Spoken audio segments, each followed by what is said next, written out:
think I got it. I think I fixed it. Should I? Oh.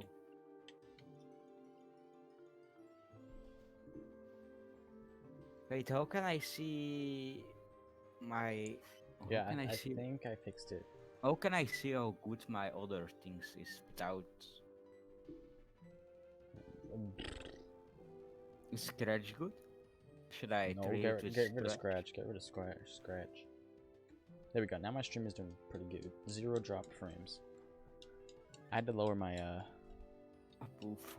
my frame rate on Streamlabs. I couldn't do that while live. But we Gucci now. Ugh. Oh my god. You're gonna stream this for 2 full hours. Like I would do, yeah. I usually stream Pokemon for 2 hours. Yeah, you usually 9. I most of the time for 3 hours. Yeah.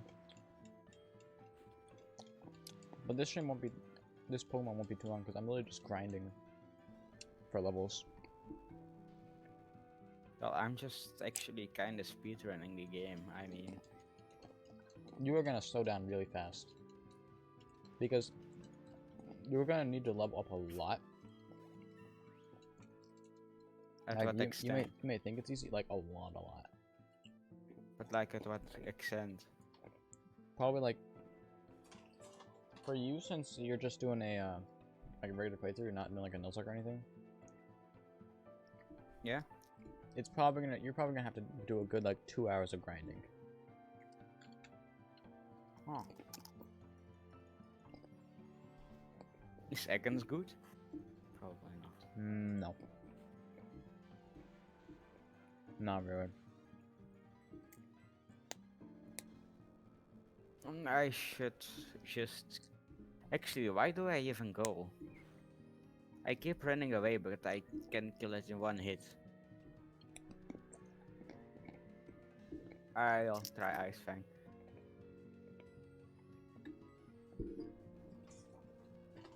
Oh well, rip you. But then you have to start realizing that moves are super effective and some moves aren't super effective. I Some are know. neutral. At the So, moment, I'm these just are things. playing. These are things you At have to know. I you know want to that's win. why I sometimes play with my moves to see what should be best and what not. Wait, with your news? My moves. No.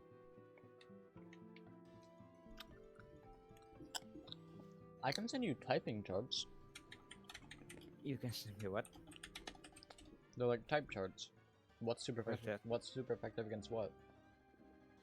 Oh.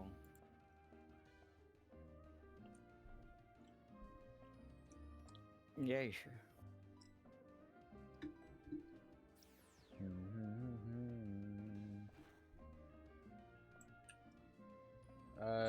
Have you seen my donation tab? Use that website. I have. Yeah, it looks sick, right? Like with I don't know how I got it. I was on my stream elements thing.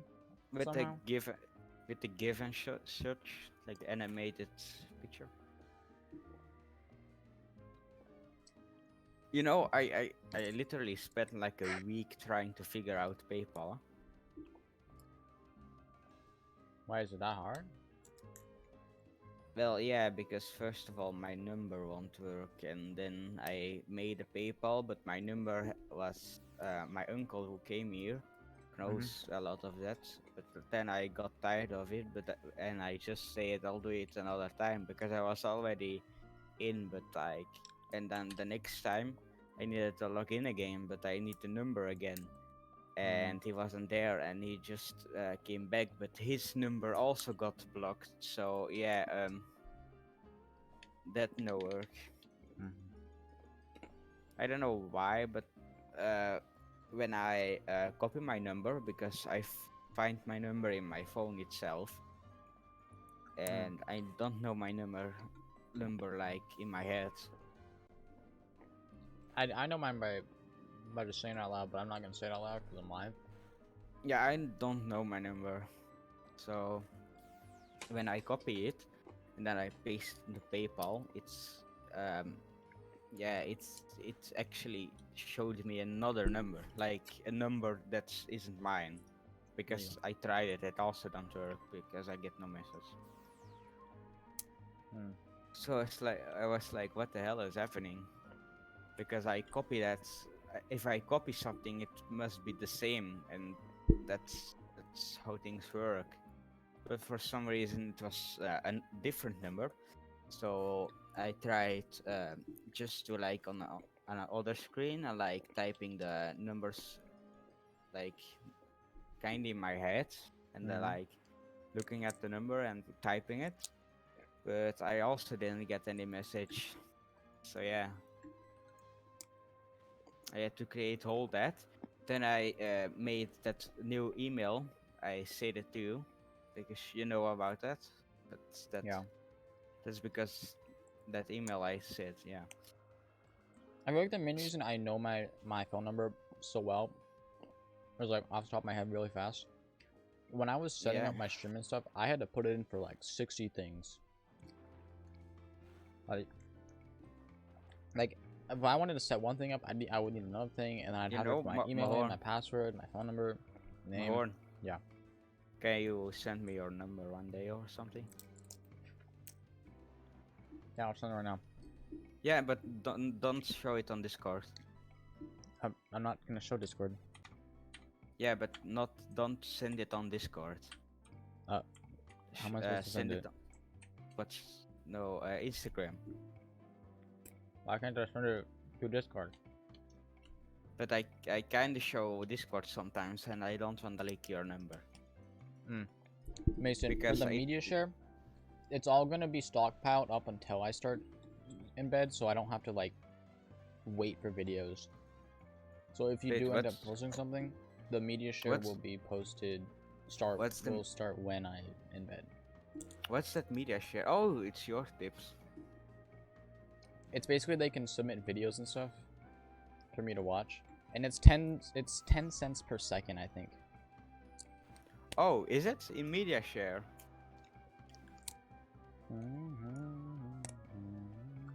Wait, so what do you use for that? That's Nightbot.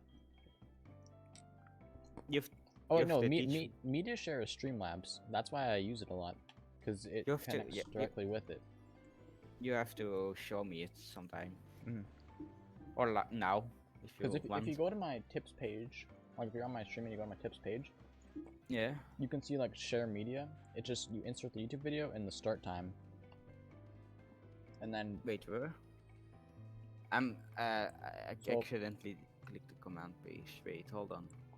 So if you're on my stream and you go to my donate thing, yeah, like the tip thing, yeah, and you see how it says like $5 donation message.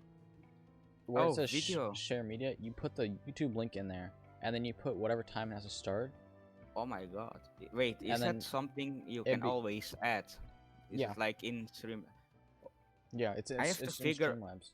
I have to figure out how I can do that in like in stream elements. And then like it's 10 cents per second. So if you put in a minute, it'd be 10 seconds. And you hear everything. Yeah.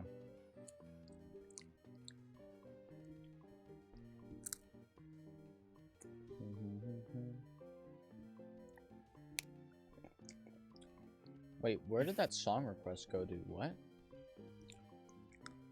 Song request?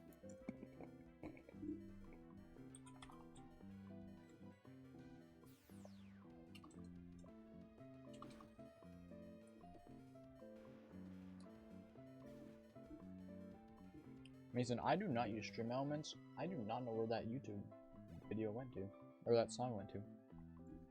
Yeah, I use. Wait, what? It'd be history? No. Activity feed. Nope. It's somewhere. I think it is something because I had to play with it a bit. More? Yeah. I think it's something because I had to play with it a bit. It's because I had the tipping on Stream Elements, but I had to do something so it showed up on my OBS, Yeah, it's a and I had browser to source. I It's, had to fiddle it with a bit. So I made a browser source. So now if you donate, it it kind of screams. No, it says, "Oh wow," like the sound, mhm. and then I have like a bot say everything you. So like if you It's like the type thing for something, the sound alerts. yeah, Browser you source, can and you put the link in, and at donation message you can say something and it will say on stream, like I think it's text to voice. text to speech. Yeah, talk to speech.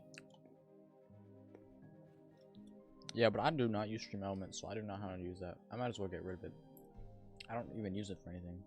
So, but do you have talk to speech on? It comes with Streamlabs. I might change to Streamlabs, but I don't know. I feel like Streamlabs is more like new user friendly.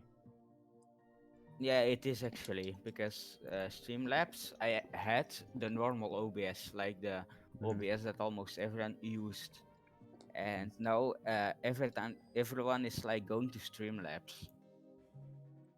I have both. I know how to transfer my stuff, so if I ever want to switch, I can just easily transfer my files and stuff. Yeah, you can copy it and stuff. Yeah. But I'm just so used. I've been using Streamlabs for over a year now. Well, no, Yeah, I started me in for May more. last year, so. I use it for like 3 years now, so yeah. And I've also like recorded videos on it and stuff. I'm just so used to it now. Yeah, you can do rec and test your widgets. Actually, Mason, that's a good idea. I should go get a water. Does it pop up on my screen if I like maybe test my subscription? Actually, I was fiddling with that earlier today. Oh yes, it does. My alerts. I didn't know if I it have was, a lot recently, but they were below my thing. I have a lot of Pokeballs now. I have 10 Pokeball, 1 Great Ball, 1 Premier Ball, 1 Fast Ball, 2 Moon Balls, and 3 Heavy Balls. And I'm also making Love Balls. So with the pink, what's it called? Apricorns? Mm-hmm.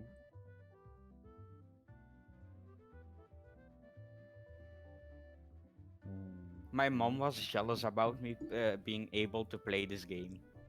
Whoops. How so? She knows almost everything from Pokemon.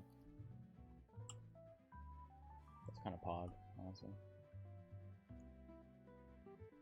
What's up right there? I have to full screen something so I can see this.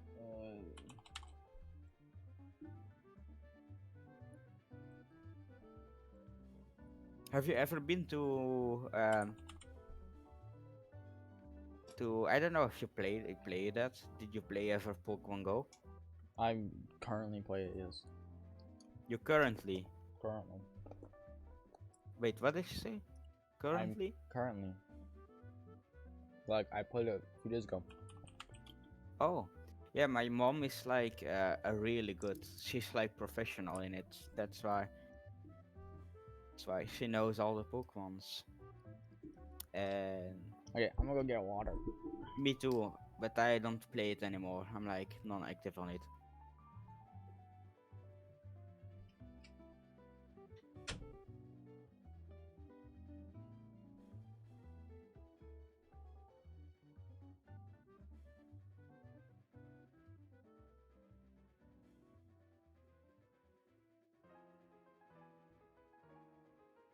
Yo, bare moments.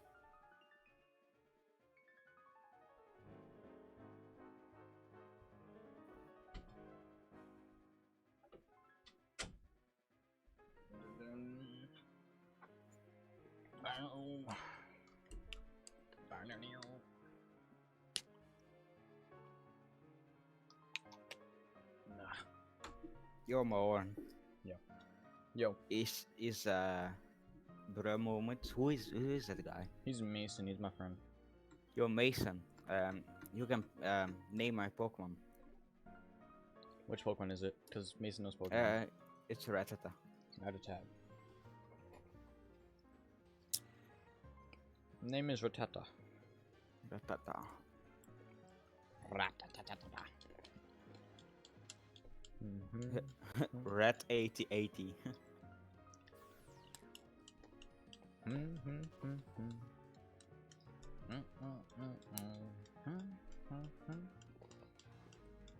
Ow. I don't think Mason is on. I think he's... No, he responded to you when you said, yo, bro moment. He said, what up? So I don't... He might just be thinking. Hello. Or is in your chat. I don't know. Also, your viewers is kind of pog. Your 4 viewers. Yeah. It's cause Say- I got... say- It's cause I got, sleep shown in the title. That's probably wrong. I don't know.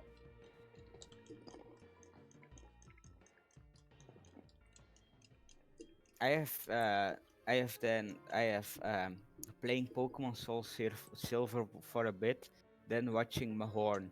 I didn't You should just put put... sleep. You should just put watching my friends sleep. Yeah, I didn't put that because I thought about the title and I was like, that's a weird title. I'd put it.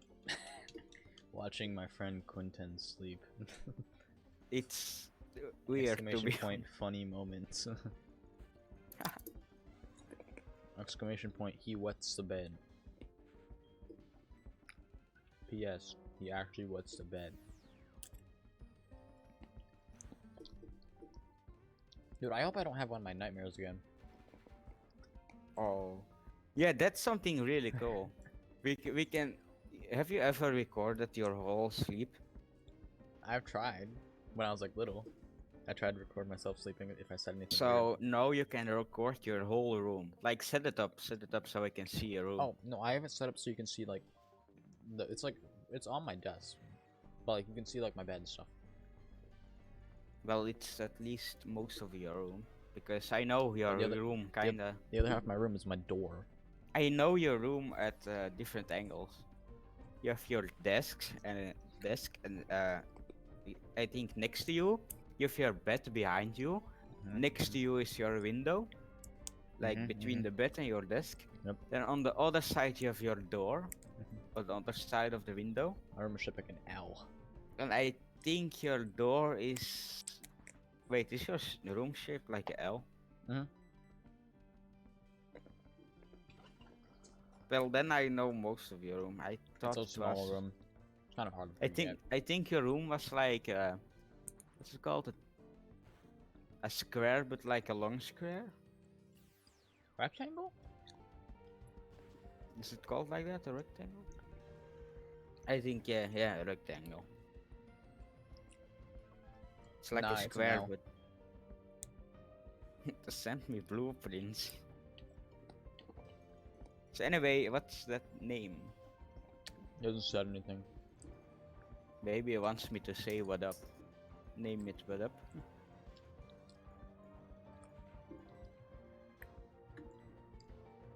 Yo, I'm naming it what up. Oh, I guess Mason never heard. Mason, he, Yeah, he alright. wanted you to pick a name for his Ratatat. Ratata.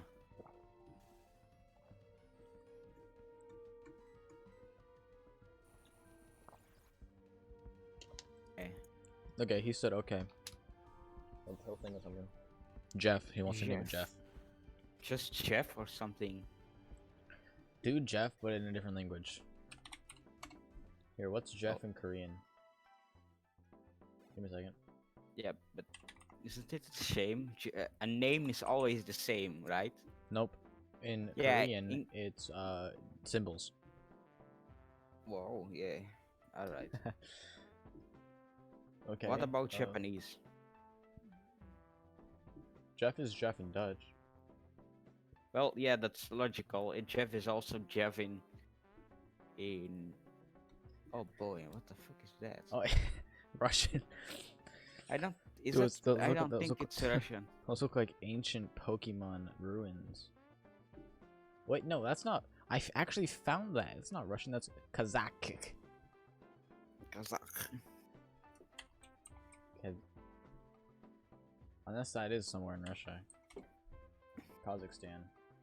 Can you speak Japanese? What race are Kazakhstans? They're Asian. Kazakhstanians are Asian. Wait, what? That's what it said. That's what Google says. I thought it were like people from the what's it called? Kazakhstan? Middle East? Well, yeah, but they're Like Asian. Turkey and stuff. But they're Asian. Weird.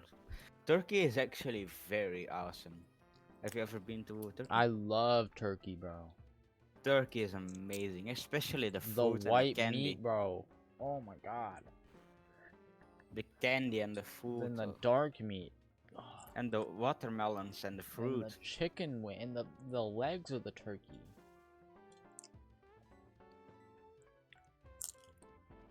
Didn't know. Wait, do you go to hotels and stuff? Or what do you do in Turkey?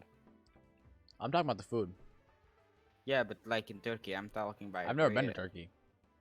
Never been to Turkey? No, I've only eaten it. Why don't you go to Turkey? Cause I'm America. Turkey's awesome. I've never left the country. I've been around the country. I've been to California once. I've been to Florida like 30 times. You have to go to Belgium someday. I want their waffles. I've been to Belgium in on Disney. Disney? Yep. There isn't a Disney in Belgium. No. Disney in Florida, but the Belgium. Ah, fake Belgium. No, it's real Belgium. Sus Belgium. They send people over from Belgium illegally. Wait, what?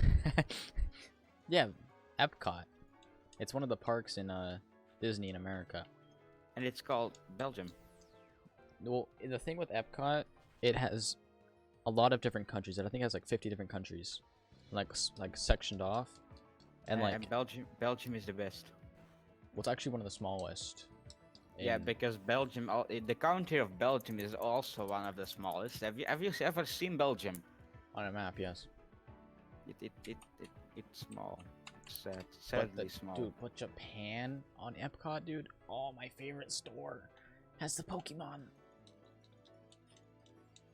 Dude, that used to be the best part about going to Disney. Go to freaking Japan, eat the freaking food, and then get some Pokemon stuffed animals. You go to Belgium one day. One day I'll go to Belgium. Yeah, one day. Well, I don't have to worry about the mafia. Yeah, that's actually no. The mafia is gone. Oh. A little bit. Oh. We kinda have a problem now. Actually the mafia where I live in Antwerp, Don't give away your address.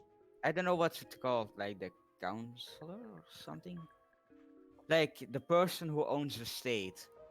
The senator? The I don't know. We call it a province, and so he owns the province. And Antwerp itself, he owns the province Antwerp, and also Antwerp the city, because and he made people kind of arrest the mafia, and they did a whole sting operation with like 1,000 police officers, and they caught like a whole business and stuff. They decrypt messages and everything, and caught them. They caught like 120 people, like 115 total, with some bosses. And so they caught a lot of mafia. But now, the person who owns the state, he kind of is a lot of trouble because now the mafia hates him, and he got like a pig head, like a head of a pig, on his doorstep. I thought you said he had a big hat. No, a head. I was like, why they hate him for a hat? A head of a pig. He got a head of a pig, on his doorstep. And do you know anything about the mafia, Mohan? I know that it's spelled Mafia, Yeah, and but that they live in Russia. do you know what a pig head means? It means they got Technoblade. Oh no. No, it means war. Oh, like Technoblade. It means actually war.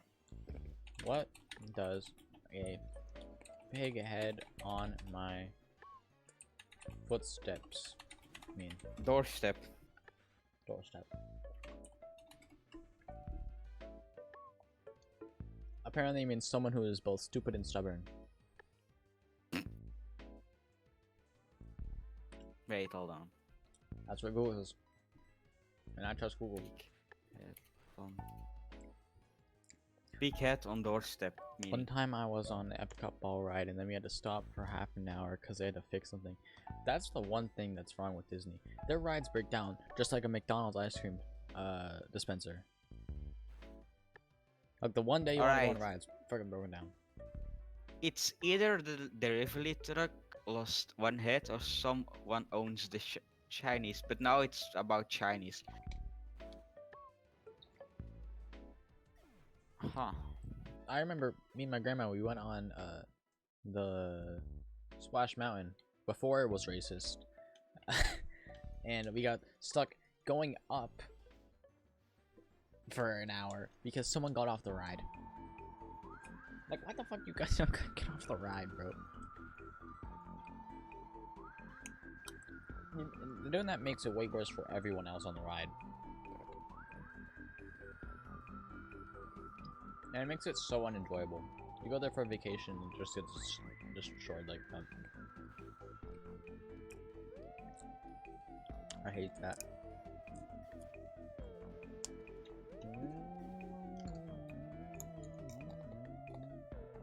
Oh. It's a mafia style intimidation. I love that.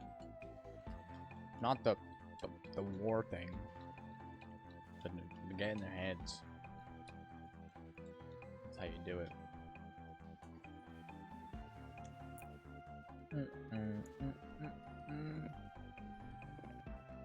So yeah, now he's in danger, so yay. Yay! Yay! Huzzah! So is this like a good guy? Like in a superhero movie? Is he like a superhero?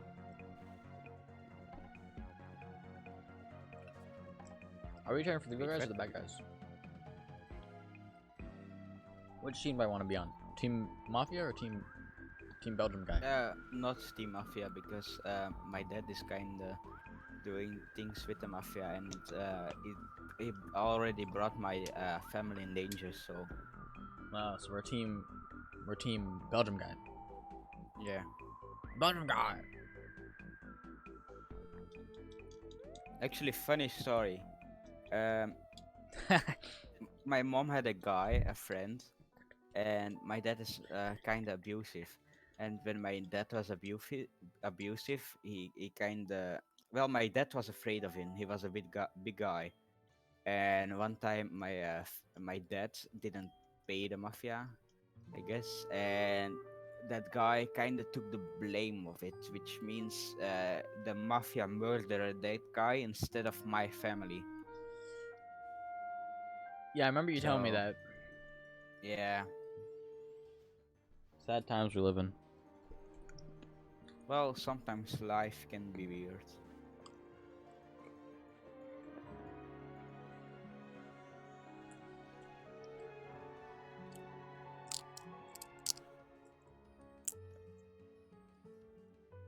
So, my hate on the Mafia is also kind of a personal thing. Not only because they're actually doing cocaine and stuff. Actually, that's kind of the least of my concern. It's more of... Yeah, I was about to say, why are you worried about them doing drugs?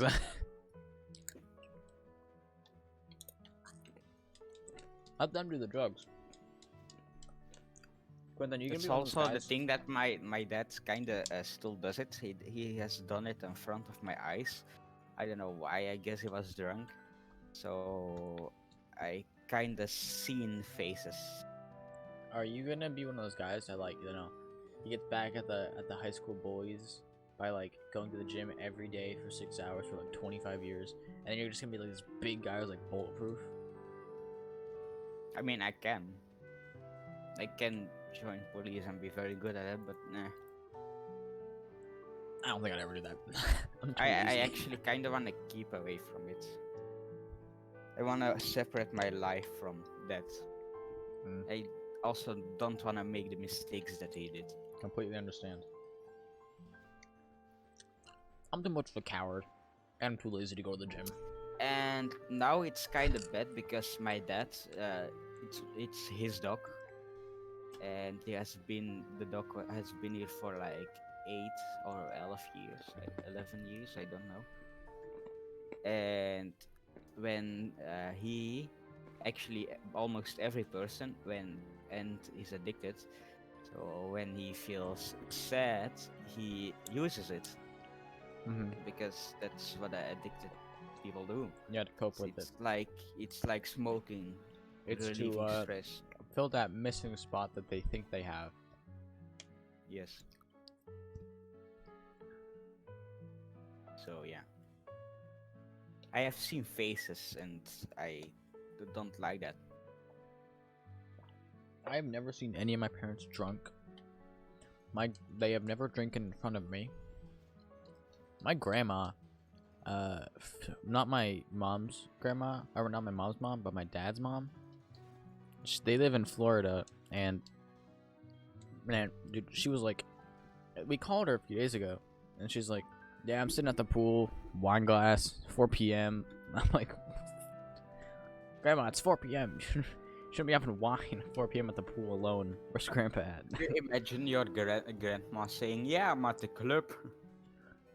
I was like, where's Grandpa at? And you're just sitting at the pool by yourself, drinking wine. And she'd be like saying, "Yeah, grandpa said he was going next door, a big building. He had like a pink woman like a LED sign of a woman in pink. I don't know." Grandma went over Diane's house, or Grandpa went over Diane's house. Oh, wait. Grandma no, like grandma going to the dance club, like with like heavy bass and stuff, and like grandpa going to a strip club. The prison bus picks up my grandma. She brings the duffel bag. Where are you heading off to? I'm going to the joint. I don't know why it sent me. Going to my friends. This is what my 80-year-old smoker voice sounds like. I've been smoking for 50 years. Do you know what game I want to play? Like very bad. I want to stream that, but like very bad. I like the game. Wow. I fell in love with the game. Oh, okay. GTA RP. That's not a game, is it? GTA it's a mod. GTA is a game, but GTA RP is kind of mod. But yeah, yeah. I have GTA 5. Yeah. Yeah, I have to buy it because I didn't get it for free on Epic Games. So hey, if it makes you feel any better, I had to No. I bought it for $15, and then a week later it came out for free. So. Well, actually, now that I think about it, $15 is not that bad. And the same thing happened for Ark, except the Ark thing was 6 years bad. I bought Ark 6 years ago for $60. Holy shit, that's I have not cheap. over 1,000 hours on that game, bro. I love Ark. I was playing it today too. So yeah, when I finally get GTA, I'm not going to even play GTA. I'm straight up downloading that mod. And I actually already downloaded it. The mods are already downloaded it. But then it was like, yeah, you need GTA. I'm like, yeah, well, crap.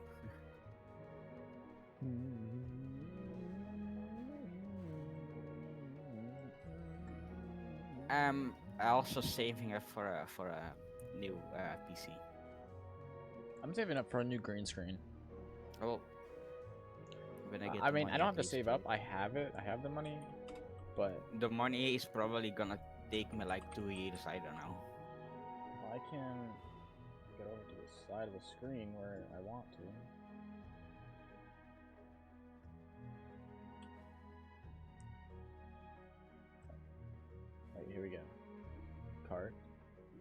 I need to find work. If I can show this on stream without freaking leaking my address. Yeah, maybe like make another window. No, I'll do this. Window share screen. Like, I can do this. Window capture and like. No, I can do it. I can do it. I got this.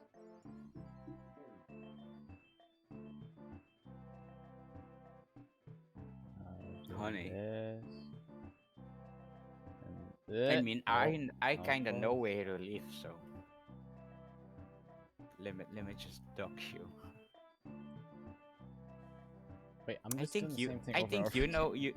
I think I once told you the village I live in.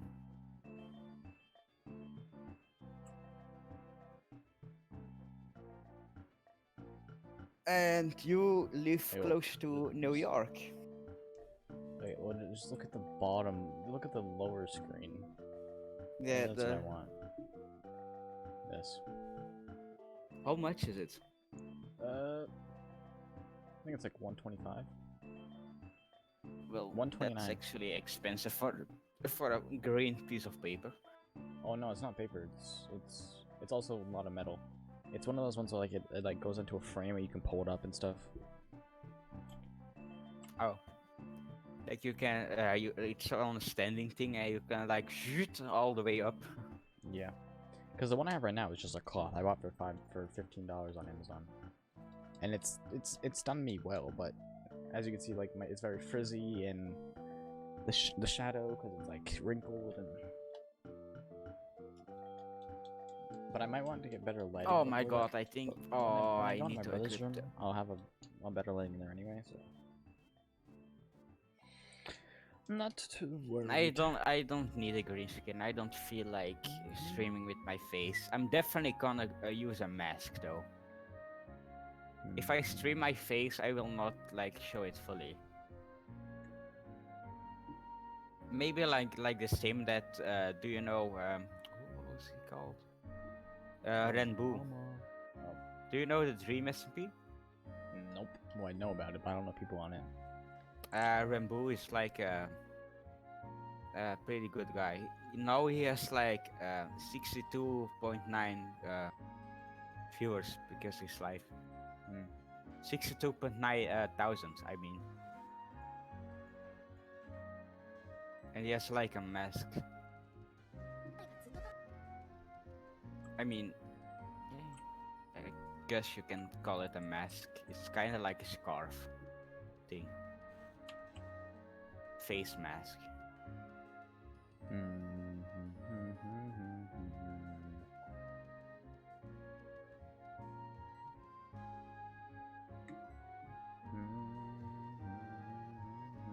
I don't know. Yesterday was crazy with like viewers and stuff.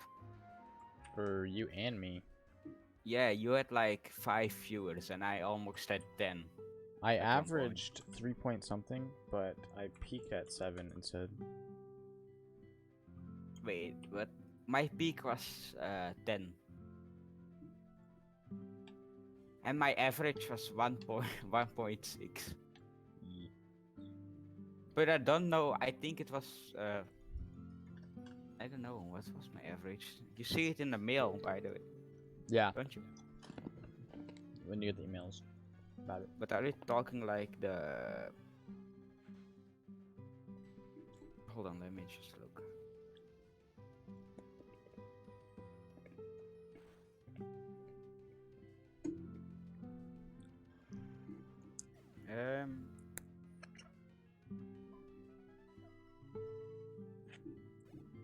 Yeah, my average was 2.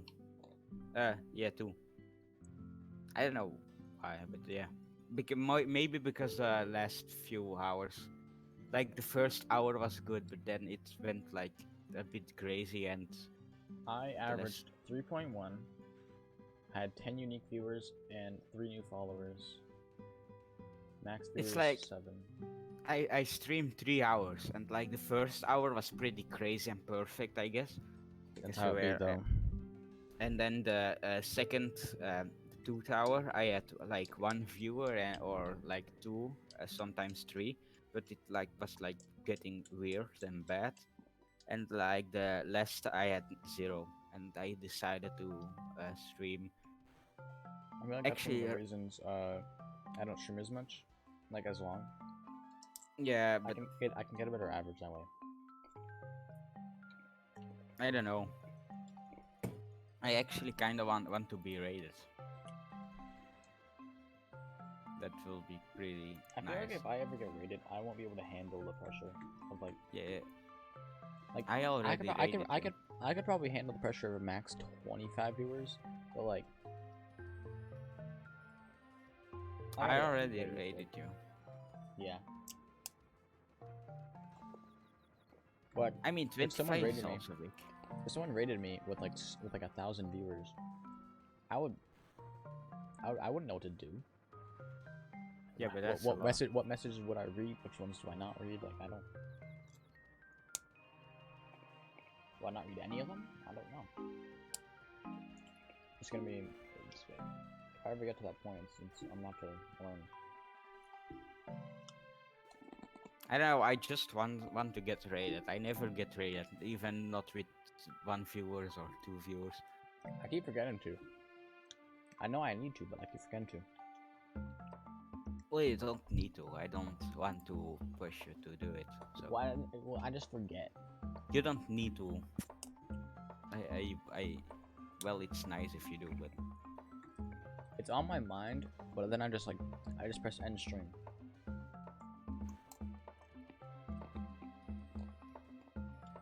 It's just instinct to press end stream.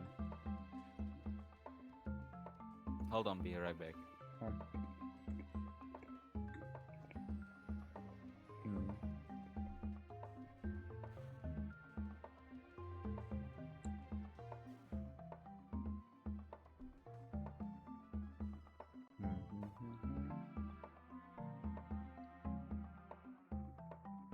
One more battle and Ninetales levels up.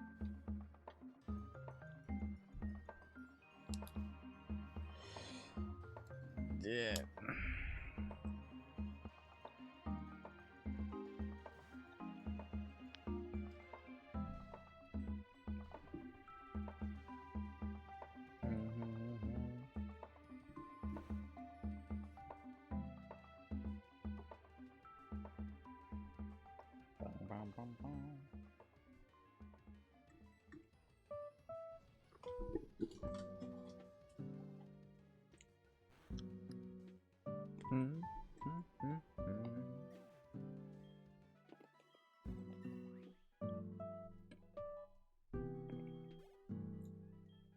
Music's so chill, bro.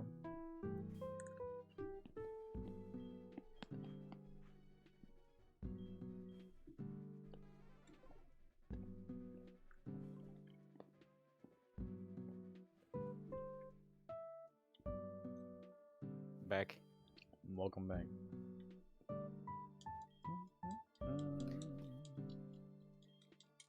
So I'm around the level of the second? No, around the third. Wait, which town are you? I'm at the last. I'm at the Elite Four. So I'm not really a town. I'm at... On your map, you can't see it. Because you haven't reached that point yet. Like, it's literally off your map. Wait, where is it? You can't see it. But what is it called? You can't see it. Like, physically can't see it. What's empty silver? That's Mount Silver. Can you exit? I can't go there, no. I have to beat this, area first. Blackthorn City, Lake of Rage, Ekrutik City, Olive City, and...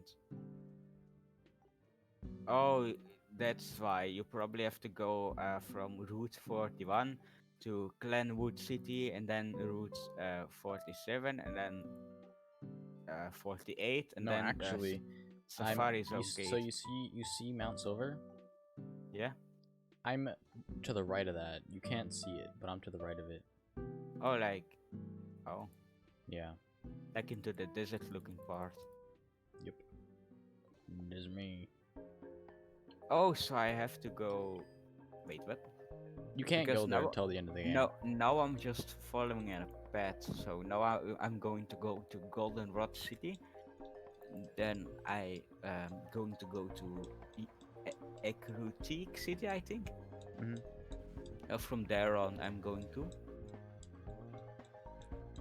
You can actually. This game lets you decide where you want to go. You can go left or right. But I'd assume you should just go left. Left is to Olivine City. Alvine City. Yep. But you can go back also. Right? So you can. You can It's go back. not like you choose one and you pick that one. No. You have to go to one or the other and then go back to the other one. But the left side is easier than the right side.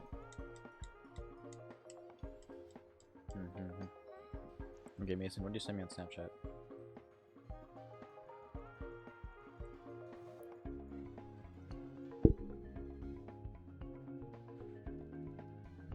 No, just streaks. I also created merch. But the hoodie is kind of messed up for some reason. I don't know why. I don't think I'll ever do merch, like unless I know it's like gonna be really good quality or something like that. Because Streamlabs has its own built-in merch thingy, but it's like I don't want I want them to just like print an image on a sweatshirt. Is Ludwig done with No. Oh, 10 minutes. That's a lie. It's been really low all day. Yeah, it's very been like I checked. I've been watching him. I've been watching him non-stop. I think I checked like 6 hours ago, and there was like 24 minutes. Yeah, I've been watching him all day. It's been around 15 minutes. Since they are 2 probably days ago. playing a game. I know chat is playing a game with them. He's playing like GTA actually. I think yeah, he's in but the RP. Yeah, he's doing RP. But I think like they're gonna play a game with him. I already know it. They're gonna wait till he's they're gonna like what's it called? Like well, cause when he got down to 5 minutes like a half an hour ago, and then someone donated 100 subs, which is like an additional 30 minutes. I don't know which what's it called, but they're gonna like he's gonna be like, oh yes, like a minute or 5. He's like, watching someone play the RP. He's not playing it.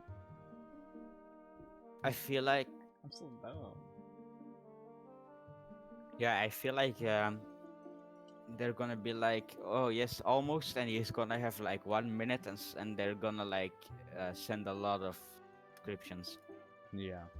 I don't know what that's called. That has a name, but I don't know. Let's check. Like delaying, Twitch I guess. Streamers. I guess you can call it delaying. How much subs is Ludwig get? 170,000. He's close to Ninja's record. What do you mean Ninja's record? Sub record. So Ninja had a subscriber record of 269,000 active subscribers. Like, so he had 269 subscribers in 1 month. Oh.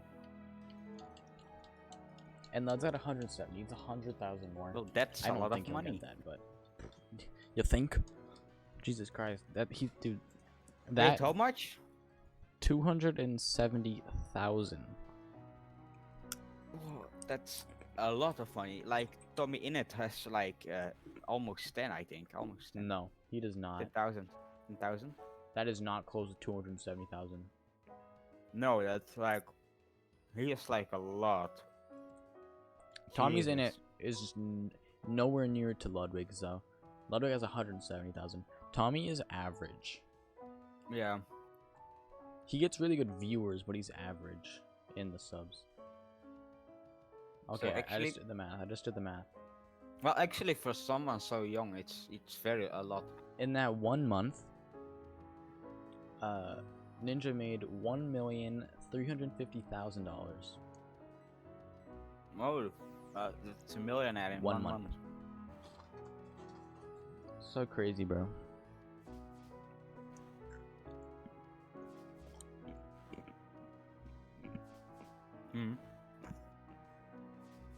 Do you hear me eating? Mm-hmm. Let me just do my mic up then.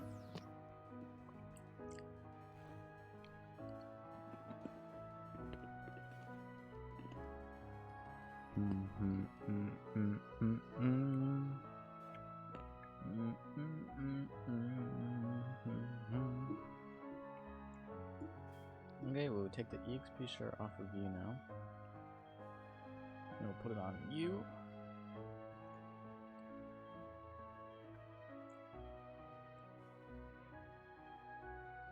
Bam. Yes. Alright, I ate.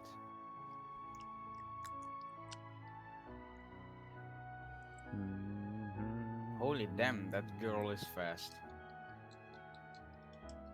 She went like, where's the way out of the forest?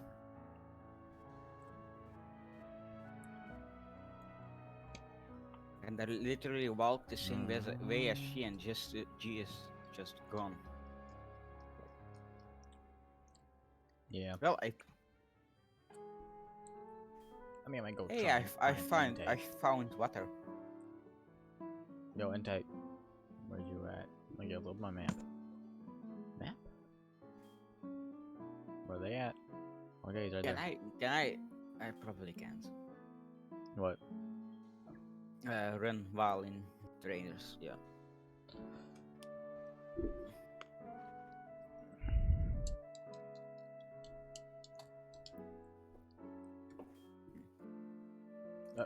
Yeah, I didn't even know that silver guy was gonna pop up. Dude, I had done a battle and I was like, I'm gonna go to Azela town, I think it's like down there. Dude, he popped up so many times without me knowing. And my Pokemon were like very low, and I had 2 Pokemon left, but they were both low because one was poisoned. And he was like, "Oh yeah, let's go. I have this one Pokemon that keeps reviving, this other Pokemon which steals your life, and that other Pokemon." I was like, "Yeah, alright." And it was like, "Yeah, I won. I know you were lying for beating the, Team Rocket."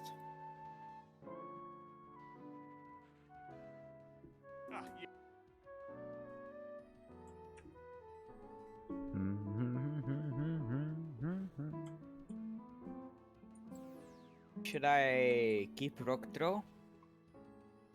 Yeah.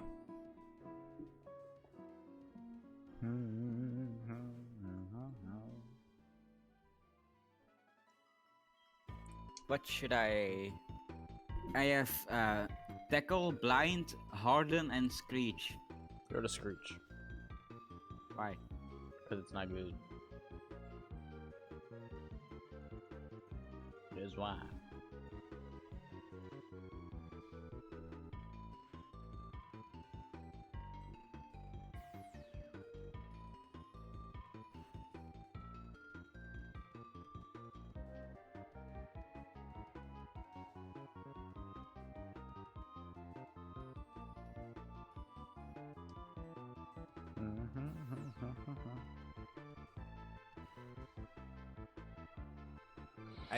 I wish you can speed up fights. You can with a mod, but I don't know how to download it stuff. So there's less text, and I already made the text very fast because it was normally like pretty low and slow.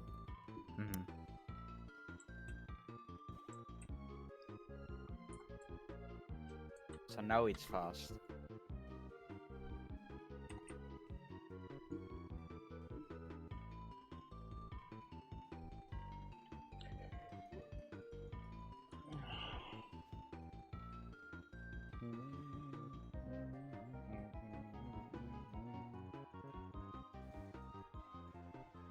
Hold on.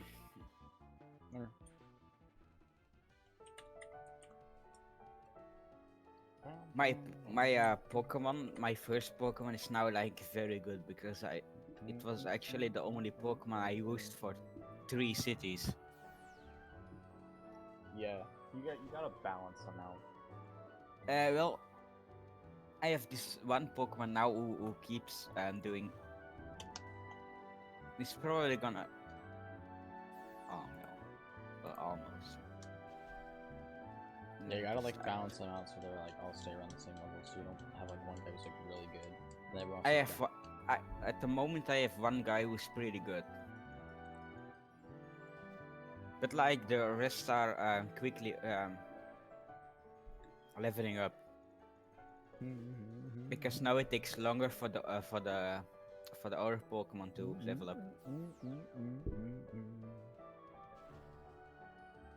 Yeah, it takes longer for this Pokemon to level up, so I use the other Pokemon a bit more often.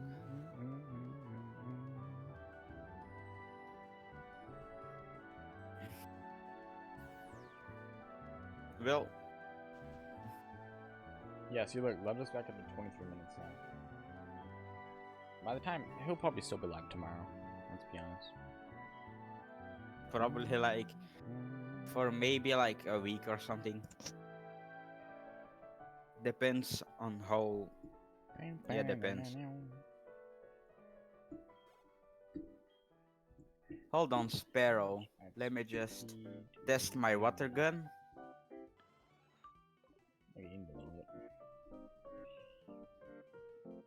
I want to get to level 50 because Lance is gonna have the highest level 50. Well, I one-shot it with water gun, so yeah. I got 2 rare candies, I think. If I'm not mistaken. Yeah, I got 2 rare candies. So I need 7, 14, 20, 25, 32, 40. 40 levels in total, minus 238. That's a lot of leveling up.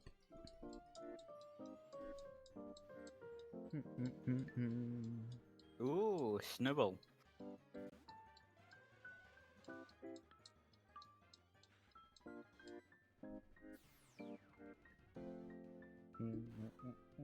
Well,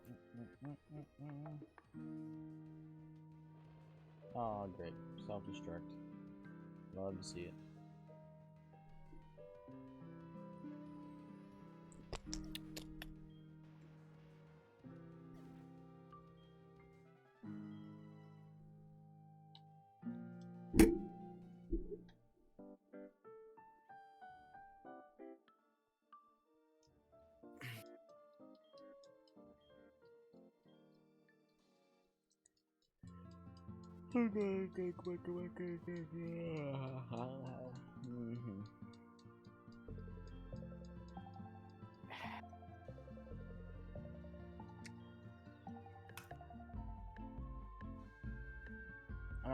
I just want to go sleep now, bro. I'm so tired. you sleep now? No, I want to though. Sleep now? Nope. Did I hear you say you gonna sleep now? No, I said You I sure? want to. Wait, I'm listening to heavy music. What did you say? Sleep now? No. It'd be nice though. Don't you live like close to New York? Yeah. I know where, but I don't wanna dox you. Don't doubt me. Or can I say above or below? Or No. to the side? No. Nowhere.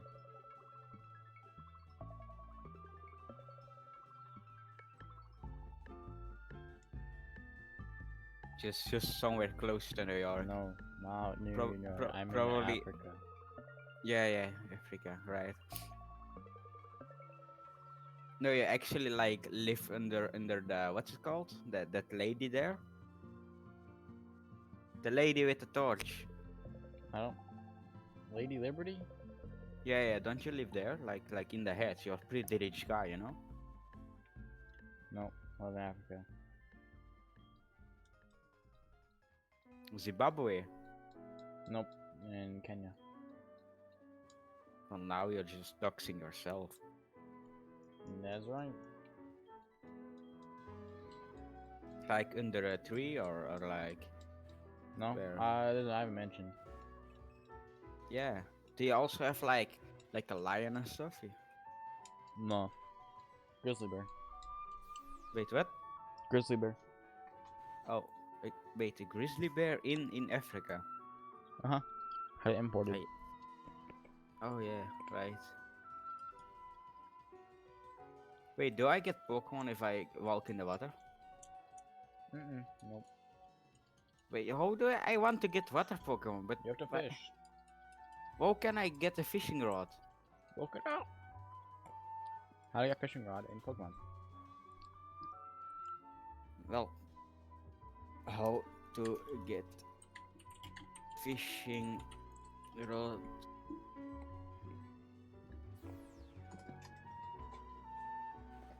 Pokemon Emerald. Who? No, I'm not going to that. Why not?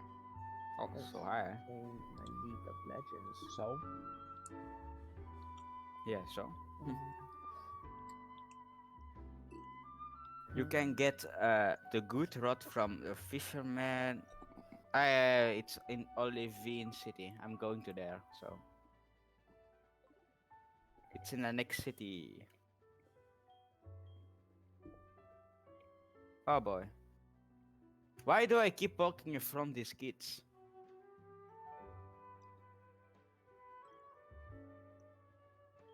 Actually, how old is actually the guy in Pokemon? Which guy? 12. No, 10. Yeah, alright, yeah. So he is 10. He gets a lot of Pokemon, like very dangerous Pokemon, and he fights against adults. He also walks around alone in various dangerous places. Mhm. And yeah, I don't get it. Sounds accurate. That is how Pokemon works. He's also 10, and he goes to no school. While the other kids I hear are like, yeah, I'm the best in school. Like don't. This guy, he's gonna be back like home, and he's like, yeah, where have you been?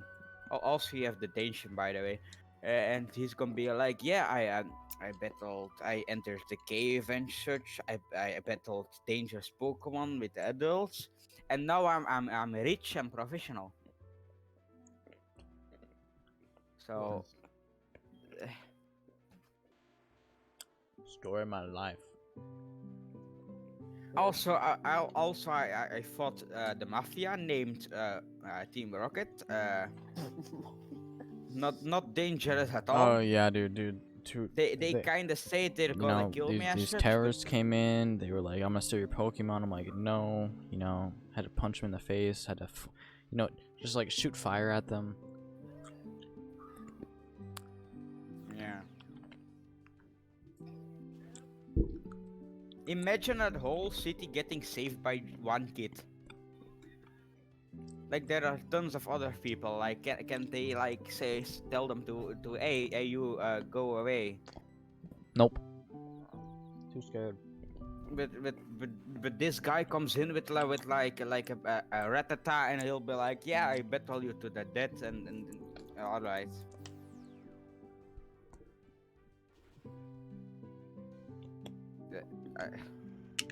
Why?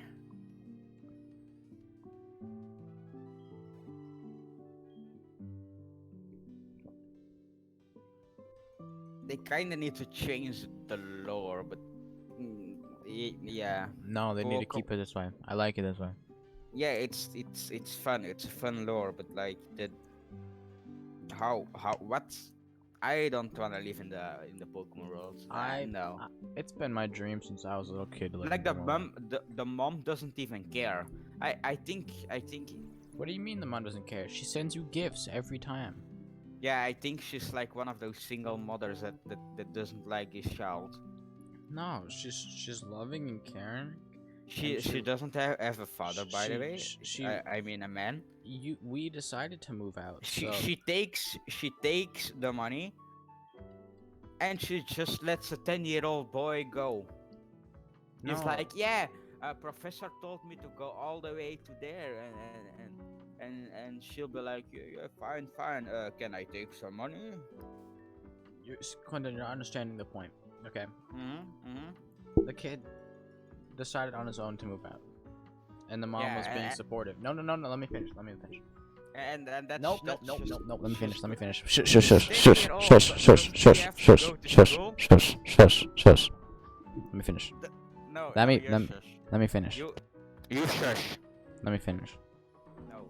He decided to move out on his own. In the Pokemon universe, when you reach 10 years old, you become an adult. That's how that works.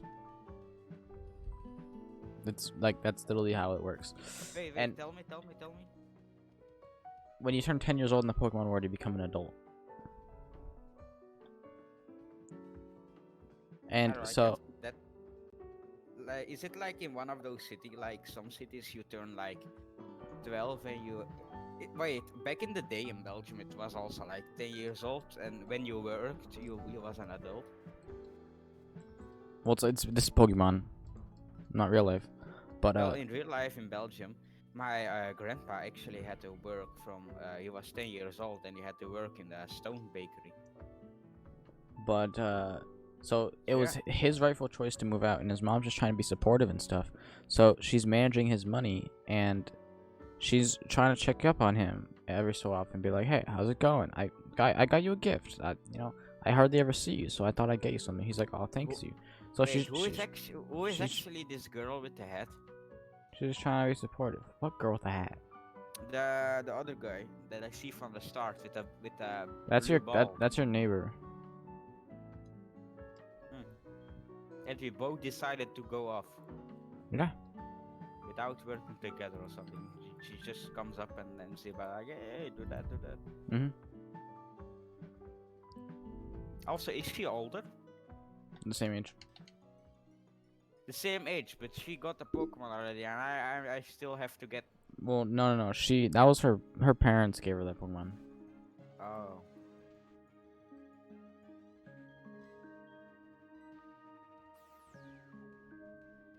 I guess in the world of Pokemon there are no dangerous people.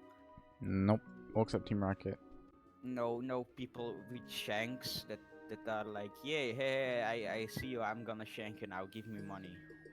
Nope. Also no people that the rapers and stuff, and You can't say that word. I'm gonna be banned now.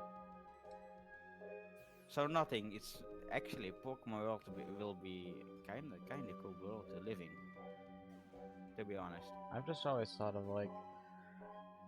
the thought of just having a creature at my side. Well, yeah, and imagine it being like a legendary creature. You just pop up at school and everyone's like, yeah, which creature got? Yeah, I got a Pikachu. And you'll be like the only one in school with like a legendary Pokemon. Yeah, what Pokemon you got? Yeah, I got Mewtwo. I just think it'd be so cool to just cause I can't put my dog. I can walk my dog on a leash, but it's different between. Dogs are pretty much the same. They can also attack, It's but different. they're not magical. They can do magical powers. Well, it's different between having my dog on a leash walk, or having a little, or like a what's monkey, this? having a monkey walk with me on the sidewalk. They're two completely different creatures, but one exerts more energy, I'd say. towards- Wait, what's that race stuff? I'm at a place and they're like, I'll race your Pokemon. Oh, you just do that for points and stuff. What do you get? Just gifts. It's nothing really good. Can I take it back? Take it back. I want the Pokemon back. I gave her the Pokemon.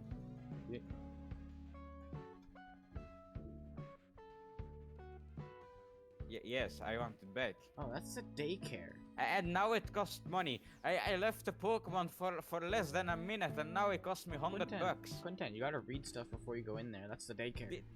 That's a scam. They haven't. What? That's They haven't gave it any money or something.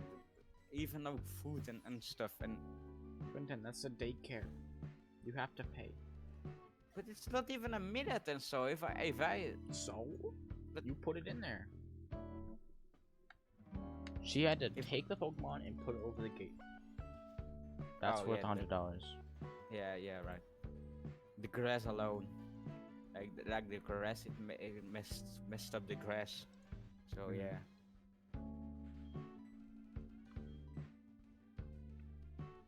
Whoops.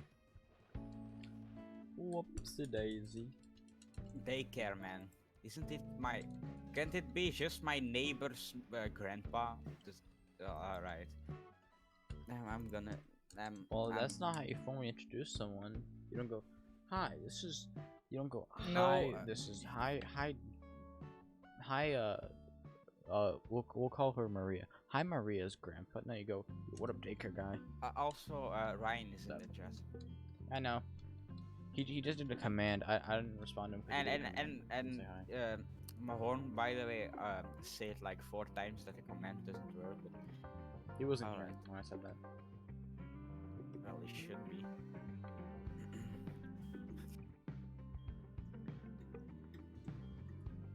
At the lighthouse. Okay, I guess I gotta go to the lighthouse. Battle this What? guy. To the White House? Lighthouse. Yeah, just visit the president. No, I know you say the lighthouse, but yeah. Some guy here wants to rebattle me. My chat is dead. You should give it a CPR.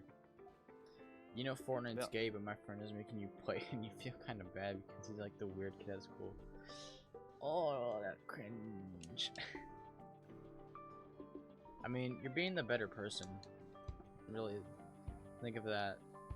You're being the better guy. Playing with him.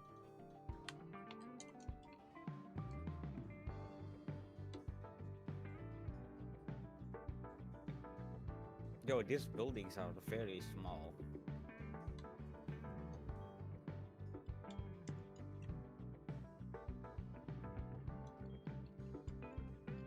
Or we're just very big. Which guy do I need to battle?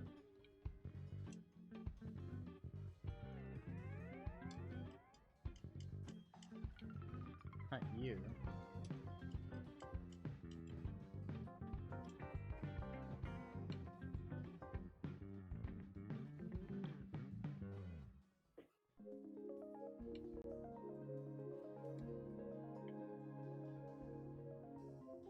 Where do I go?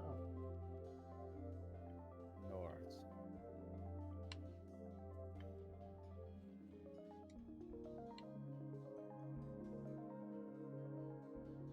Maybe I gotta go through the stairs down. I'm starting at the bottom. The house north of the sleep. What is it? Sorry, I've been playing with you how much you wanted to get caught up with people. You want to get caught up with people out of gaming and play with school friends. No worries. Nothing. You haven't really missed much. Nothing's happened. Same old, you know. We think we're doing good in Valor, and then we lose, and yeah, really nothing's happened. Where can I find the fish? Dale and I literally stopped playing Val for a good 4 days this week. I was really just watching anime a lot and streaming Pokemon.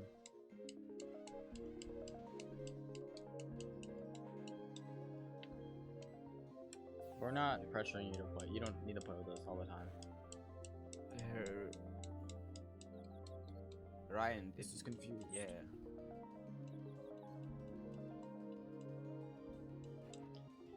You can get D rank since you haven't played? Yeah, probably.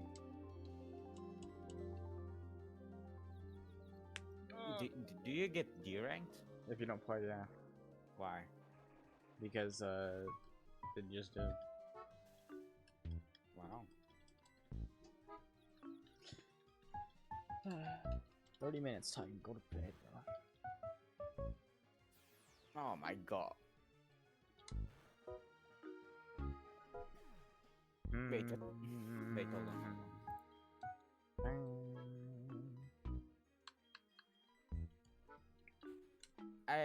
Alright. I'm searching for a fishing rod, but there isn't even a fishing rod in the city. You have to go talk to the people in the house. I need to go to Olive Venus or something. I'm at Golden. Oh yeah, you're nowhere near. You're gonna play with this kid. You'll be back and you're back to watch me sleep. Dude, I'll be here till 8 in the morning. Yeah, when he wakes up. I'll see you a message when I wake up. Wait, Ryan, you can donate to play a video and you can scare the shit out of more. It's just a video. That's between us, right? It's just a video of a guy screaming. Well, what works. I think no one wants to pay a good video for you to enjoy. It's kind of like funny to how weirder the video is and how louder like it gets. Say maybe you wanna sleep and like how funnier it gets, how better. I can get a pre-did bike. some videos. Yeah. I pre-did some videos, so there's 4 videos queued that I made. I didn't have to pay for them. I have 2 minutes and 50 seconds. I thought I picked like 4 videos that were short and on my recommended page on YouTube. I just got a bicycle for free. But then I might do a whole YouTube video. What can I do with bike? Ride it. Can I get text? Can I get the text by Pokemon with bike? Yes. Damn it. Yeah, they're not that protective. Just make it go faster. Is it best that I just ride a bike? Or? Yeah. I ride a bike all the time. It's when we're Where do faster Where do I transportation. find my bike? Oh, key. No, actually, you need to. You need Use. Oh wait, I you got actually got bike. one. Oh boy, this is fast.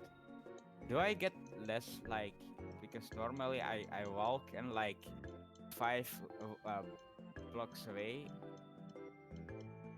Like guess 5 meters away I get again. It's like does it take longer for the wild Pokemon to attack me or does it go fast? It's just randomized. I'm gonna go pee. I'm fast. Oh my god. I really need to stop. I really need to stop. I have a lot of room and for some reason I ride in front of the guy.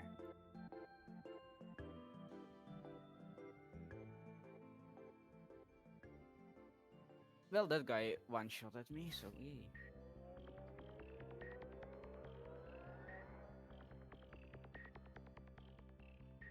Well, bye, Ryan.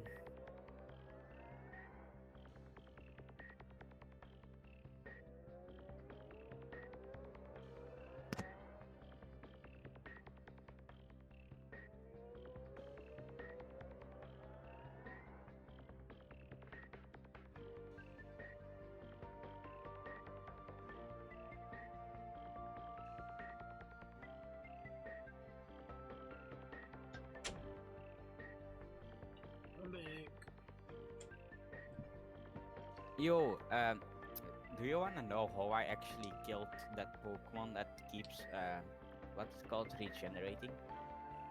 What'd you do? I let it flinch 8 times.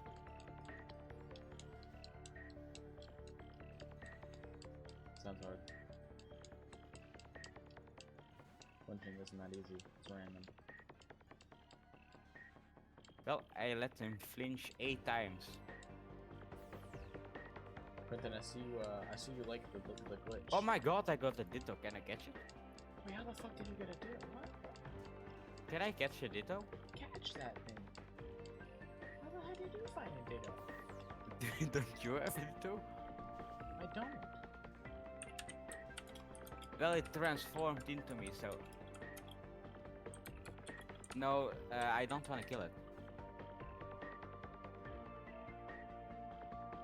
What do I use? How can I not kill this? Supposedly there's a 41% chance of it spawning, so I'm not too salty. Let me maybe Ratata. Yeah, Ratata will be good. I don't want to kill this thing, so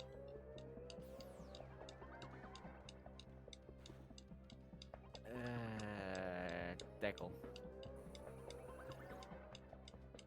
Ah, well, that's good. Oh, frick you, I'm paralyzed now. That's not nice. Yes, I am gonna get it. What can a Ditto do? Literally just transforming into Pokemon and using its moves. Oh, It is not good whatsoever competitively, but it is really good for breeding. Because if you breed anything with a Ditto, you're gonna get that copy of Pokemon. And you don't need the other gender of it. because it will change into the same Pokemon and then. Yep. Oh, that's anyway. I know a Dutch. You probably need to translate it. But there's a Dutch animation and it's so funny.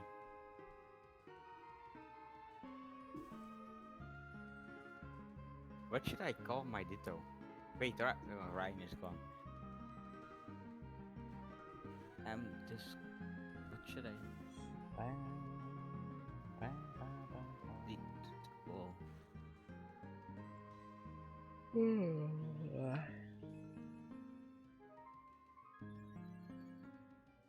I call it audit. Audit. Ditto backwards? Yes.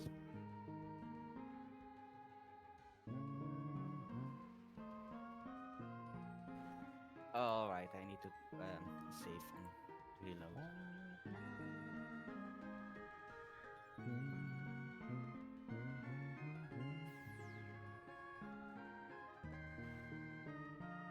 I'd say in about 8 minutes, I'm gonna get my bedroom right up, set it for set up and everything. Let me just search that video.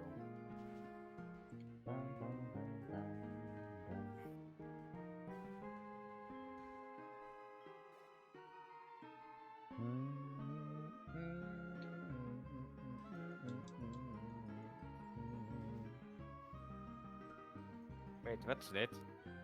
What's what?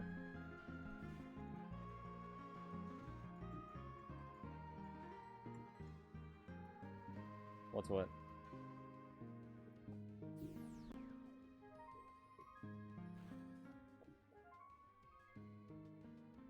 Boom, boom, boom, boom, boom.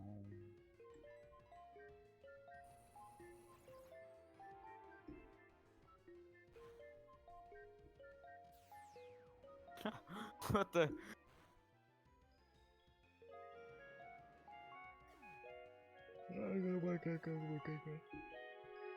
What? Oh my god. You know what? Oh, he did. I didn't even realize. This is actual.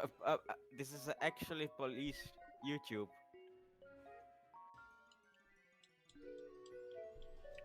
What the? Yo, wait. Wait, hold on. Let me just.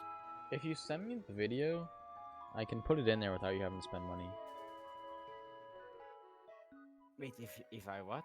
If you send me the link of the video, I'll put it in there without you having to send me money. How do you do that? Copy the link on YouTube. Yeah, I'm gonna copy it in the group and paste it. This is actually actual police YouTube. How long is the video? 40 seconds, okay. Wait, how do you put it without? Do you pay it? No. I'm the guy who puts it in, so I can just put it in. Oh, for free. For free, yeah. I can add it to a queue.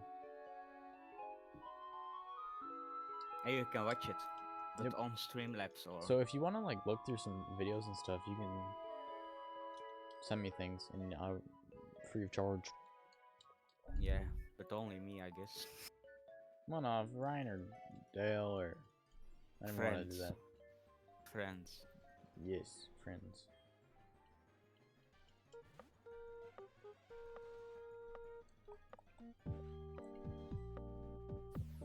Is there? So there is English subtitles, so I'm gonna send you this. Well, Can you read fast? when you send me the video, I'm sure it's gonna be in English. No, it's in. Well, probably.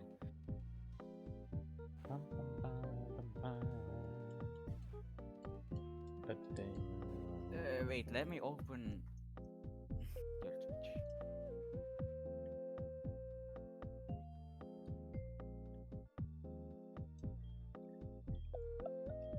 Twitch. Dude, free exposure, bro.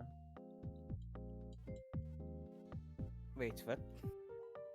Oh no, you just had my stream pulled up on your stream. There.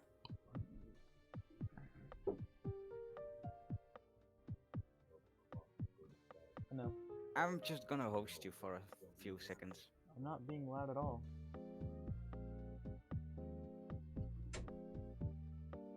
Oh, wait. This is your. Oh. Wow, laten we hem vangen! Ja! Let me just go to mine and then.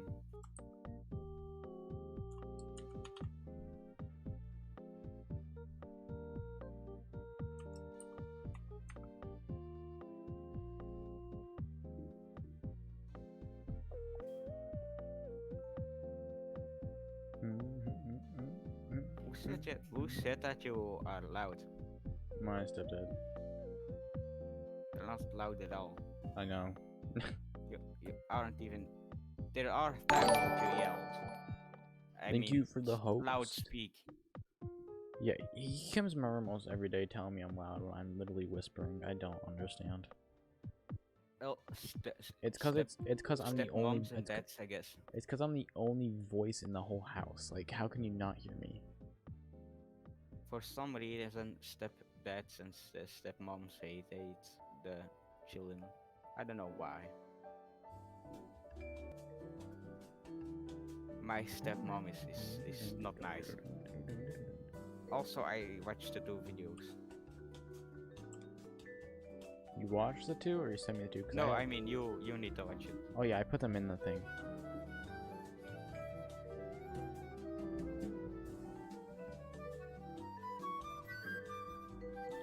Say one more time just to be sure. I think I'm gonna also like close this game.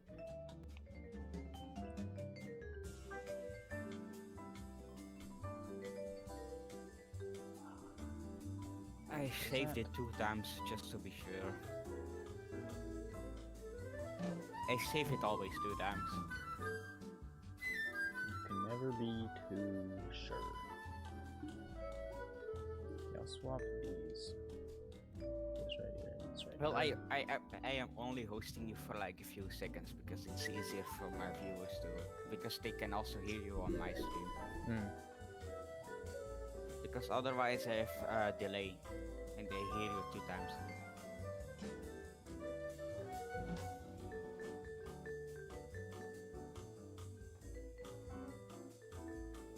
Oh look, magic. Wait, what? You don't need a green screen. You don't even need it. Everything is green screened. Oh, not anymore. Oh, because you have a lot of green in your room. Wow. Yeah. What are you eating? What's that? Show me the goods.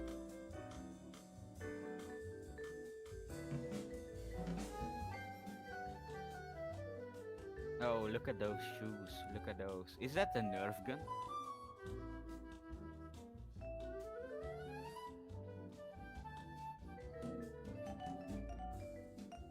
Yeah, is that a Nerf gun next to your shoes?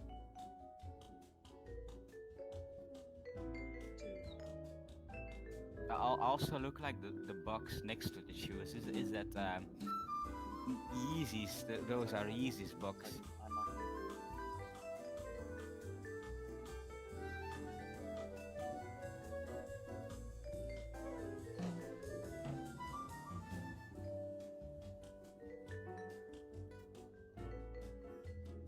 Jeez, you have your long hair. Yo, my horn.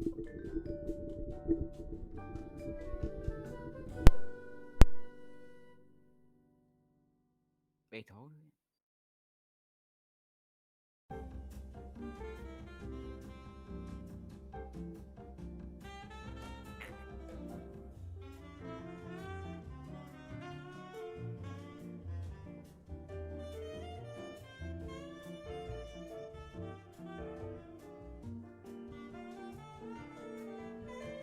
Wait, are you?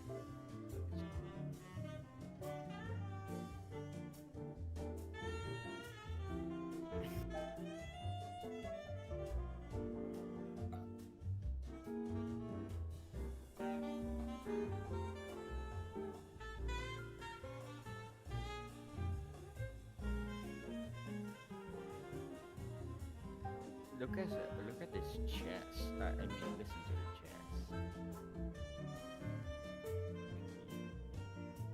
This is some epic jazz.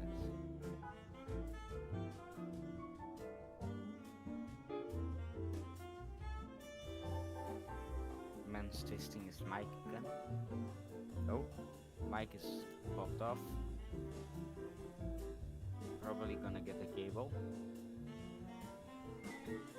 Or, yeah, he's gotta take the mic and get the cable. Wait, I don't know at the moment. And it fell.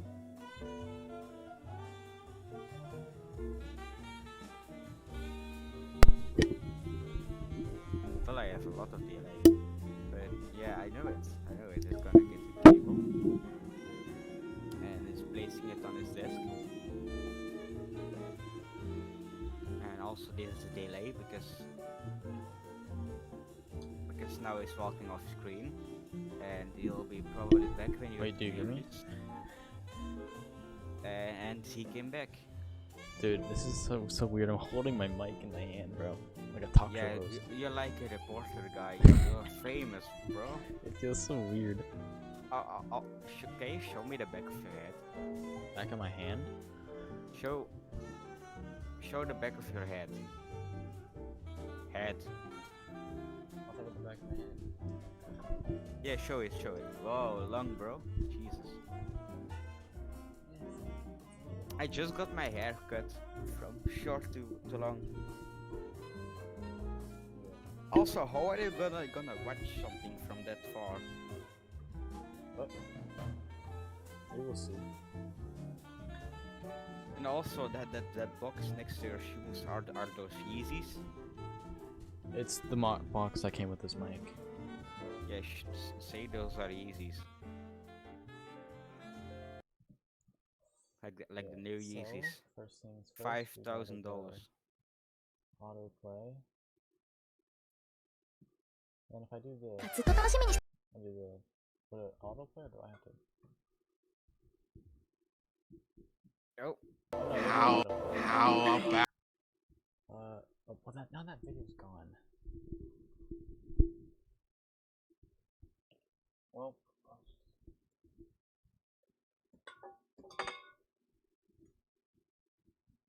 Wait, but how do you look at it? If you play a game, can you see it, or do you have to play no game? I'm not gonna be playing a game. It's just gonna be on my screen. Because you have to watch it on your Streamlabs, right? Yeah, I can see it on my screen. But it pops up on your screen. I'll be lying in bed. Yeah, but you have to like watch Streamlabs, or does it pop on your screen while you're playing like a game? No, it pops on Streamlabs.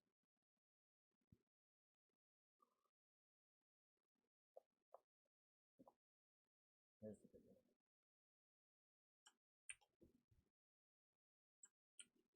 Also, both of those videos. Duration.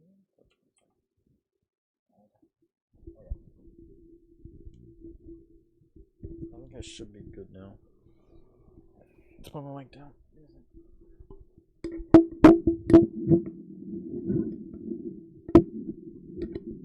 I have like 1 or 3 seconds delay.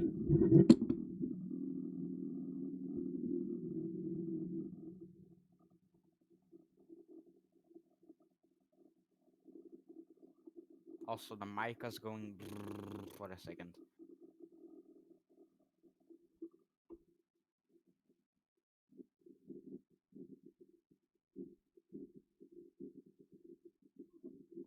Also, yeah, now you go sit, sleep, sleep you sleep now. Change your lights to like a dark color,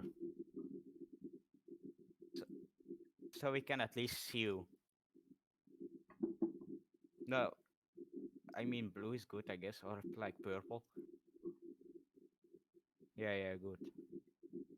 I mean, I'll change my color to blue. Hold on. I mean purple. I mean like purple blue is nice. Like one shade of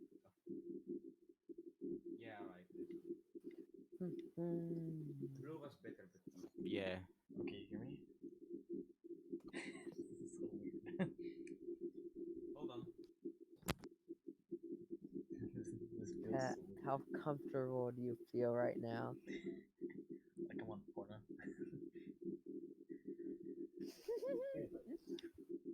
Ooh, what a response. All right. My lights are now blue.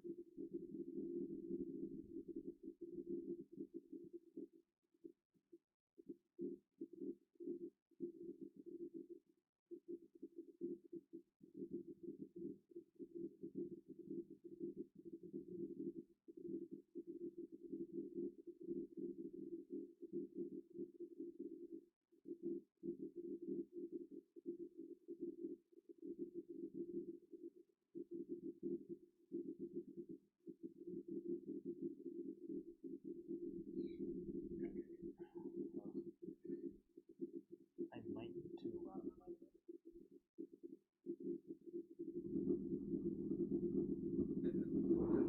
Very silent actually. No, it's because I was whispering.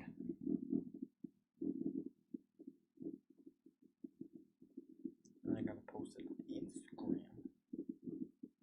Like, yo, I laugh. First of all, you sound like a robot. First of all, you sound like a robot. Oh, I know. Uh, I love robots. Second of all, how do you call it when you have like two sounds? Like you say something and then you hear the same voice like a few seconds Is later. that because you're watching my stream? Because echo. I don't think I there's know, echo. but I'm changing my title to watching my horn. Do sleep stream and then like in brackets I think you call it host because of echo.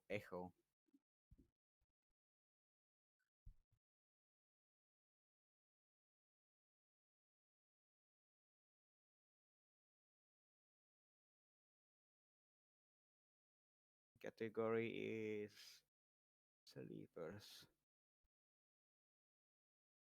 Wait, what's the category called? Sleepers?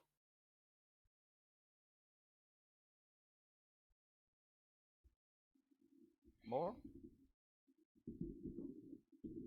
Hello.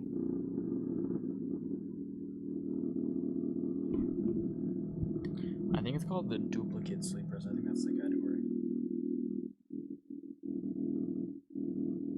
Yeah, duplicate sleepers. Because I have to change that. Wait, what's duplicate sleepers? It's basically being like, yeah, I'm copying Ludwig. Oh, why? Why is it sound like that? Is sleepers for Ludwig only now?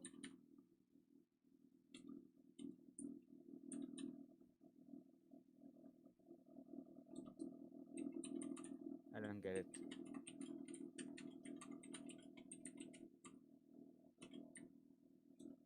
I guess I can call duplicate streams because I'm duplicating your stream. So yeah,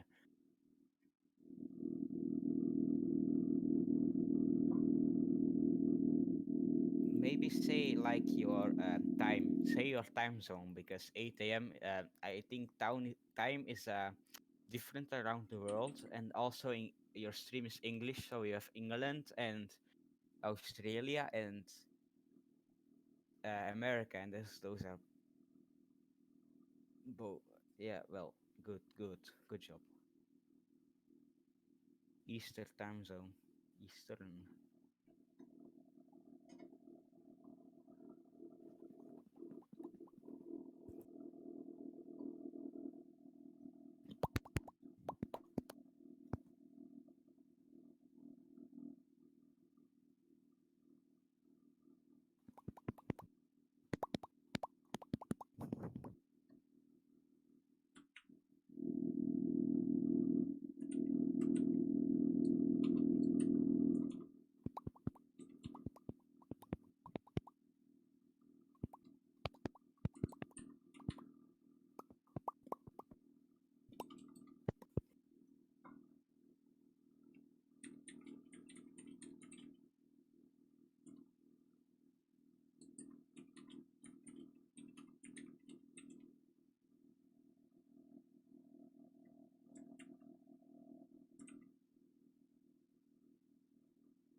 Make your Mahorn. Can you make your POC emote, but like turn it around, like horizontal turn it, because your current POC emote is the wrong way. It messes with my head. It's the wrong way of the original, you know. Yes, it is. Yes, it is.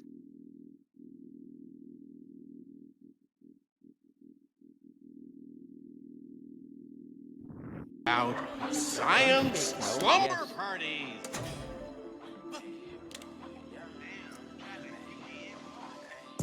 Young nigga from the 9-1, switch that over, that's the young blonde. I was at the West Coast, now I'm in the East Coast. Shawty wanna fuck, cause I cashed out. Young nigga from the 9-1, switch that over, that's the young blonde. I was at the West Coast, now I'm in the East Coast. Shawty wanna fuck, cause I cashed out. Young nigga from the 9-1, switch that over, that's the young blonde. I was at the West Coast, now I'm in the East Coast. Shawty wanna fuck, cause I cashed out.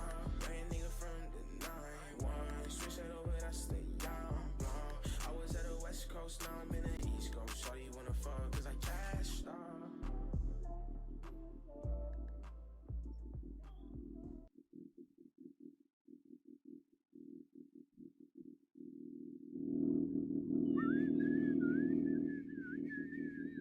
Hey, kijk een ditto! Wow, laten we hem vangen! Ja. Ditto, ik hoop dat je Blackfish gezien hebt, want dan weet je wat je te wachten staat! Wow, man! Ja, we vangen hem toch? Ik ben alleen maar eerlijk. Ja, ik mis mijn familie ontzettend. Stop met het voelen van emoties en doe een koprol! Oh nee, Ditto gebruikt Transform! Kijk, hij is in jou veranderd! Dat is niet hoe ik eruit zie! Can you read Dat is the exact hoe je eruit subtitle? ziet. Bekijk deze foto van mijn hoofd en zeg maar dat ik daarop lijk. Je lijkt niet eens bijna op die foto. Op die foto zie je er zelfs bijna aantrekkelijk uit. Valse reclame, schatje. Nou, ik ben het toch echt? Wait, you have to redo Dat it. is niet I hoe ik don't think klink. you. Het is pittig accuraat. Hé, ik dacht dat we een team waren, man. Hé, stop dat! Dat soort perverse dingen doe ik absoluut nooit! Ja, je denkt dat ik slaap, maar dat is absoluut niet het geval. Stop! Vang hem nou gewoon! Huh? Oh jee! I'm gonna mute it. Oh nee. Wat? Wie is nu de echte? Ja, super grappig, man. Wie is de echte? Wow, hey, waarom het wapen? Waarom het wapen? Kom op! Omdat ze in dit cliché altijd de kloon moeten neerschieten! Dat is geen legitieme reden! Oké. So Ryan, the media sure works with the way that you go to my donate thing and you put a YouTube link in and for Okay. 10 seconds no, 10 cents is a second, Hij deed geen damn. and you put this where the video wants to start and how long you want it. Max is 600 seconds, which is 10 minutes, I think. Mag ik nu mijn familie So, weer zien? Nee. Wait, Mahor, Just can do you that. rewatch it? no, too late. Yes, rewatch it. You did. It's out of the it's out of the queue now. It wasn't. Yeah, but add it in the queue. It's too late now. I'm putting my mic down.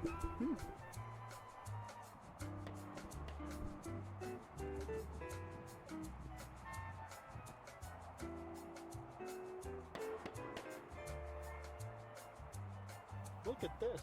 These guys are driving really safe today.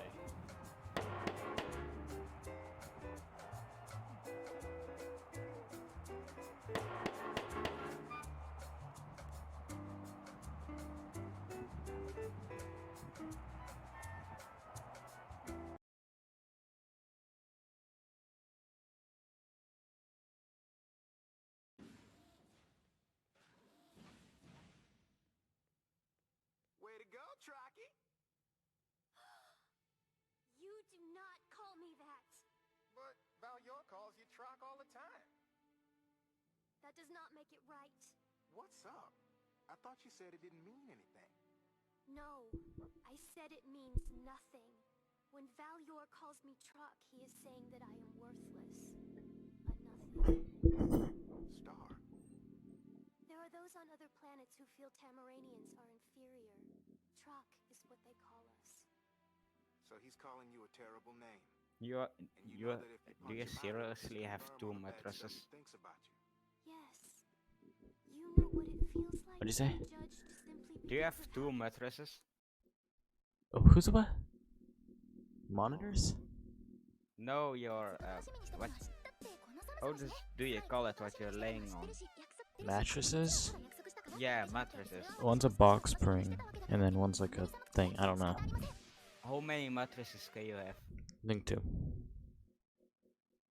Maybe 3 next time, and then 4, and then 5, All right, and then ladies and 6, gentlemen, and then we are the 7, FBI and then drone fleet. We are 8. being tasked to Mhm. And then find you and hit the disable roof, the two so the escaped roof has to androids go that down, escaped our and government then 8, facility. and then So their 9, goal and then is to locate and disable the Yep. mainframe computer that we have set out here in this remote location.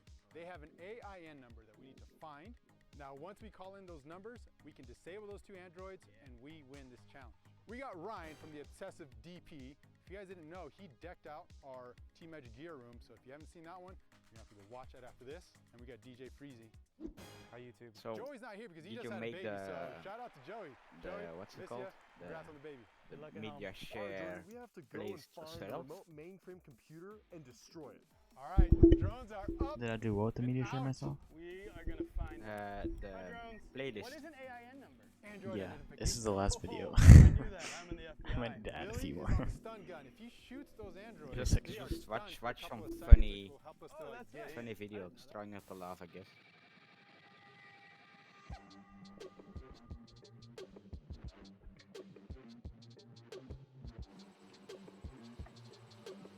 Okay.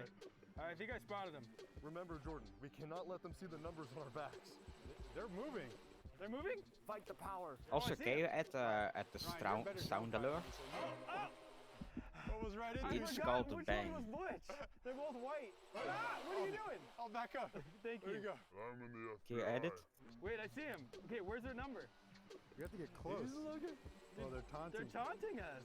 Try to get in there, bro. Okay, I'm scared. They might use their android powers. He doesn't see no number. Okay, I don't see any number. I don't see where you are. You're gonna pop some smoke? Throw it down there? This is gonna be very hard. I'm already telling you, this is gonna be hard. Oh, they have a long way to travel to get to that computer. Oh shoot, hold on. Do you see numbers? Dang it. Oh, orange! They threw a bomb. Oh, they're putting. Oh, there's like smoke screens going up. Let's go down. Let's go down. Oh no, they're coming in quick. Okay, I cannot see anything. They're right below me, but I just see color. Oh, they're covering their letters. Yeah, I literally. Okay, there's no way I'm gonna see a number.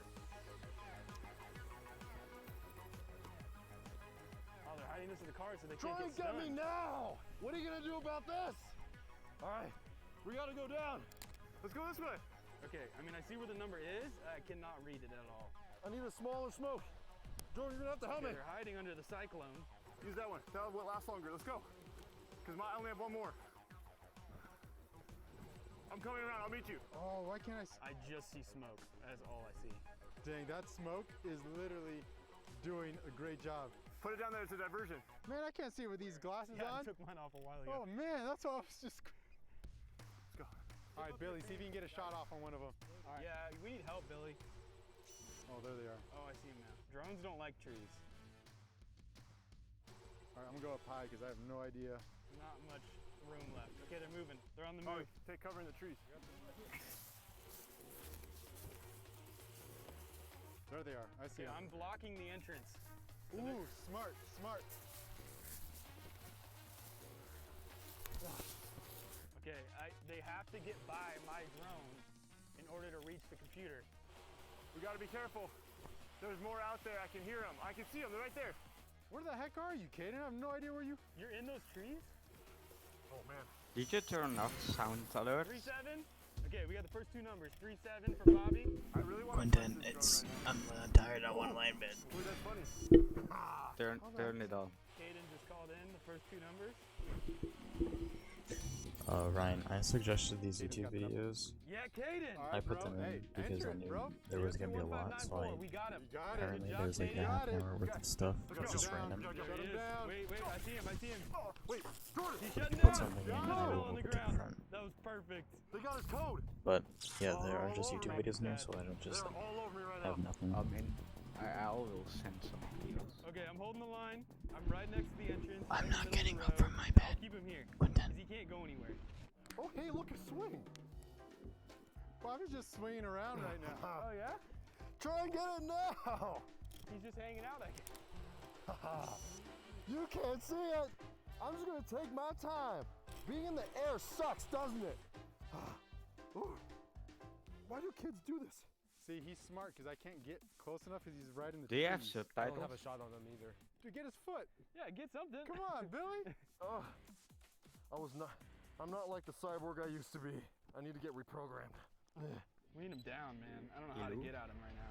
Oh, I got a bucket here. Got a bucket. He looks like he's planting new foliage. Come on. Dang it. He knows he can't see him. Come on. Yeah, he knows it's too small. Oh, I got him. Oh, you got him. I got him. Ow. Dude, he's messing with us. How about you guys try and get Oh I just saw it for a second. Ryan, thank you for the sub. He's charging me. He's charging me. Oh. Oh, the back. I saw the back for 1 second. Ah. That's right, son. Okay, he's just backing away from me. I can't get there. Do you see him at all? I have one more big smoke. Oh, I see him now. Never mind, we found him. They got me surrounded. Give 3 sub. I'm right by Jordan. Okay, he's coming your way though. Oh, there's one right above me. You're not gonna. Oh! Dude! I am so close to a tree. In the tree? Look at the tree. It's yelling at you. Yeah, you can too close to stuff. How much money do you get from like a tier 1 sub? We might have a drone down, guys. Tier 1 subs are like $3. We got a drone down. Going down. And you get everything for it, or just Twitch takes some? I'm down. I'm gonna save you. It's $5, but you get like $3 from it. I Oh literally... no! Bobby's kicking you. You want some of this? I Come see on. him. He's just doing a smoke bomb. I need to get behind him. Oh! He just threw something at my drone. This is government property, Bobby. All right, we gotta call in Caden. Caden, bro, we need you to get a little Oh closer. no, I'm behind him. I'm behind him. Ah, I couldn't see it for too long. There's so much smoke. I don't know. I shouldn't have gotten behind him. That was the only way. I just got a visual of Jordan in my screen. I know, it's hilarious. He's been dead for so long. Oh, dude, I think he's gonna hack Dang the it. mainframe. I think he's hacking it right now. I just see smoke. He's in the tunnel. He's in the tunnel. Now they can't see me. I think we lost. Damn, we got one last shot. Caden's just got to get in there. I don't know how the heck. Bro, that is some legit droning skills. I ran into a tree. Bobby, come on. You think you're so cool that you can fly? Well, I can walk. Oh, yeah, that's right. Back up. That's right. Uh-huh. Caden's drone's dying. What? You gotta refuel right now? Right at the last moment? All right, man, head home. I think we've... I don't know if Bobby can figure out how to shut down the Yeah, mainframe, maybe but he can't hack it. that is our last resort if he can't figure it out. Hey, dude, nice flying, man. Nice That was flying. good work, Hayden. But you still failed, so. All right, it's gonna take Bobby a while to hack the mainframe. Yeah, we saw the numbers. I know he flashed my camera. I think it's right here. Shout out to Billy for not really doing much today. Okay. Oh, right here, okay. Wait. Okay, right there. Oh, pause it. Pause it. Pause it. Oh man. Okay, I know it was. I gotta call it in. He definitely showed the camera. What is that? 371? Zoom in, you had to be I know I did. I deleted it. It looks like no. Not the code? Not the code. Keep trying though. Can you get it a little closer? I'm doing my best, Brian. Is that the best angle you have? Yeah, this is when he got the closest. Hey, Kaden, start reviewing your footage, man. See if Okay. you can see All right, anything. here goes nothing. Hold on, we got another number coming. 37147. It looks like 371476. Is that it? Haha. We're never gonna get this. Okay, I have 371 just for sure. accomplished the mission. The cyborgs win. No, it has to be. It doesn't matter. 37147. I have destroyed the machine. This is my planet now. It's not working. Oh no. Connection lost. Connection lost? Bobby! What does it mean? I mean, Bobby's a free man. A free android. Well, I'm gonna hand in my resignation. Alrighty guys, these cyborgs win. I took over the planet. Guys, make sure you check out this video right here. This is Ryan, our drone operator's channel. He does a whole bunch of cinematography stuff, so if you're into that kind of thing, go click this video right here. Kaden, our second drone operator, this is his channel right here. It's called The Mudding Report. We go off-roading. I was even on this channel, so if you guys want to watch me go on The Mudding Report, click this video right here and subscribe down below. Peace!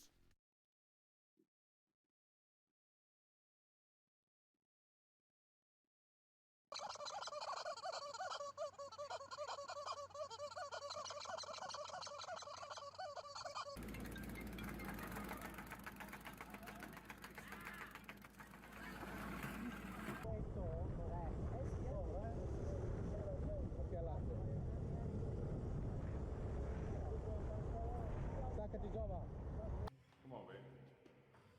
Let me see what you got, huh? Ready? You say you go hit it one time, One time.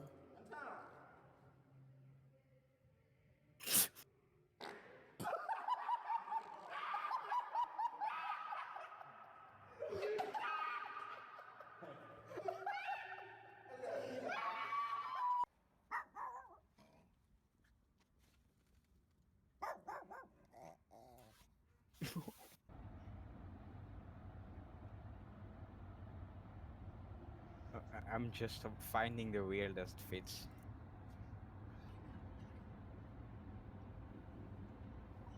Yo, more, where do I send? What the fuck is happening on your stream?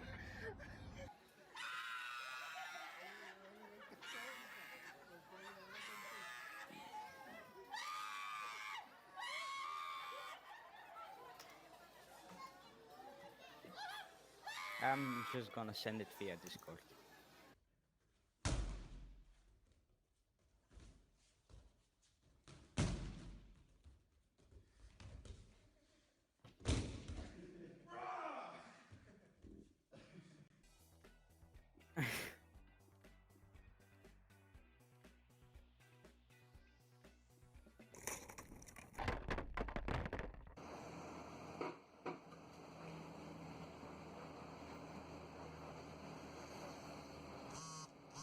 Oh no.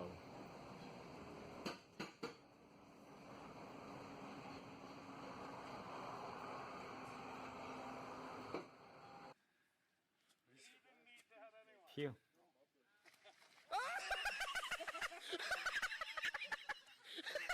Josh, do it now! David, try to...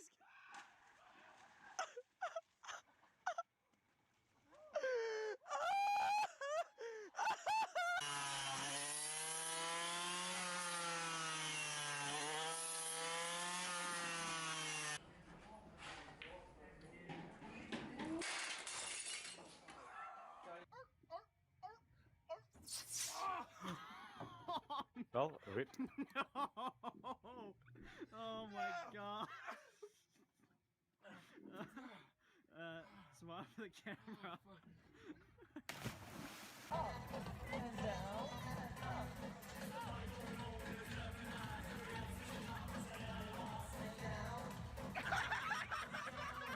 Damn this delay.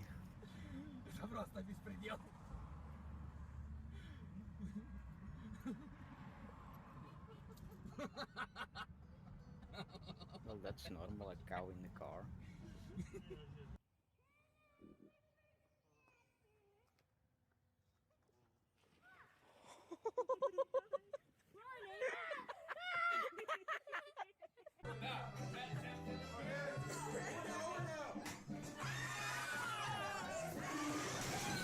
Welcome to National Geographic. And here you have Mahorn in his natural habitat, emotionless. Cheers. No, it's not cheers. Cheers. No, I'm scared. Let's go.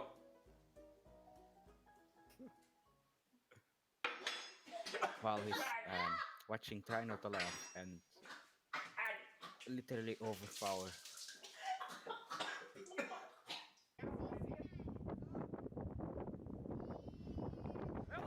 He hasn't. Oh no, he has laughed. I repeat, he has laughed. Yep. And rip his nuts. His nuts are crushed.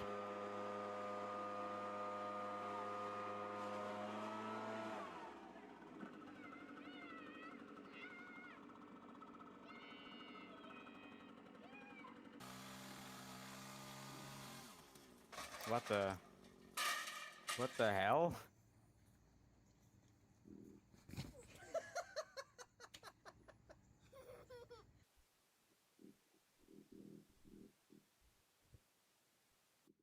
Wait, I'm gonna time my delay.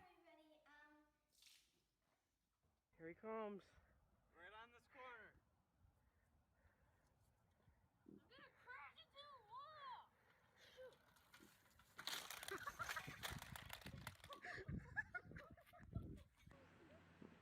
Test.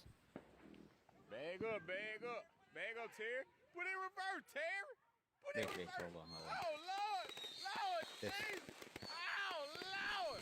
Oh, Jesus. What you doing, I have a 5-second delay.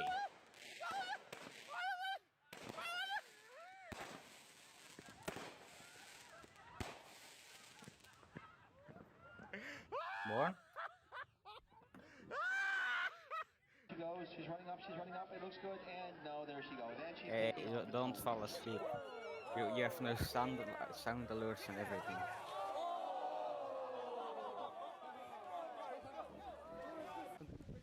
I'm taking a video right now. Hold on.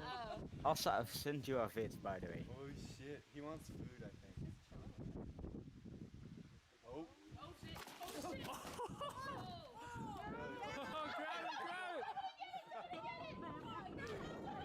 Rip the purse.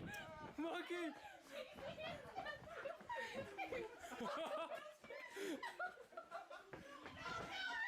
Oh no!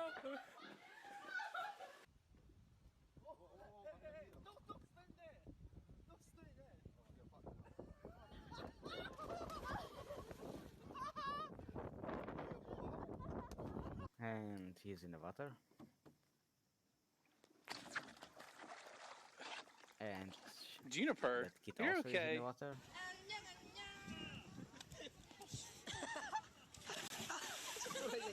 And she's probably also in the water, or he.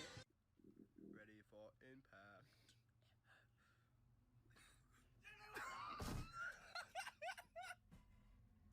And he's gonna crash. Man, watch your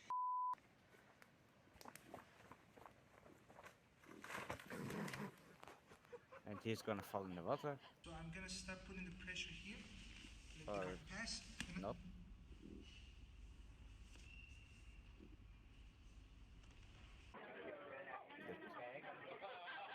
He got slapped. He's gonna poop. Nicely. Nicely does it. Or pissing. Good boys.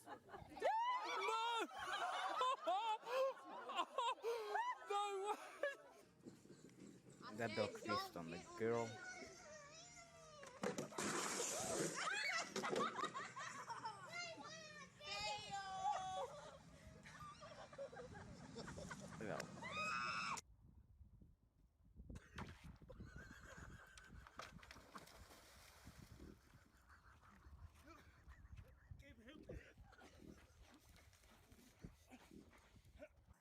This try not to laugh is pretty lame.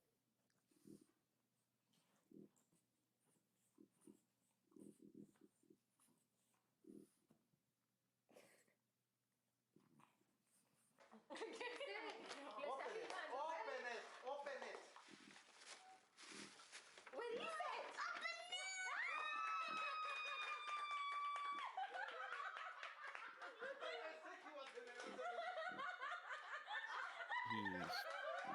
He loves bananas. It's alright, it's alright, don't worry.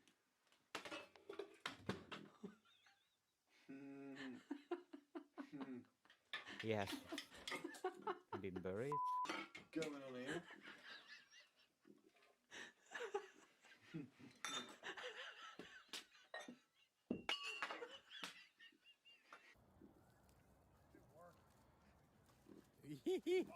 Oh,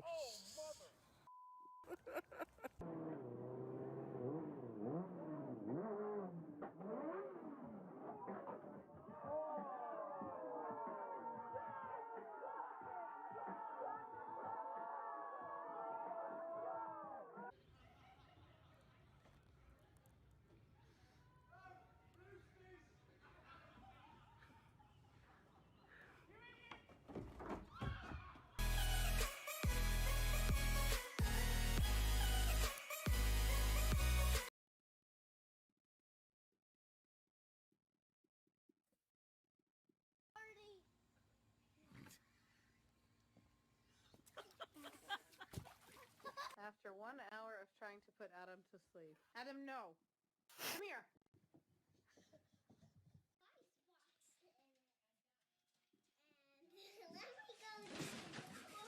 So how did you do the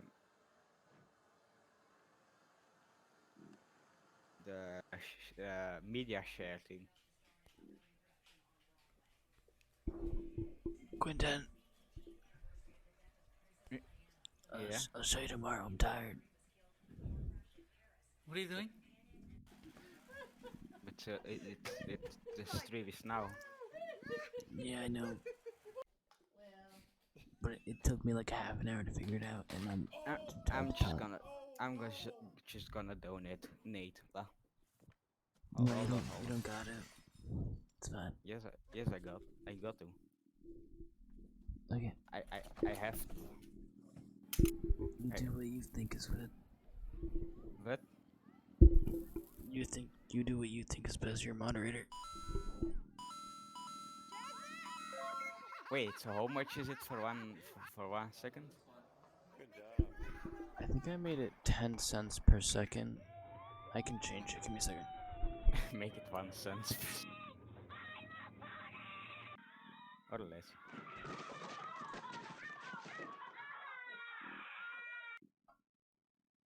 Imagine making it free.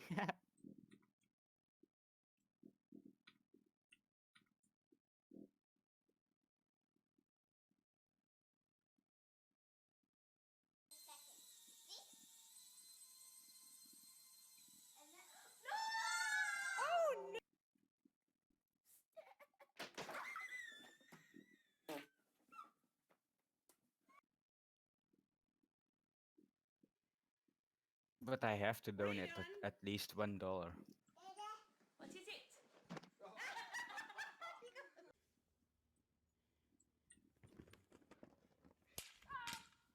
And it won't tell me how much I got to pay to have the whole video.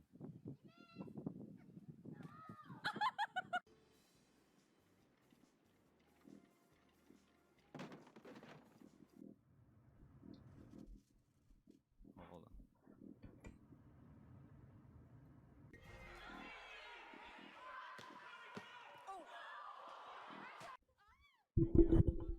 Quentin. Yeah? I changed it to 1 cent per second, and also I added your video that you sent me. Oh, yeah, well. You don't have a boyfriend. You're probably gonna You don't have a boyfriend. well you got to go to that link. Yeah, you press the link, and then underneath where like the donate is, you put like your link and where you want to start. And since it's 1 cent per second, however long you want the video clip to be, put that price in with like your name and stuff. And I think you can just do it, and it auto go into my queue.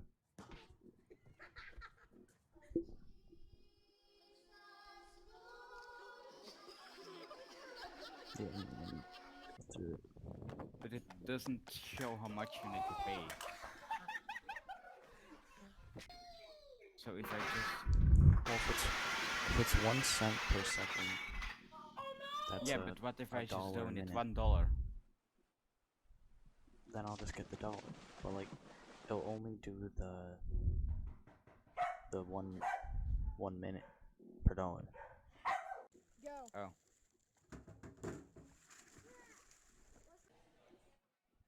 Well.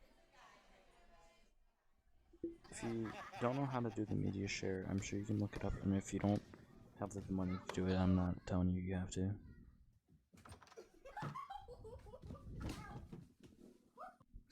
Too lazy to get up. Nice, Ron. I sneezed. Oh, I'm not allowed to. No! No! I don't want to get up out of my bed.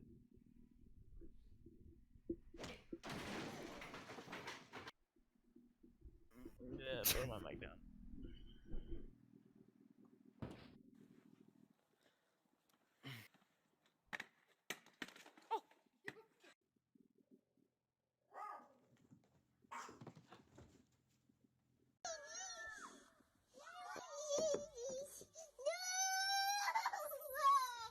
I'm gonna place you down. No, wait!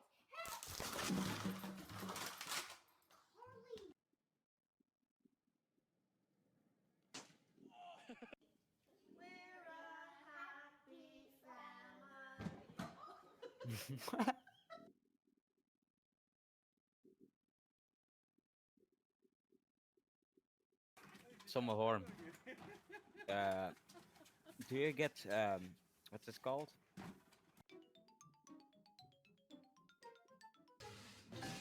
Do you get the subtitle automatically? I don't think so. Well, then. I'll just have to watch it and hopefully understand it.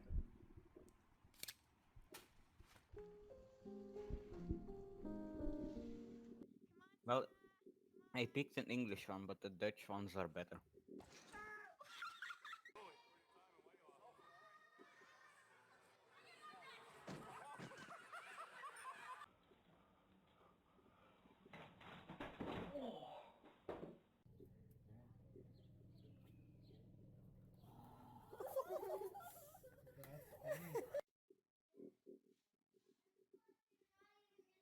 So, do you know me? I am from Japan, and I don't chop this chili without looking cancer. 1, 2, 3.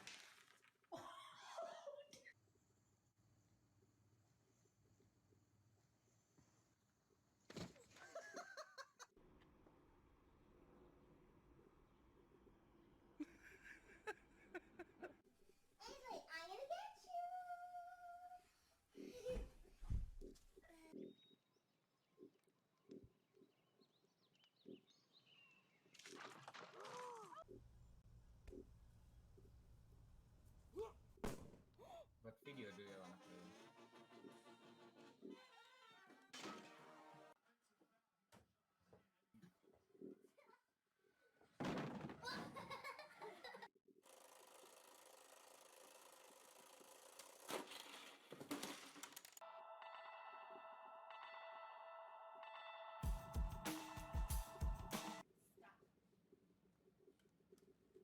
Well, if you're still here. Ready, go!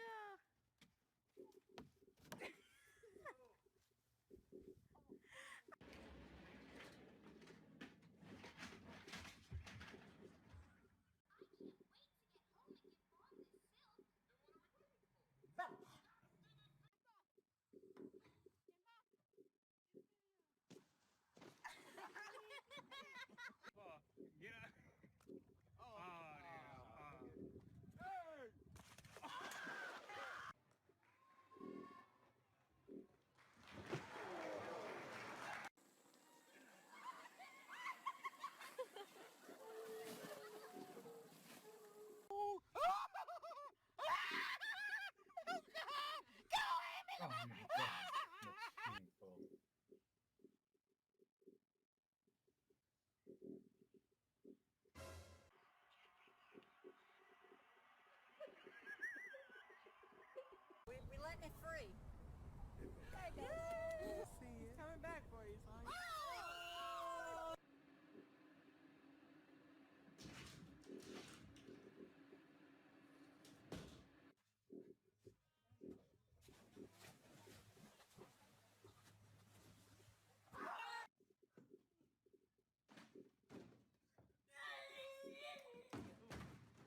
Oh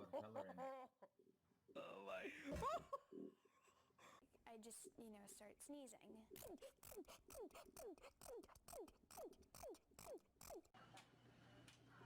What are you doing? Also, how was Ryan the founder? Next to you. Founder. You're quiet again, Quentin. You gotta move the mic. Gorilla. Also, how does Ryan have the Donkey. founder badge again? Because he was one of the first subscribers. And every time he subscribes, he You gets have it. No, he's gonna have it.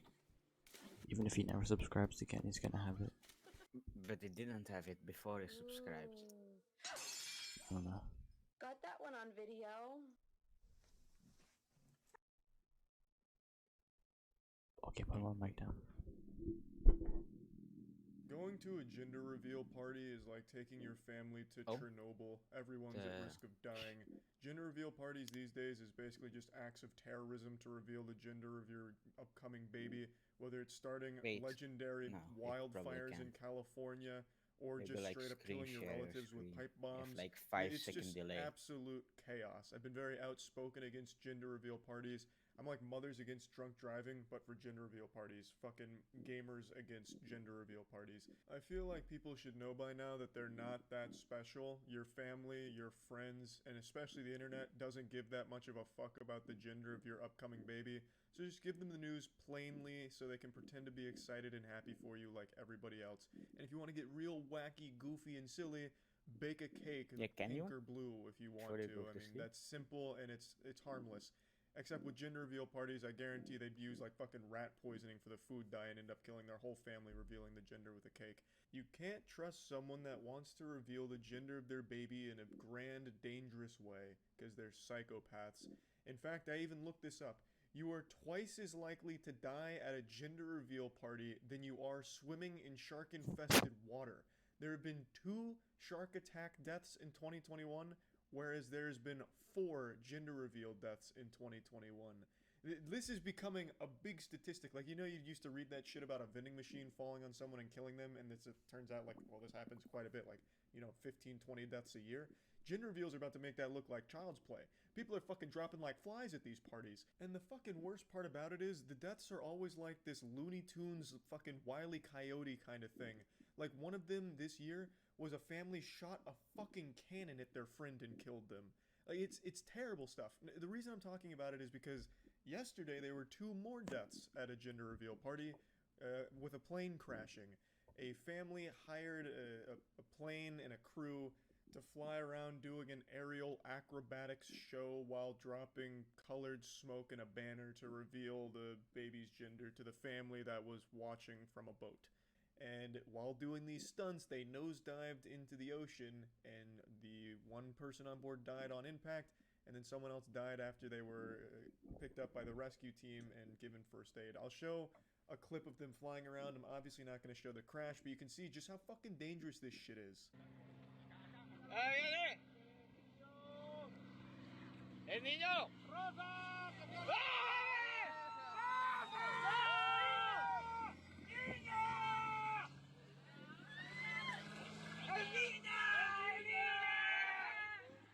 It's absolutely horrifying and extremely sad with such an easy to avoid circumstance. Just don't do this kind of crazy dangerous shit to reveal the gender of your baby. It's so fucking trivial. People don't care. Your friends that go wild pumping their fist, whoa, good work, you fucked your wife and now you got a girl on the way, woohoo! They're just putting on an act to make you feel better. They don't care. They're not gonna go home and talk about it for the next week like, man, I can't believe they're having a girl. This is fucking incredible. And the way they revealed it with the magician making the Statue of Liberty disappear and then reappear covered in pink dust, man, I'm going to be thinking about that for months now. People don't give a fuck. It's this narcissistic attitude, like wanting to be this center of attention, like, look at this, we're having a boy. So we're going to burn down all of California to celebrate, which is what happened last year. Well, fucking one of the largest wildfires in history was started because of a gender reveal gone wrong. Like, the amount of death and destruction while you're on your PC, can you maybe share a screen? Is wild. Woo! Our baby's gonna have a penis. He's gonna have a fucking dick. To celebrate, I'm gonna fire this fully loaded cannon at Great Aunt Mildred. Brace for impact. Like, to be honest, at this point, I wouldn't be Should be. surprised if the fucking meteor that took out the dinosaurs was actually just an alien revealing the gender of their baby and using Earth as a way of doing that. Like, it's crazy. Like, they keep ramping up in danger. Like, pretty soon, gender reveal parties are just gonna be families open firing on each other using pink or blue guns. It's fucking weird, it's stupid, and it's so easily preventable. You don't have to kill your friends and family revealing your baby's gender. You can just bake a cake if you want to get real wacky. Like, it's that simple. It's gonna have the same effect. And I can promise you the internet doesn't fucking care how big your gender reveal party is. No one gives a fuck. Like, and a lot of them do it for internet points because for some reason some people cheer them on just trying to make them feel better, but don't. You're encouraging awful behavior. It's so fucking sad. It's so dumb. So just a little friendly advice to anyone considering throwing a party for the reveal of their baby's gender. Maybe just use pink or blue lollipops. Be like, surprise! Lollipops are blue, it's a boy, and then people clap, and then, you know, no one dies. Unless, of course, you've dipped those lollipops in fucking cyanide or something, but you probably wouldn't do that. Like, there's just play I added a safe, few more videos you because know? I'm actually gonna Or try and just sleep don't now. bother at all, 'cause again, Wait, people what did don't you give say? that much I of added a fuck few about it. more So, yeah. videos, so I'm actually gonna try and sleep now. Can you share your screen? No, Well, damn you. because like my screen is really whack. Okay, I'm gonna try and sleep. I have 5-second delay.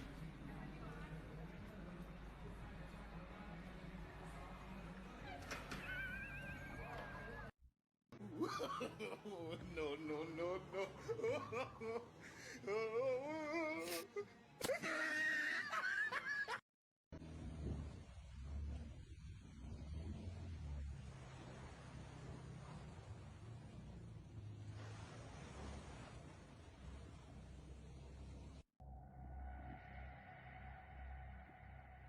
Do you have your headphones off?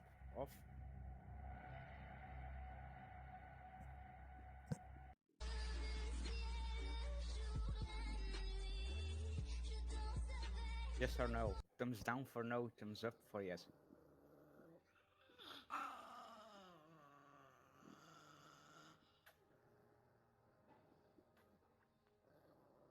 Alright.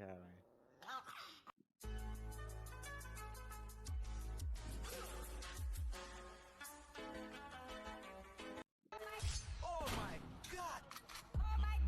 Yo, gangsta dog, holy shit.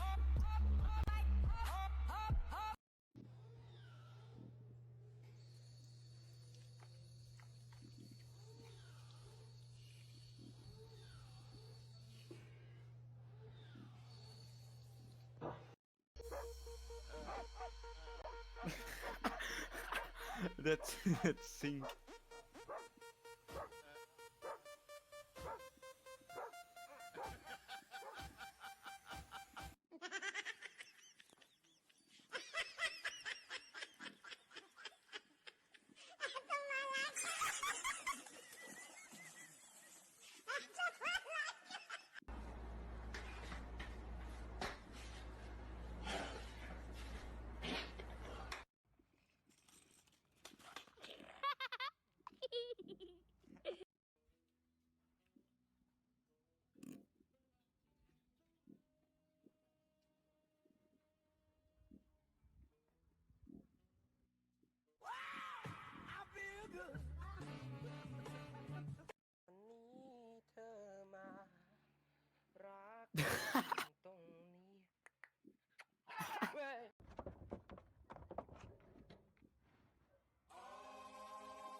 Oh well, that cat is dead. Oh, never mind.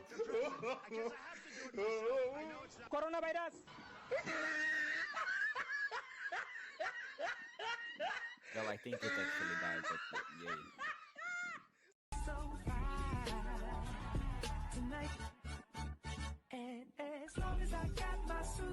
Well, someone coughed on Donald Trump.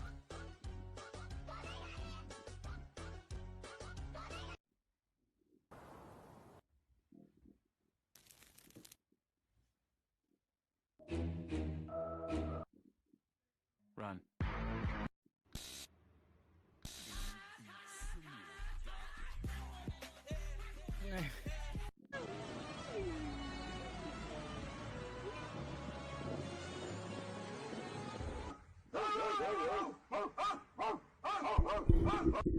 You don't have to stay, Quinten. If you're tired, you can go to bed. You can leave whenever you want. No, I'm planning on messing up. I'm waking you up. I'm waiting for you to sleep. Oh yeah. No, no, no, no.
Oh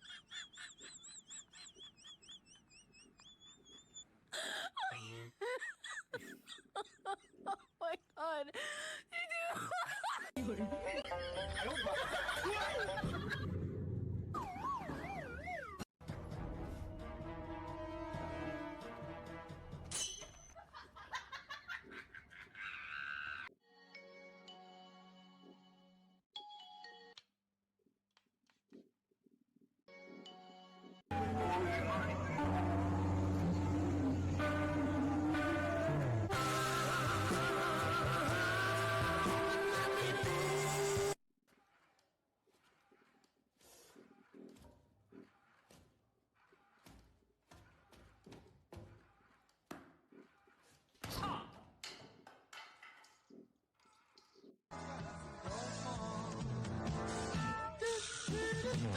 Oh my god.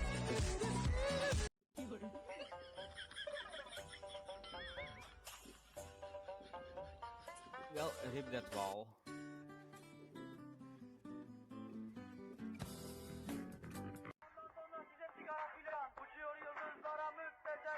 Harmanım, baba nerede çarşafım? Gördüğüm bu paket. Also, that wasn't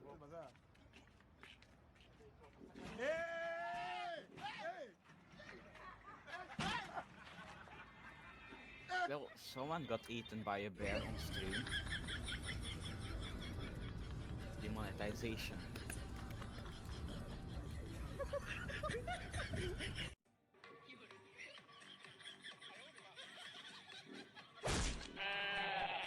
Nhung ơi!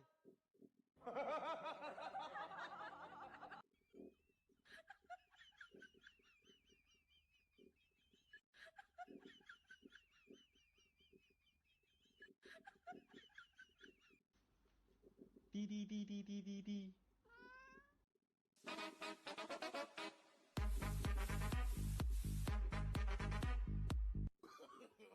No, no, no, no.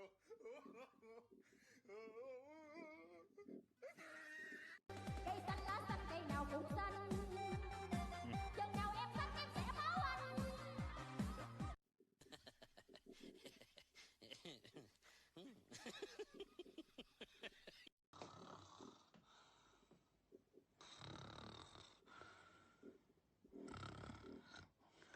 I don't know why that was funny. There was literally a guy just fishing.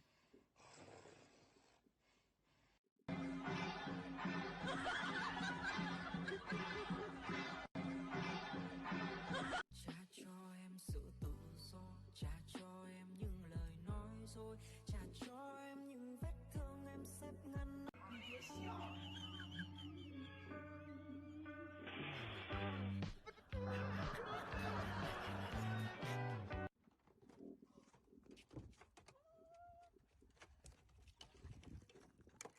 What the?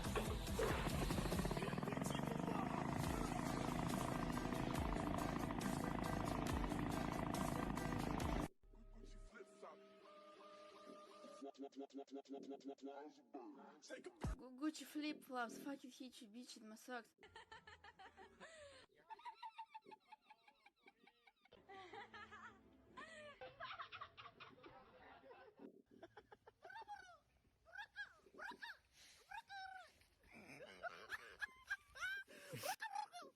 Oh.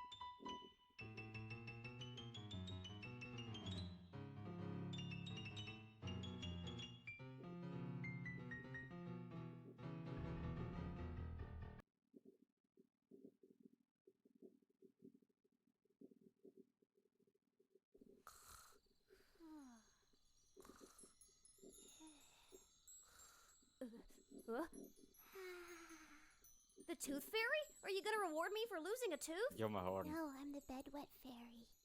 You reward kids for peeing their bed? No. What is happening?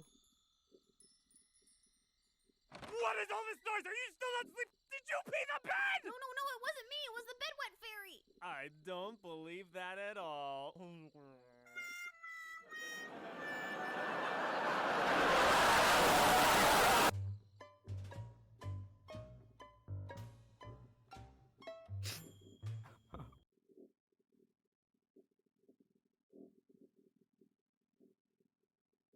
Greetings, Boogie fans! Michael here, and today I'm going to be trying my toughest Pokemon playthrough challenge yet.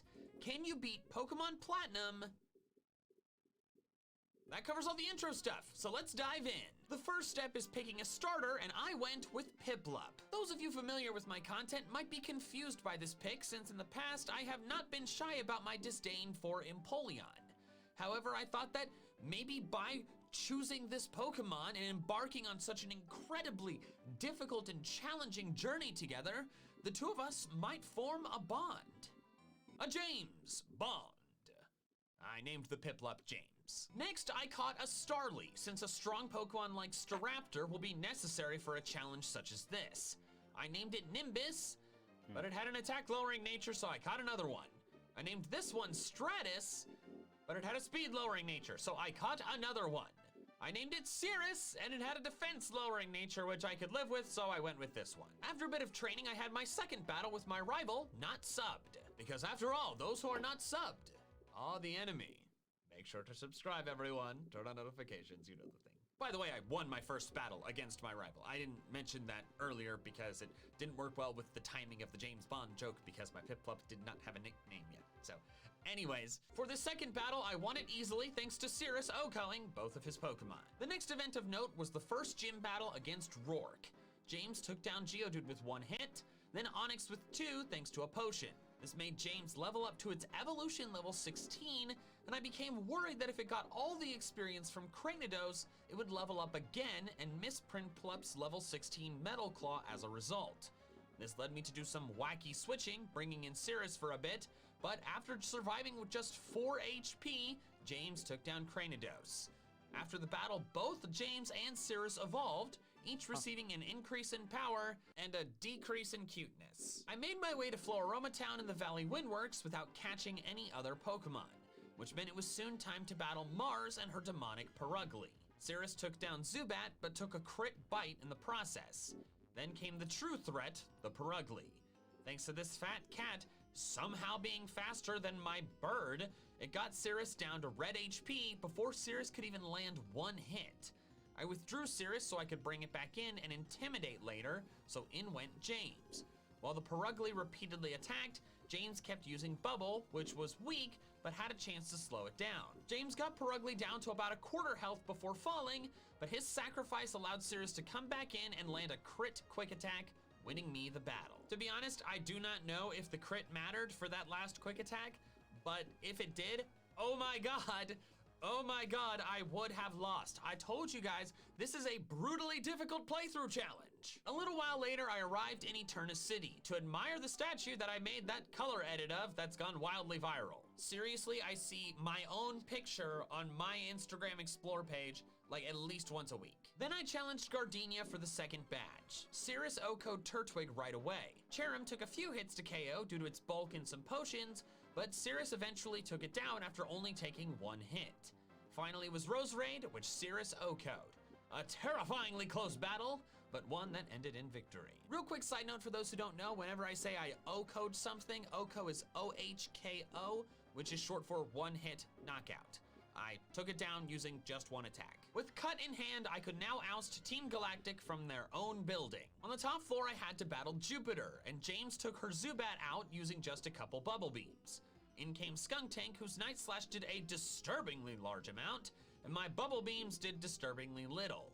James only landed 1 hit before falling, but this allowed Cirrus to come in and intimidate it. Cirrus repeatedly wing attacked while Skuntank failed to land any poison gases. Finally, Cirrus took it down. Another incredibly difficult battle in this very tough challenge. Once that was done, I decided to head to Wayward Cave. With how difficult of a playthrough challenge this is, I need strong Pokemon. And what Pokemon could be stronger than the strongest trainer's strongest Pokemon? That's right, I wanted Garchomp. All I had to do was make a beeline for the secret segment of Wayward Cave, go in there, and catch a Gibble. But then what happened next? Well, I think it's better to show you than tell you.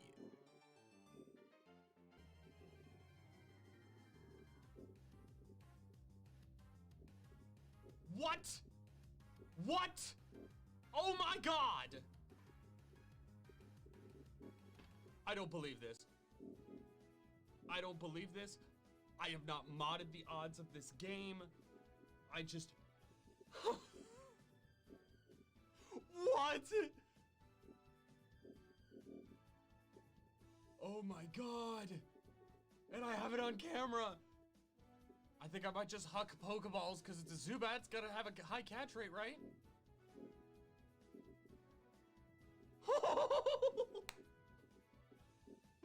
What?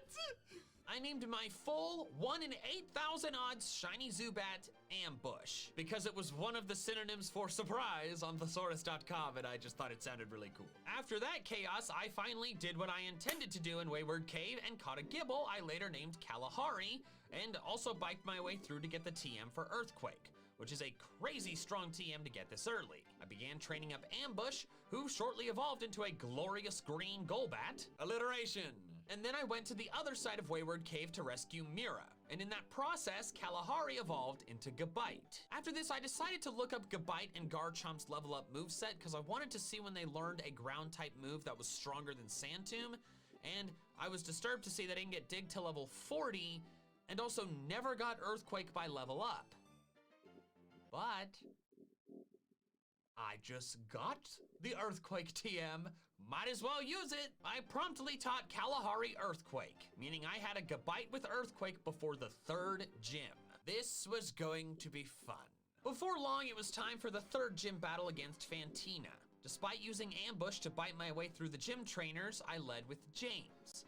I did this because I knew her Duskull knew Will-O-Wisp, and James was my only special attacker who did not care about the burn attack drop. James was burned right away, so clearly I made the right call. My penguin friend took a beating in the process, but he was eventually able to take Duskull down. As she brought in Miss Magius, I switched to Ambush. Ambush bit first, flinching Miss Magius and preventing a Psybeam. It healed with its berry, but Ambush simply had to bite again to take it down. Finally was Haunter, who barely held on from the first bite and then put Ambush to sleep. She healed while I slept, but then Ambush woke up quickly, biting once more and ending the battle. My unsubscribed nemesis then attacked me in the gate, but with the combined efforts of my powerful team, I took him down no problem. My subsequent journey to Veilstone City was uneventful, and thanks to the power of both Ambush and Cirrus, I felt comfortable immediately challenging Maylene's gym. First, Ambush immediately OHKO'd Metatite. Ambush's next wing attack did about 2/3 to Machoke, but then it fired back with a critical hit Rock Tomb, taking out most of Ambush's health and lowering its speed. Due to my fear of being outsped, I swapped in Kalahari, who after tanking a Rock Tomb was able to take down Machoke with Dragon Rage. In came her ace Lucario, which struck with a powerful Force Palm. Kalahari tanked it though, and fired back with just one Earthquake, taking down Lucario and winning me the battle. After that, I knew my next gym battle up was Crasher Wake, the water-type gym leader. And since I didn't have any grass or electric-type Pokemon, I knew it was time to expand the team. My first order of business was to enter the Great Marsh in an attempt to find a Tangela, which let me tell you was pretty freaking annoying. These things like to flee. After catching as many as I could before running out of safari balls, which was only 4, I told you, it was annoying. I grabbed the strongest one, which I named Tether, and added it to my squad. I did sadly bench Cirrus the Staravia to do this, which was a shame because I quite liked using him, but it didn't make sense to keep him around when I already had Ambush, who I definitely intended to keep around. I wanted to keep expanding the team though, and the next team member I decided I wanted to use was Gallade. I'm quite fond of Gallade and have used it in playthroughs before, but never in a platinum team. I really wanted it because it's really strong, really cool, and also its fighting type I knew would be very useful. I caught a few male Ralts and Curlias and added the strongest one to my squad named Gallant. After fetching the hidden Dawnstone west of Pastoria and then leveling up Gallant just once so it could become Curlia, I used the Dawnstone to make it a Gallade. And then I spent a long time training it up. And it was annoying to do because its only attack was Magical Leaf, which is a special attack, not good for a physical attacking Gallade, and I had to get it from like level low 20 something all the way to level 31 to teach it Psycho Cut. So that was dull. But at least there were a bunch of water and ground types to the west of Pastoria for me to KO repeatedly. A lot. I was then going to train up Tether against the gym trainers, but I forgot about Not Subbed attacking me at the door. And this became my toughest battle with him so far since his team was noticeably higher level than mine. I immediately had to withdraw Tether because he led with Staravia, and I went in with Ambush. Thankfully, Staravia's double team didn't make me miss, so Ambush took it down with a couple hits. In came Ponyta, which James almost O-C'd as it lowered his defense. Then Ponyta hit back with a crit stomp, which did so much damage, but James held on and finished off Ponyta. Next was Grottle, which took a very long time for Ambush to KO due to it using Withdraw so many times, but it finally got the job done. Last was Buizel, which Tether handily defeated. Let me tell you, that critical hit stomp, meaning a Ponyta almost took out my water type, that made the adrenaline go, ha-ha! I could finally enter the gym to train up Tether, and during that process it learned Ancient Power and evolved into Tangrowth. A little while later, it was time for the gym battle, and it started horrifically. Wake led with Gyarados and I with Tether since I had no electric type. First, it bit me and flinched me. I knew that could be a problem, so after that I started to go for Stun Spores to make Gyarados slower than me. I then missed 3 consecutive Stun Spores, of which the chance to do so is only 1.5%, and then flinched on the following turn. Flinch, 3 misses, flinch.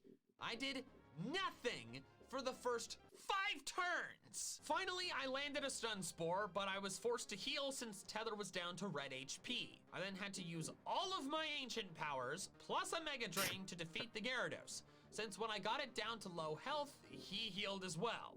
I did not get the Omni Boost any of those times either. Can I just say that in all my Platinum playthroughs over the year, including this incredibly challenging one, the most difficult Pokemon to defeat, in my experience, tends to be frickin' Gyaradoses.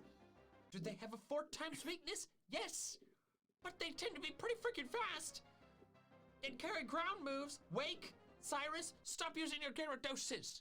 They're very annoying. Finally, the cursed Gyarados was down and in came Floatzel. Its Ice Fang did a solid chunk to Tether, but Mega Drain healing allowed it to stay alive for 2 hits and then take out Floatzel with 2 hits. Finally was Quagsire, which was an easy one-shot. The battle was won, but not without its frustrations. What an incredibly difficult challenge this is. My gosh. After some defogging and such, I made it to Celestic Town. Then, while training against the trainers to the west of town, both James and Ambush reached their final forms after the same battle, which was very exciting. Then it was time to oust Cyrus from the ruins, and immediately I was in trouble. His 3 Pokemon are Sneasel, Golbat, and Murkrow. My only super effective moves for Sneasel were Ancient Power on a grass type and Metal Claw on a special attacker. My only super effective moves for Golbat were Ancient Power on a grass type and Psycho Cut on a fighting type, and then my only super effective move for Murkrow was Ancient Power on a grass type. He led with Sneasel and I led with Gallant, which forced me to switch to James since Psycho Cut can't hit Sneasel and it was my only attack besides Magical Leaf. Sneasel screeched James twice, dropping it to -4 defense, and James' bubble beam did less than half in return. I got scared and switched to tether thinking its bulkiness would save it from the ice moves, but this was wrong. Not only did Ice Punch do more than half, but it froze tether. I brought back in a refreshed defense James and used Metal Claw this time, which I clearly should have used the first time since it KO'd. In came Golbat and I brought in Gallant. The first Air Cutter did less than half, and Psycho Cut almost O-Code. Cyrus healed and I Psycho Cut again, which once again barely did not KO. The next turn I somehow outsped, and that finished the Golbat. Finally was Murkrow, who I brought in Kalahari for. Its Drill Peck did 1 less than half health, and my Dragon Claw did a lot, but it healed with its berry.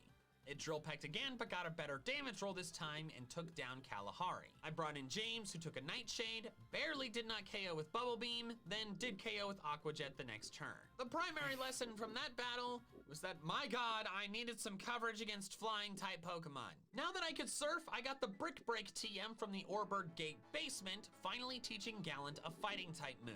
Not long later, I arrived in Canalave City, where Not Subbed challenged me on the bridge. This battle sucked. His stupid Staraptor got up 6 double teams, and it took me 11 surfs to hit it 1 time. But thankfully, that was all I needed. Against Heracross, I of course missed one more time with Fly, but the second hit from Ambush defeated it easily. Kalahari easily defeated Rapidash, and Ambush took down the substantially higher level Torterra in a few turns. Finally was Floatzel, which Tether easily defeated. I then headed off to Iron Island to do some much needed grinding, and in the process of doing that, well, you're not gonna believe what happened.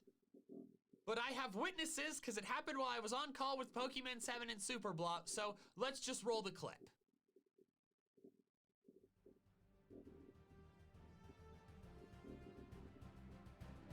Yes! What? What'd you find? A Graveler! Dude, they blew up! Mikey, it's gonna blow up! I found a shiny Graveler in 5th gen and it blew up on me. What?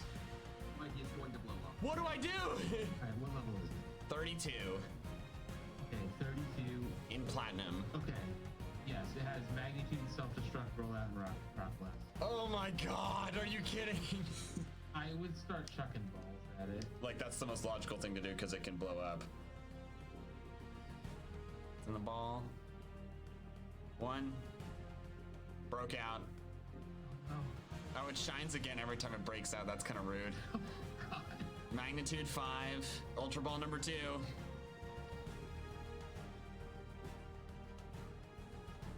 One, 2, 3. Oh, it broke out! No! Oh, no.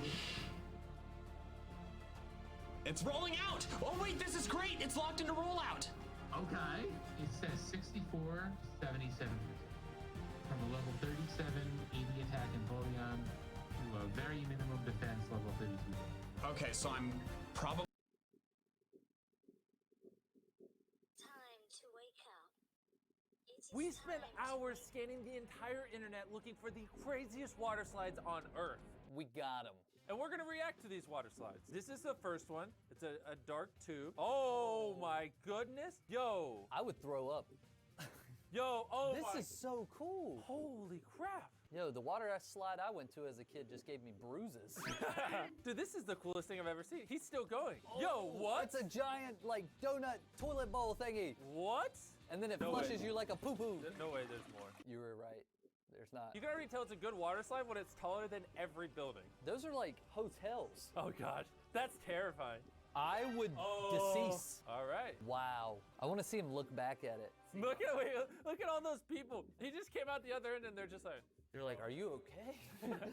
That's actually how angels get down. They just take that water slide.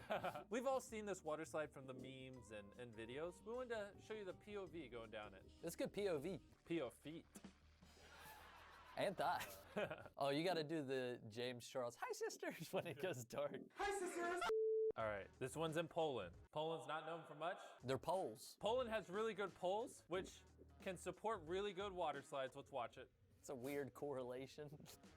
Wow. Oh, wow. Wow.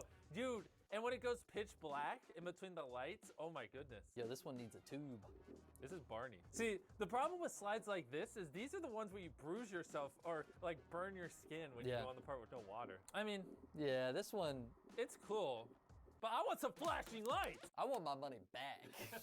Oh, this is like a roller coaster. Yeah, this isn't a water slide. When you need a seatbelt for your water slide, you know it's epic. This is too much. Oh my gosh! That's the point of a water slide. Oh, these ones feel really dangerous because you're constantly spinning around and getting slammed into your sister, and then she yells at you, and then your mom and dad yell at you. This looks like the inside of like a creature. Oh man. Oh! Yo, that's cool. Yes, yes. More of that. Can you die? Yes. 10 out of 10. Oh, the dark abyss. I don't know. I'm close to having a seizure, but not quite yet there, so 5 out of 10. That looked like you were going through like Star Wars, like going to hyperspace. I love how she was just standing there with her hand on her hip. She's like, welcome. All right, this is from Germany. Yes. If there's one thing the Germans can do, good water slides. Dying on this hill. Whoa! Oh! Yeah, Yes! seizure! Yes. Claustrophobia. Panic attacks. I love it. You know, the thing they don't tell you about water slides is usually you're just going down a giant pipe in somebody else's pee. But it's fun. I mean, they do recommend you drink pee, so that's convenient. Where do they? Random is funny. Wait, is that like a saw to cut them? That looks like an accident waiting to happen. If that fell down on a child, he's just holding it there too. Yeah, he's holding it with a rope. Oh my God, I didn't see it, and it's tied right here on this random pole. Oh, it's from Brazil. That explains. This is a good water slide. Look at that, he bumped into it. Oh my gosh. There's no way there was any kind of safety protocol done on this. There's zero chance this exists in America. But this is the most epic water slide. It's so epic you can't even see what's going on because you're just getting beat in the face with water the whole time. Look at everybody, they've got water up there. What the heck? It's bringing tears to my eyes. This is a great idea. This is something we would do. If they gave us an unlimited budget, we would do this. It's so beautiful. It's so beautiful. It's so smart. All right, we got POV. Okay. I mean, look at the guy's face. Did you hear that? Woo! Play back. It's definitely cool, but like, is it epic? No. You need fast. Wow. Yeah. I guess that's one of those things, they need to crank up the speed. If that was America, they would crank up the speed. Yeah, well, it's almost like where you take a burger and you like put chocolate on it because you really like chocolate, and you're like, oh, this will taste good on a burger. But then it's like, oh no, that was a horrible idea. Two great things, they don't work together. Yes. Oh, this looks dangerous. Yo! Oh! Look at the like patches in it. How do you not just slam into the wall? Oh, you just slam into the wall. You do. All right, this looks like a big water slide. And the thing is, this one doesn't look super high tech. Like this is the kind of water slide you could have, down the road. Yeah, this is the good ones. Yeah. The ones that are kind of held together with like duct tape and glue, but they're really fast and. Oh, it went. It went. Never mind. That's cool. That's not like one you have down the road. That's really epic. That's the one you'd have down the road if your city wasn't cheap. You got a cheap city. It's okay, we have a cheap city too. Yeah, all our cities are cheap. Our water park got shut down. Whoa. Yo, okay. No. This is that. No, that's resort. Skydiving. What's this? Whoa! Tell me the difference between jumping out of a plane and going down this water slide. I'll wait. They're the same. Oh, wait. Listen to the music on this one. All right, will we be let down? Does the water slide live up to the music? Let's find out.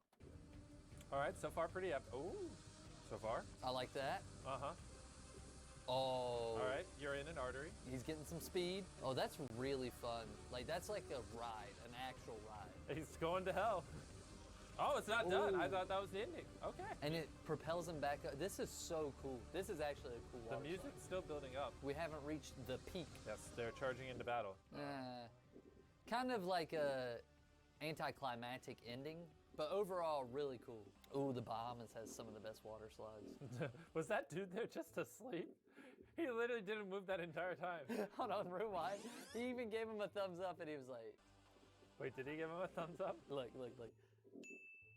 He's like... The dude just didn't move. him. He's like, all right, just go down the water slide, bro. Yeah, the surfing slide in the Bahamas. You should check and see if the guy operating the slide's still alive. They're like, this guy's really good. He works here 24/7, doesn't complain. Yeah, the CEO's like, yeah, so we managed to save money because this guy just works all the time and we never have to pay him. And someone's like, wait a minute. That guy's a mannequin. Whoa. This is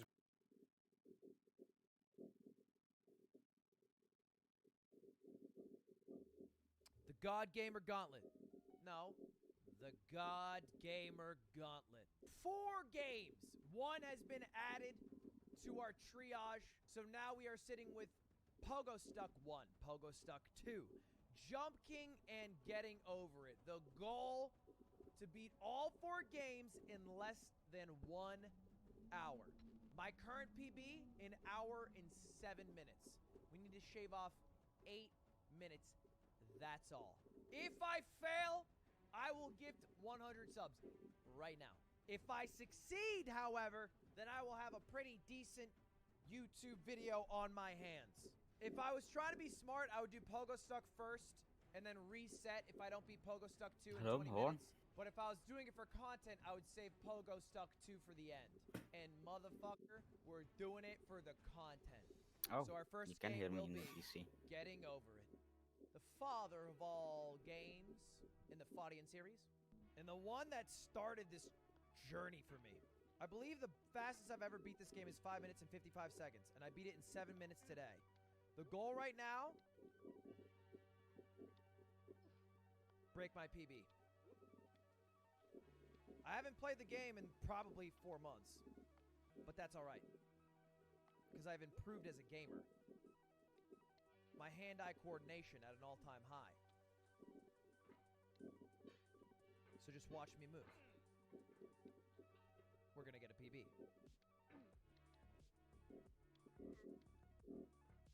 Wait for it, wait for it. Motherfucker. There you go. Motherfucker.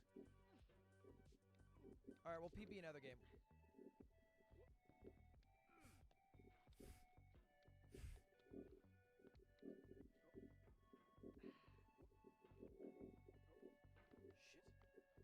Fine. Oh no.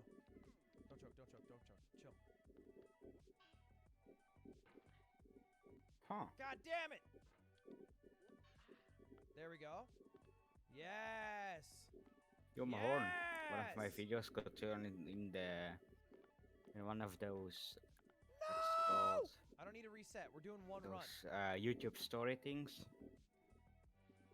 The TikTok ripoff from YouTube. Fuck yeah. Fuck yeah. Oh, I can super... Oh no, I choked. Son of a bitch. Son of a bitch! Boys, I don't need to reset over 3 minutes. I shouldn't have done so well last run, because now you guys are... Last run, I got sub 7, you guys freaked the fuck out. I should have done worse. Now your expectations are too high. If you guys didn't know I was good at the game, then you wouldn't be so fucking whiny. Like, I'm still doing fast pace.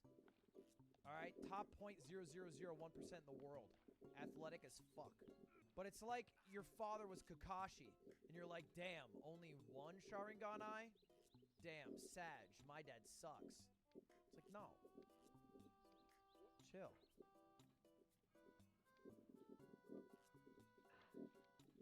Dude, my arm is sore.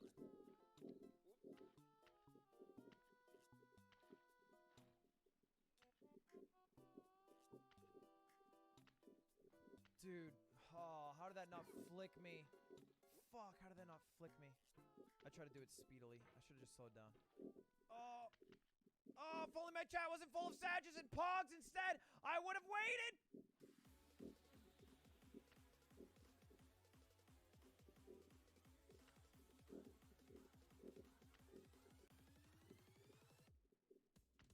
Just sub 10, sub 10. Sub 10's all we need. Shit.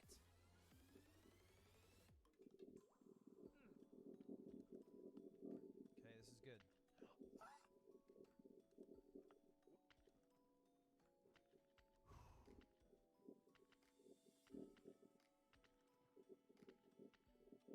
Oh, that was so good. That was so good. Wait, he's actually good? I know! I've been telling you this! Nobody listens to me. That's fine. Hold up, I have an idea. This is a mistake. That's good. Are you serious? There it is, there it is. 8 minutes and 40 seconds. That's great, that's great, that's great. I'm happy with that. I'm happy with that. My goal is to beat my PB. So my PB is 9 minutes and 52 seconds. And I actually think I can beat that. I believe our last run we did it in 10 minutes. And it wasn't very fast.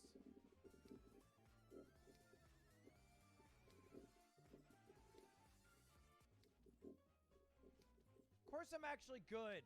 I put 168 hours into this game. Oh, I fucked up. It's alright though, I clutched it. I really haven't made too many mistakes yet. Kind of a jinx of me, but that's alright.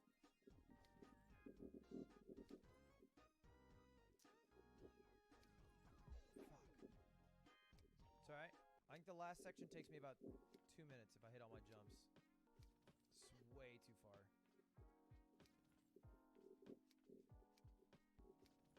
Good thing I got backups though. That's why I love this fucking map. Alright, the only jump I'm really scared of is the bird jump now.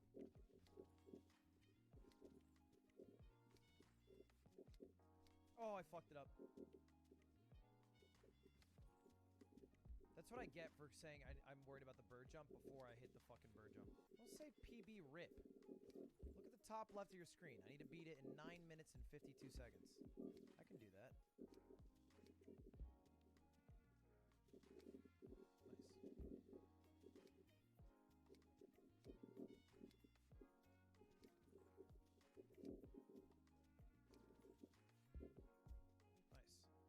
Dude, almost certainly a PB.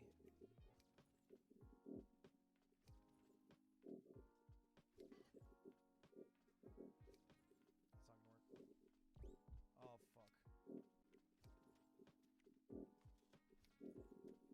Oh, no. Maybe I choke here. Dude, maybe I choke here.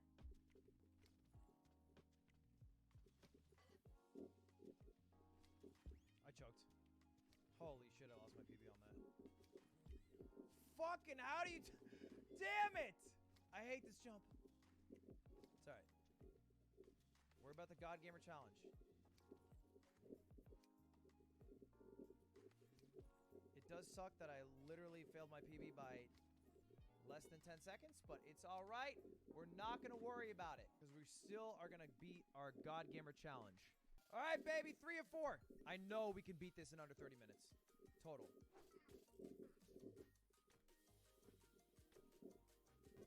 Stop looking at chat. It'll be fine. Story time? Okay, no more looking at chat. I'm done. If that's the shit you guys are saying. Alright, checkpoint 1 unlocked. I don't know what my Jump King PB is. Someone in chat might know.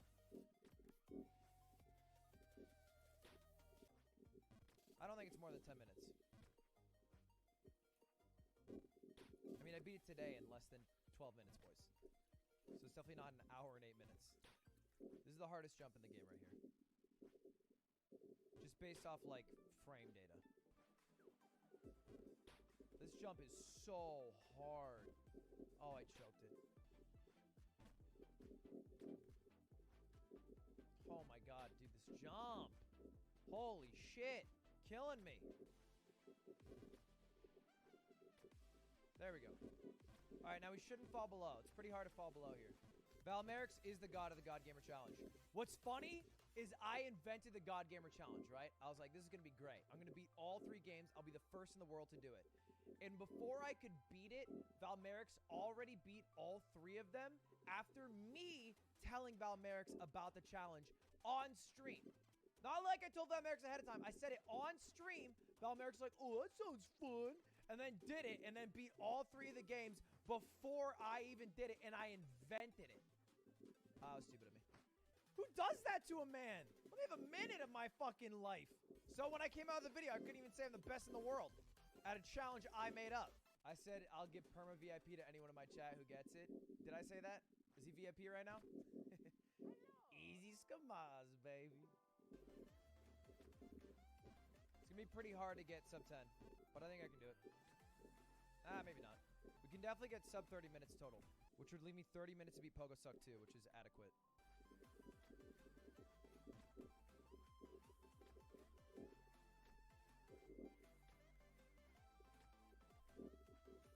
Oh! I don't think I've made that mistake in a while.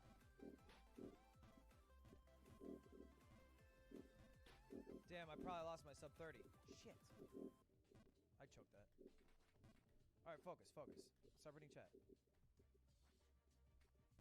Oh my god, Ludwig! It's fine. I know I can beat Pogo Suck 2 in 20 minutes. But I'd rather give myself more room. Alright, this time for sure. Oh! Serious?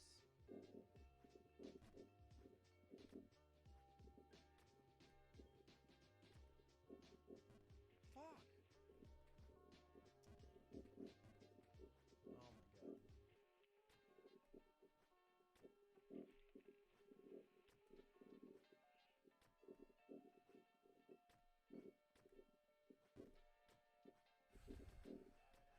Nice. That's fine, that's fine, that's fine. Definitely a lot of room for improvement on that split, but I'll take 15-30. Pogo Stuck! Our final one. Alright, we need 25 minutes and 31 seconds or better to be able to get the sub-hour dream. If we get sub 20, we're also top 100 in the world.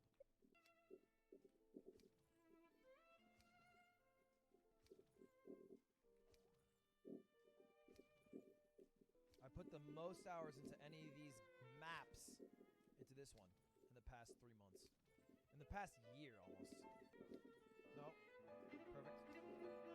Nice.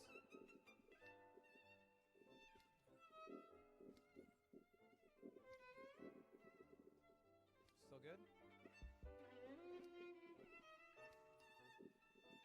Perfect.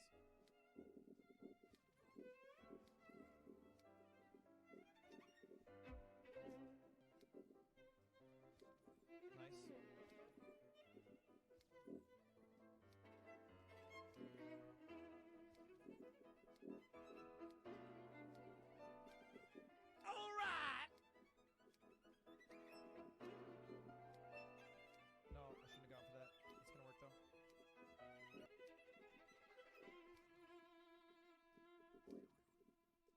Look at the pace, boys! Nice. Nice.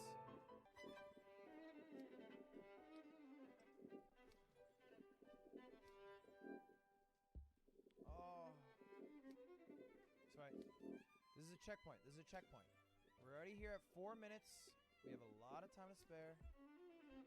Just relax and climb. Good shit. Pillar 1 down. Pillar 2.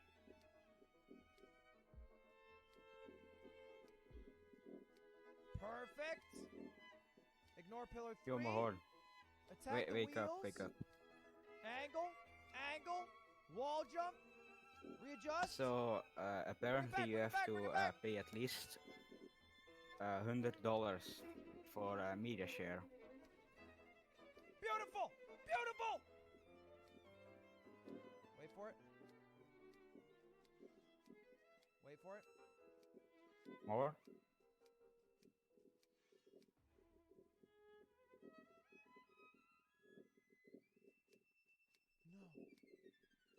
No.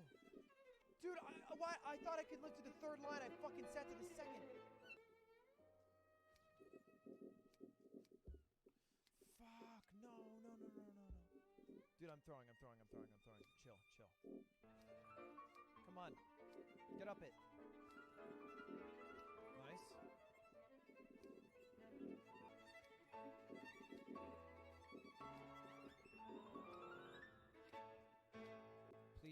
Please, YouTube autoplay, give me a banger.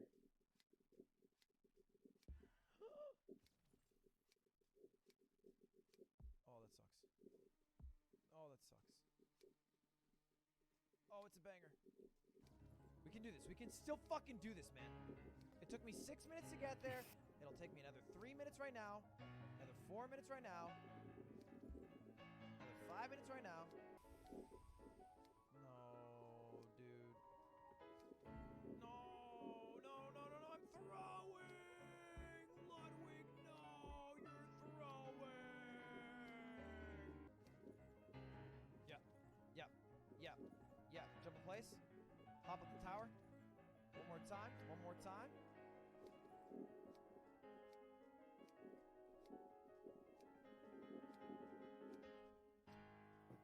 Fuck, what? Come on! Don't be stuck on the teeth! Oh, no. Shit. Ludwig! Focus! Oh, what a joke. Oh, what a fucking dumbass fucking joke. You're mad. It's alright. We can do this. Wait for it. Jump in place. Get on the edge. Long jump. In place. Long jump. You fucked it up, so you gotta redo it. You didn't get a fucking boost. Why are you trying to expedite the process when you're choking simple jumps, Ludwig?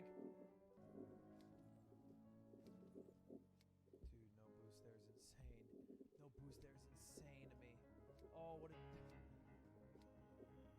Why is it always Pogo Suck 2? Why is it always these bees? Why is it always this story that plays out? I feel like I'm in the Fast and Furious film series. Oh, we're going faster and furiouser again?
Cheese.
Time to work out. Oh, I promise you, I won't be as harsh to you when we work out.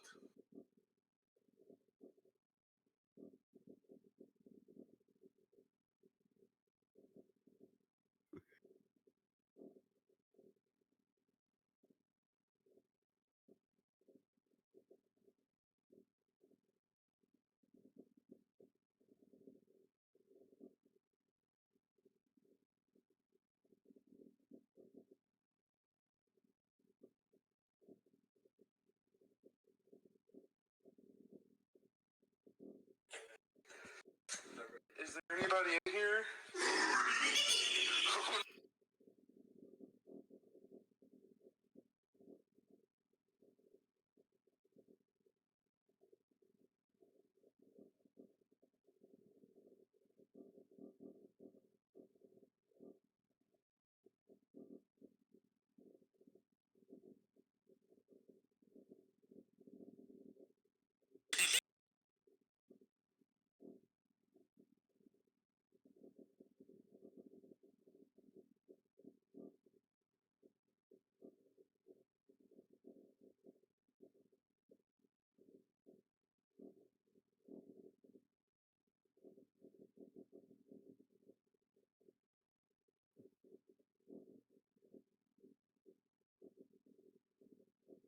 So it's gay boy.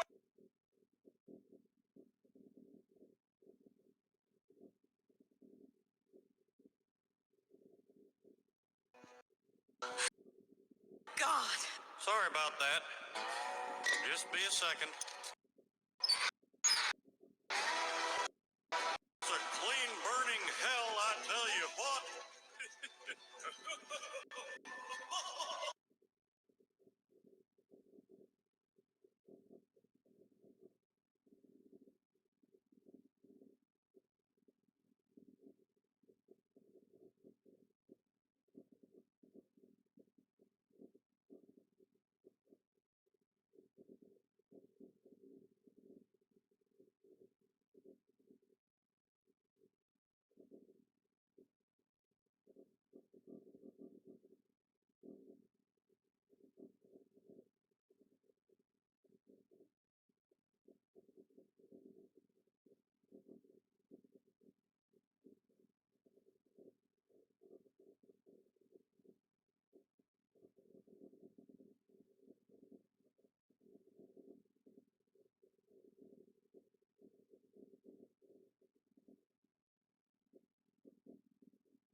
Well, I tried anything.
You can't spell nutrition without nut, am I right?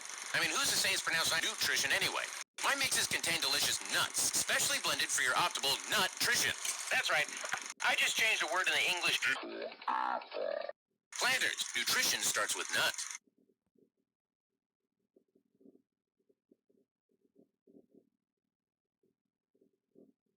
That thing bleeding to the, you know what I mean? Here I go.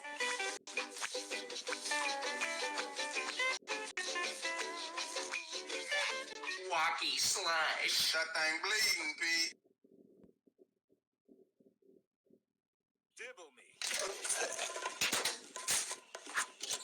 We're not going anywhere with you. We don't even know who the heck you are. The North Wind is an elite undercover. The North Wind is an elite undercover task force dedicated to help.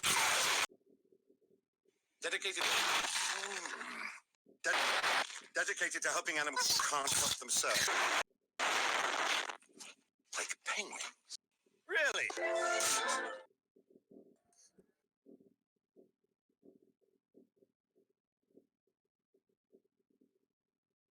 Here, turn them towards me. Baby. Where's the baby?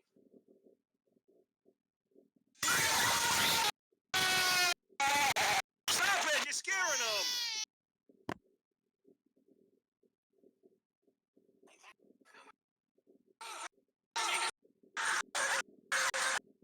Excuse me, Mr. Strack. Could you do that ogre roar of yours for my son? Do the roar. You know, I'd rather not. Do the roar. It's my kid's birthday party. Do the roar. Do the roar. An ogre only roars Do with... it. Hold it together. Do the roar. Do the roar.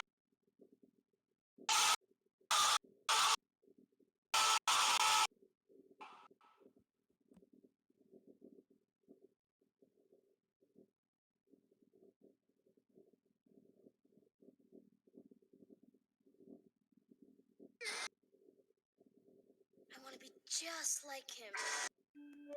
No music. No music. Miguel! Abuelita! What are you doing? California, please. I was just getting a shine. My grandson. Sweet little angelito, querido, cielito. He wants milk. You keep away from me.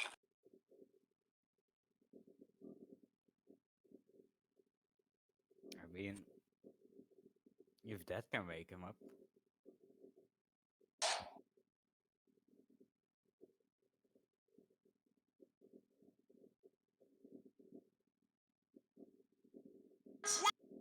What? What? I need it! The public is in danger! Not evening danger! Freeze! I'm thirsty. I said freeze! Just getting a drink. Freeze! Alright, now, I want you to... I know. Free.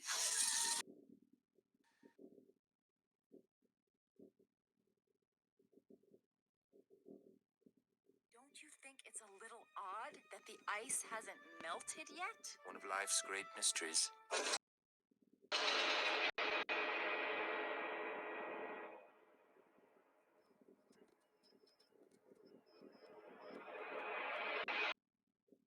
Hey!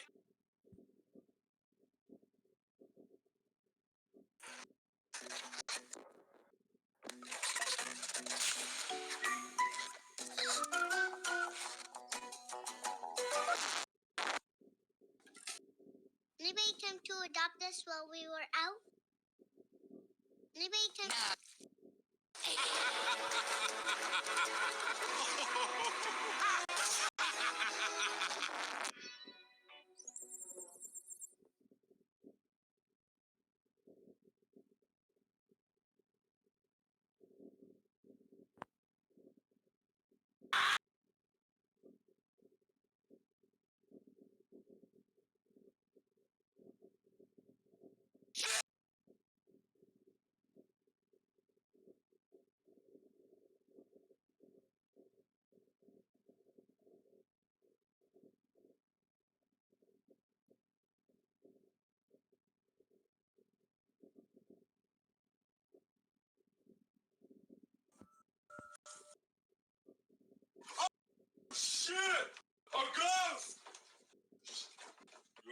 fucking ghost! I'm gonna whoop that ass!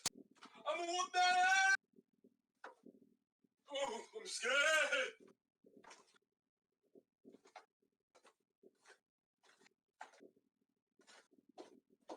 Oh, shit!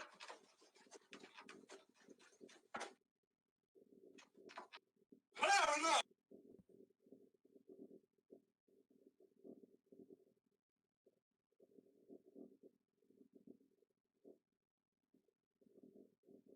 Mini foot.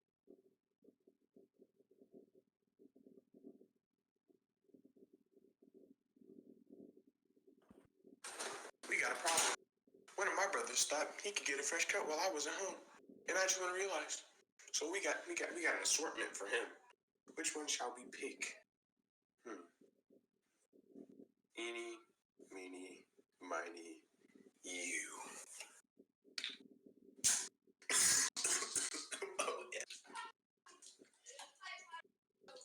Bro, oh my god. Yeah. Ooh, I like your cut, G.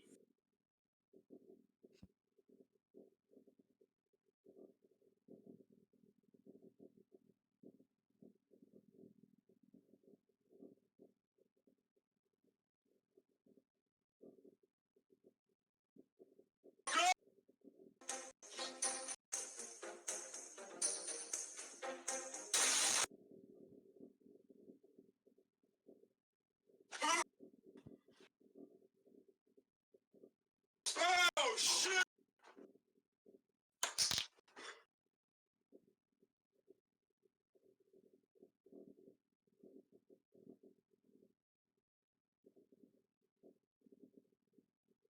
Is the pretty one they have.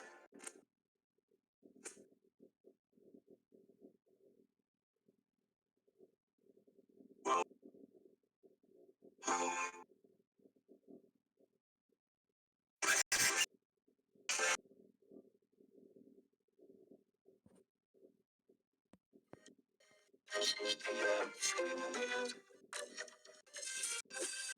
Get Wi-Fi anywhere you go. Hold up. Water, ice, salt, skip it up and down. I got a pizza here. Oh, nigga. Blackfish be like, Hey, dog, you get some ice cream? only a spoonful. Now. This nigga really think it's Bruce Lee. Big black nigga balls HD.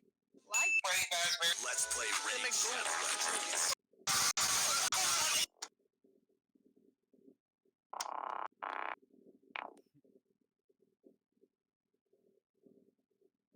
when you realize that you have Nigga ball. this Monday. My ass itch, and I'm talking. Black people be like, what is this nigga doing?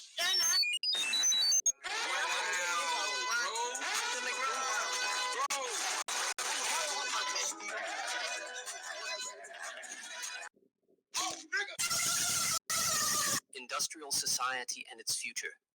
By Prepare to get nigga balls. Hold up.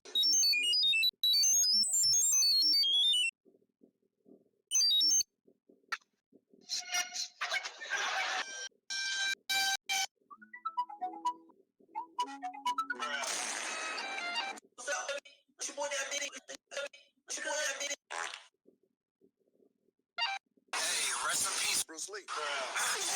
I give you pussy. You give me weed card. Good deal.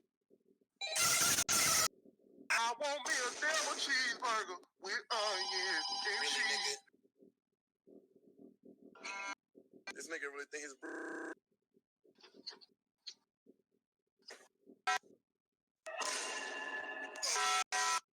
Who are you? Nigga balls.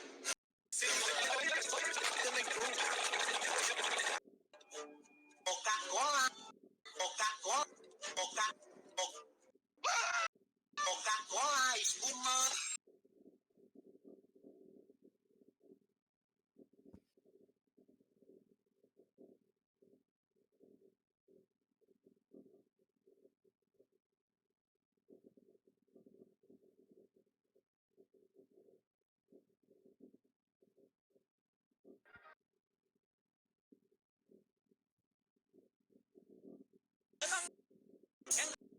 墙上骑着金项链的32岁了，中个蛋炒，驸马郎骑着王啊，满皇上的回2岁了，中个蛋炒，今天他骑墙上骑着金项链的32。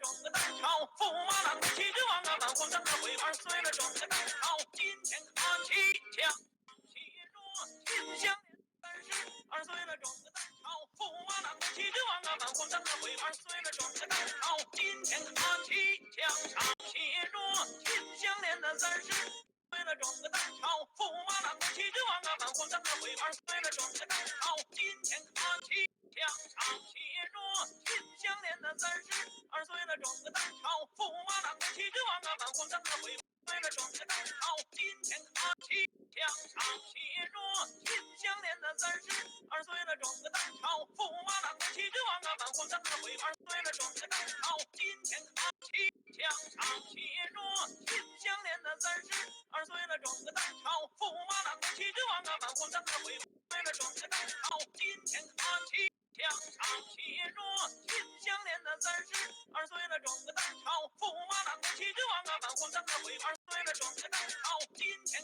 他骑墙上骑着金项链的32岁了，中个蛋炒，驸马郎骑着王啊，满皇上的回2岁了，中个蛋炒，今天他墙上骑着金项链的32岁了，中个蛋炒，驸马郎骑着王啊，满皇上的回2岁了，中个蛋炒，今天他墙上骑着金项链的32岁了，中个蛋炒，驸马郎骑着王啊，满皇上的回2岁了，中个蛋炒，今天他墙上骑着金项链的32岁了，中个蛋炒，驸马郎骑着王啊，满皇上的回2岁了，中个蛋炒，今天他骑墙上骑着金项链的32岁了，中个蛋炒，驸马郎骑着王啊，满皇上的回2岁了，中个蛋炒，今天他墙上骑着金项链的32岁了，中个蛋炒，驸马郎骑着王啊，满皇上的回2岁了，中个蛋炒，今天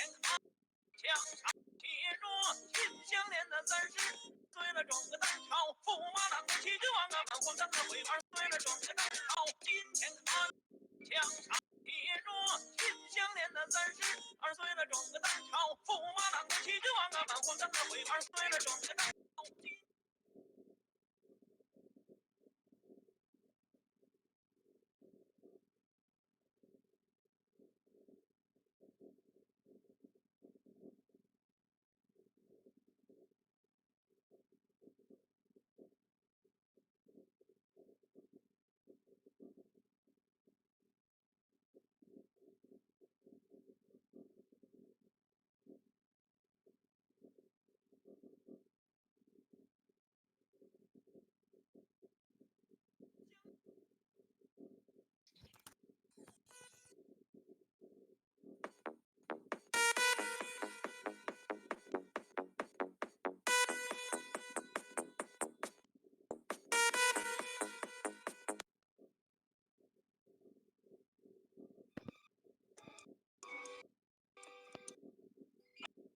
Randall, there is a cow outside.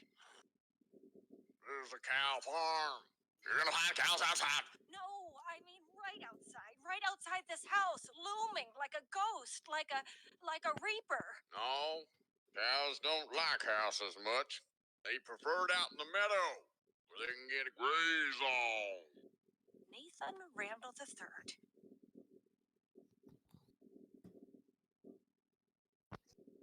Wake up.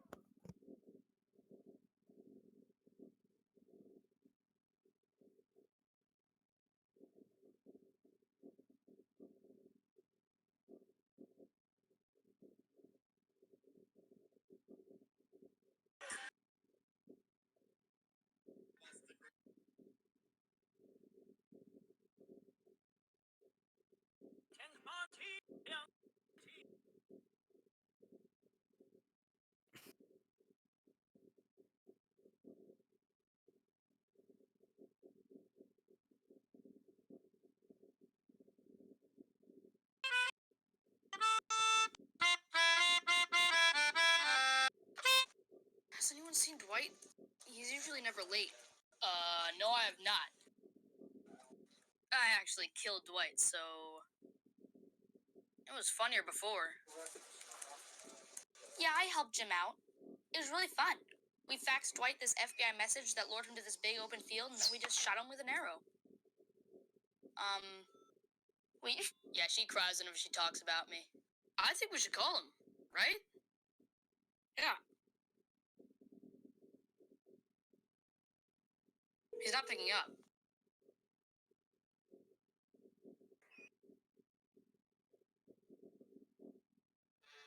Dwight's not here today. Strange. Shut up. I knew Jim would do this eventually. He's done this kind of thing before. Wait, I'm alive.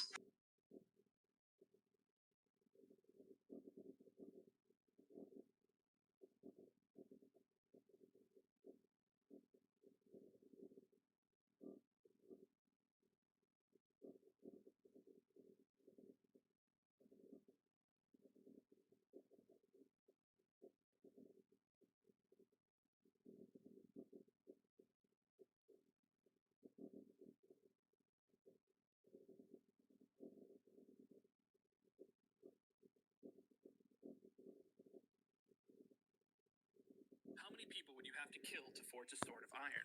After all, people have iron in their blood, right? We use it to transport oxygen from the lungs throughout the body to the places we need it the most, like the brain and the muscles. But instead, why don't we take it out and forge it into a sword? How many people would that take? Is that even possible? Let's find out. The average man has 4 grams of iron in their body, the average woman has 3.5, and the average child has only 3, according to the Iron Disorders Institute. With this in mind, we should probably be efficient and target men specifically. The average longsword is between 1 and 1.5 kilograms. Since we all want an impressive sword, we should go with 1.5 kilograms.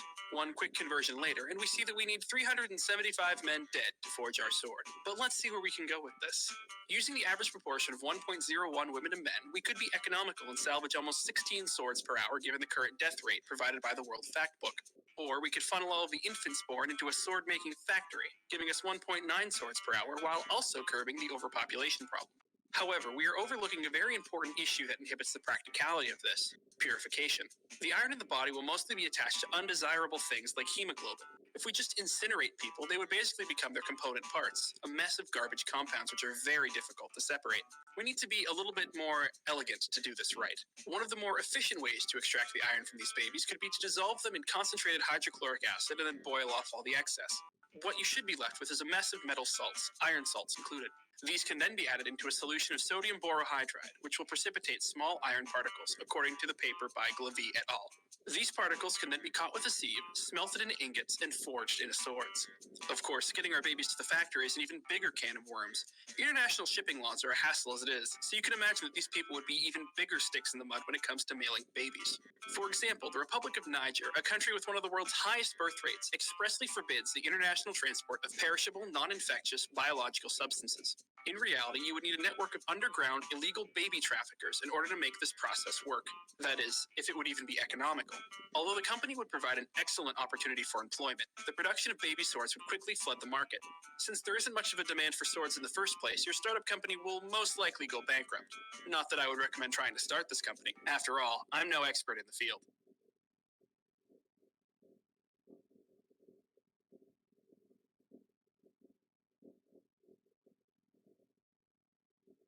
In early 2015, a parody of the Who Would Win image macro circled the internet, pitting 1 trillion lines against the sun. Many responses came, none of them serious. Eventually, though, a few people began to apply math and science to this question. I read over these answers, and I feel that there are a few things that can still be expanded upon, all while diving into how we talk about large numbers, unanswered physics thought experiments, and obliterating our solar system through piles of animals. So, who would win? 1 trillion lions or the sun? Let's find out. First, we need to assess our competitors. In the right corner, we have the sun. The sun is a miasma of incandescent plasma. It's not on fire. The sheer amount of heat and energy from the sun can strip electrons to the nuclei of atoms, creating a soup of fast-moving, high-energy plasma particles. These then can collide with each other to create heavier elements and release even more energy, creating a massive self-sustaining fusion bomb that constantly spews out high-energy electromagnetic radiation like visible light, UV, X-rays, and gamma rays. And then there are the lions. They eat antelopes and stuff. Hey, I never said this would be a fair fight, but the lions have a numerical advantage, right? Ian Stedman from the New Statesman calculated that 1 trillion lions would weigh 1.875 times 10 to the 14th kilograms, be 290 cubic kilometers in volume, and have a diameter of 8 kilometers. That means that this lion sphere is about twice as wide as Central Park and nowhere near as pretty. The sun, on the other hand, is 51 kilometers across and... Wait, hold on. Ha, seems I'm using a non-credible source. Hold on. Okay, much better. The sun is about 1.4 million kilometers across and has a mass of about 2 times 10 to the 30th kilograms, which is 10 quadrillion times as massive as the lion ball. At this point, it seems obvious who's going to win. The ball of lions being plunked into space won't have any sort of momentum relative to the sun, so it'll slowly begin to fall towards it. Since it won't be hindered by any type of air resistance, by the time the ball reaches the corona, the outermost layer of the sun, it'll be traveling at over 400 kilometers per second. Then the ball will plummet through a thin but very hot soup of radiation and particles. Small bits of lion will slough off in a process called sputtering, as it smashes through thicker and thicker atmosphere, through the corona and the chromosphere, until it hits about the photosphere. There's not too much data about chucking things into the sun, but as the particle density increases, the sphere of lions should slowly break up and become balls of plasma that integrate into the sun like nothing ever happened. If we want to destroy the sun, we're going to need more lions. First, we can bend the rules a bit. Remember that whole 1 trillion thing? Well, it turns out that a trillion means different things to different people. In English-speaking countries, we count our magnitudes by the thousands. 1,000 thousandths is a million, 1,000 millions is a billion, etc. This is called the short scale. In French and Spanish-speaking countries, however, they count by the millions. A million's 1,000 thousandths, the same as in the short scale, but 1,000 millions is a milliard. A billion to them is a million millions. This is the long scale. And a long-scale trillion, then, is equivalent to a million million millions, or a short-scale quintillion. That's a lot larger than before, but that's only a mass of 1.88 times 10 to the 20th kilograms, still way less than that of the sun. Though now we have a ball that's about 821 kilometers across, about half the size of the moon. Still not big enough to beat the sun, but at least now we can start talking about something interesting. When these lions enter the sun, they'll be so utterly destroyed that we can stop thinking of them as hair and claws and internal organs, and instead think of them as collections of elements. To my knowledge, nobody's run a lion through an ICP-MS before, but if you have, let's get in touch. Nevertheless, we can approximate their elemental composition with another mammal. We have data on humans, which, for our purposes, might as well be smaller, less hairy lions, so let's just use that. By weight, these lions would be 65% oxygen, 18% carbon, 10% hydrogen, 3% nitrogen, 1.5% calcium, and 1% phosphorus, with fractions of a percent in potassium, sulfur, sodium, and chlorine, and trace amounts of minerals like iron, copper, and magnesium. That means that our lion ball has similar composition to a comet, which we know partly because we literally smashed into one in 2005 during the Deep Impact mission. When this comet falls into the sun, it may be able to cause a solar flare, but more than likely it'll just burn up, and the component elements will integrate with the rest of the sun, just as before. Even worse, the sun could use these elements for fusion, giving it more fuel and making it shine for even longer. Can these poor lions ever win? One potential method could be to compress these lions into a black hole.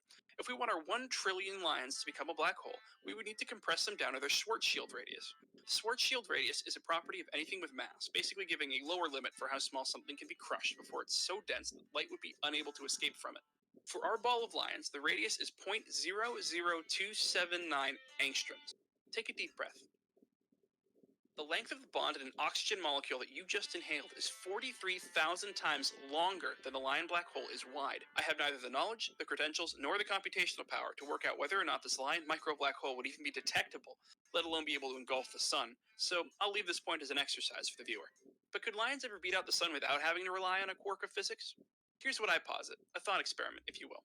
Can there ever be an amount of lions that can start nuclear fusion on their own? The logic here being that, if there are conditions for which lions can become a star, then maybe it's impossible for lions to ever be able to put out the sun. Otherwise, you could just take an arbitrarily large pool of lions and throw it into the sun to extinguish it. If the arbitrarily large pool of lions can trigger nuclear fusion in its own core before it gets so large that it collapses into a black hole, then maybe there will never be a way for lions to stop nuclear fusion. In order to get the lion ball to begin fusing, it needs to reach a temperature of 100 million Kelvin.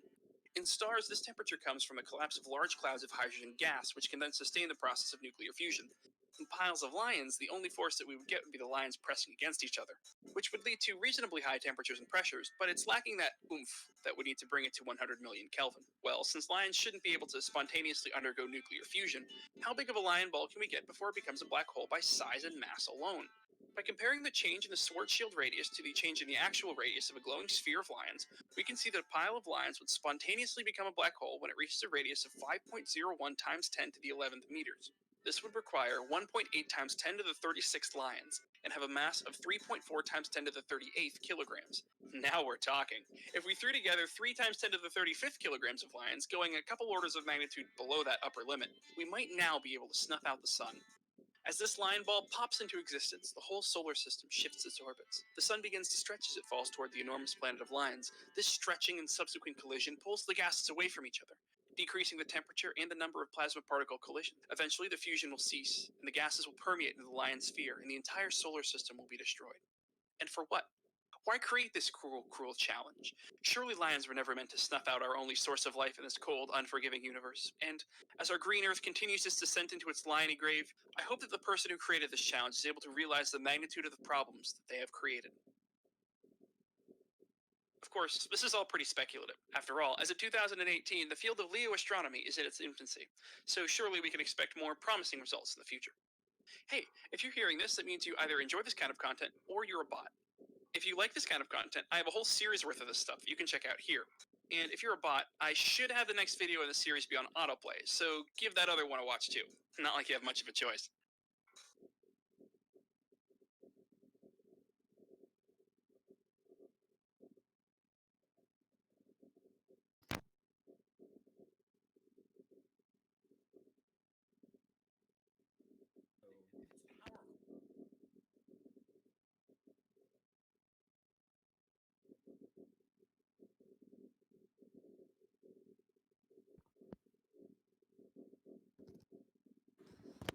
This bad boy can fit so much spaghetti in it. For the past month or so, this meme has been making the guys over at Me IRL feel important. But now that this meme's popularity has died down, why not take the selling point seriously? How much spaghetti could fit in that car? And for that matter, how would you go about preparing it? Let's find out. First, we need to figure out the make and model of the car in question.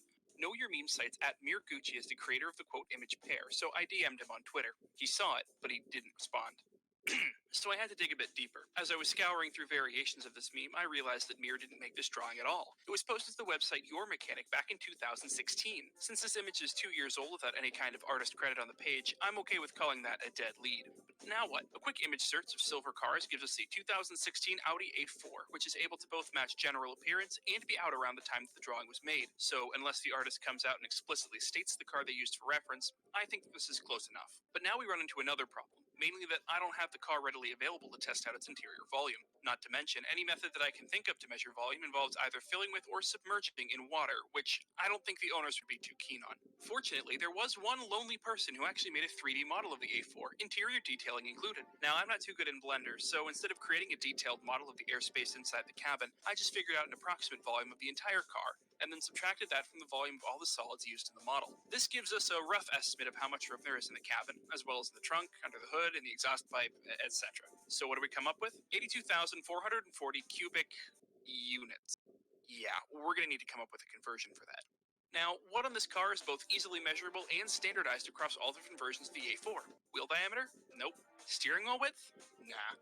Exhaust pipes? Nah, it's just desperate. Eventually I gave up and used the reported length of the car to show that one unit is 1.09 inches. Now we need to convert our cubic units to cubic inches by multiplying by that factor. And keep in mind that since we're dealing with units cubed, as this is a measure of volume, we need to apply the factor 3 times. Then we go from cubic inches to milliliters, and we see that we have about 1.7 million milliliters of space in this car. That's certainly a big number, but maybe a bit too big to grasp, so I made myself the saddest spaghetti possible for science. Turns out that one serving of cooked spaghetti and sauce is a volume of about 275 milliliters, so our car can hold about 6,200 servings of spaghetti, which would cost almost $4 grand and feed you for a little over a year and a half. It'll all go bad way before then, of course, but at least it'll make for an interesting bath. But before you bathe in that pasta, you'll need to find a way to cook it all. If you wanted a nice warm bath of spaghetti, you'd obviously want it all cooked at once, but with thousands of pounds of pasta, the cheapest way to go about cooking it would be boiling it in a hot spring. That brings about its own problems, though, as most hot springs don't actually boil. Rather, they go anywhere from 30 to 70 degrees Celsius, which would lead to rather mushy pasta. The ones that do boil, like the aptly named Boiling Lake in Dominica, contain lots of sulfur compounds, which would give your spaghetti a stench of rotten eggs. Not good eats. But if you really wanted a nasty car full of pasta, you better have a helicopter handy, because the only way to get to Boiling Lake is through a 3-hour hike described as demanding and strenuous, while seeing such sights as the Valley of Desolation. But if you manage to make it out alive, imagine the stories you could tell your neighbors. Good luck telling those stories to the guys at the EPA, though. They won't be able to hear you through their hazmat suits.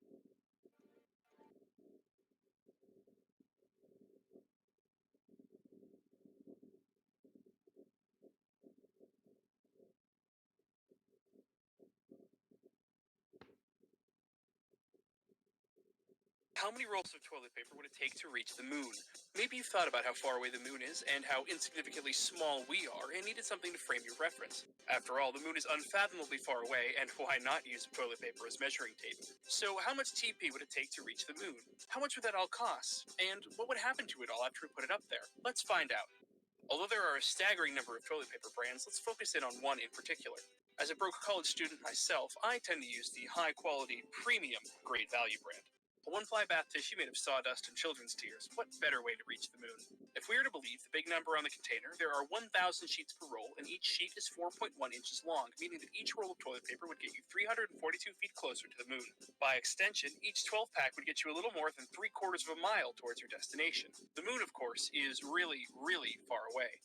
Space.com states that the moon orbits between 225,623 and 252,088 miles away from the Earth. To give ourselves a fighting chance, we're going to use the closest value we can get, 225,623 miles, meaning that it would take 175,000 packs to get to the moon, or 2.1 million rolls of toilet paper. At $6.84 a pack, buying that much toilet paper would cost you $1.2 million. Unfortunately, Walmart won't let me order online in quantities larger than 100, an issue they should promptly fix if they want my business. So let's talk about how much toilet paper we're going to need for a second. Are 2.1 million rolls a lot? Linda Rodriguez wrote in an article on Mental Floss that each American uses an average of 57 squares of toilet paper a day. Using this value means that the average American would take about 101,000 years in order to use up 2 million rolls. Putting the whole nation towards this valiant goal, however, would use up all that toilet paper in only 2 hours and 42 minutes. So the next time you go to the bathroom, revel in the fact that you, along with millions of other people, are helping us get a few feet closer to our celestial neighbor. Now, assuming that we find a way to get that toilet paper up there, what would happen to it? Although research on toilet paper in space is lacking, it is safe to assume that the long chain of toilet paper would break fairly quickly. Even the most ultra-strong of bath tissues would quickly break up due to the sheer weight of the toilet paper rope pulling on itself. 473 US tons of toilet paper would have to go somewhere, and that somewhere would depend on something called the first Lagrangian point, or L1. The Lagrangian points are a series of 5 points between two orbiting bodies. Though they have some pretty neat consequences, all we need to know for our purposes is that L1 marks the point where our toilet paper goes from falling towards the Earth to falling towards the moon. That distance is 202.6 thousand miles from the Earth, about 90% of the way to the moon. Logically then, about 90% of the bath tissue would fall back towards the Earth, and the other 10%, 43 metric tons of it, would land on the moon. Since the moon has been declared unownable since 1967, nobody will have the authority to fine you for littering, and nobody will be held responsible for cleaning up your mess. So sit back and relish in the thought that your mountain of litter will remain on the moon for the foreseeable future.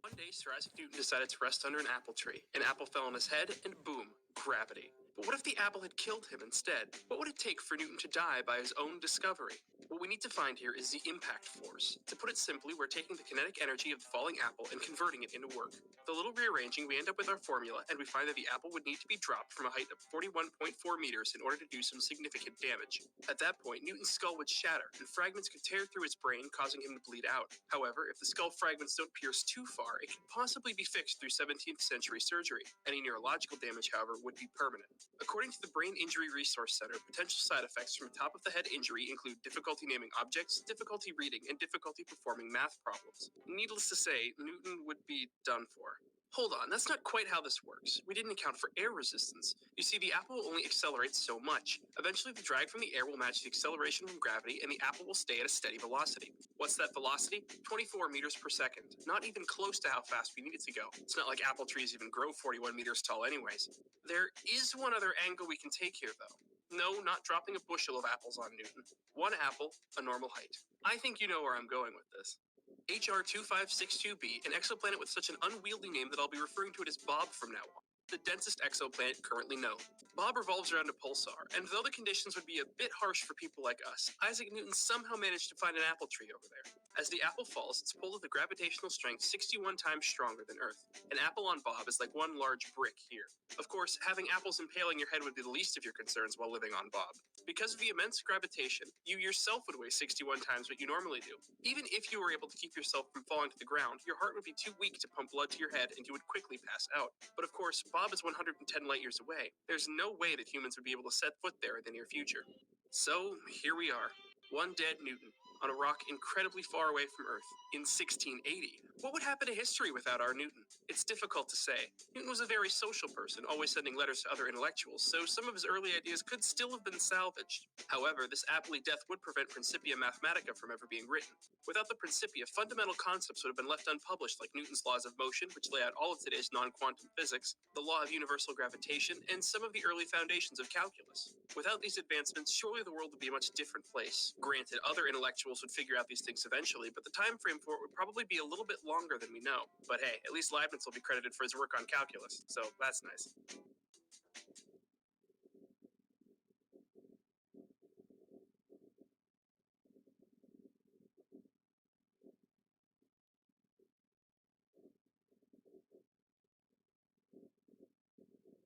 How long would it take to, excrete out the world's oceans?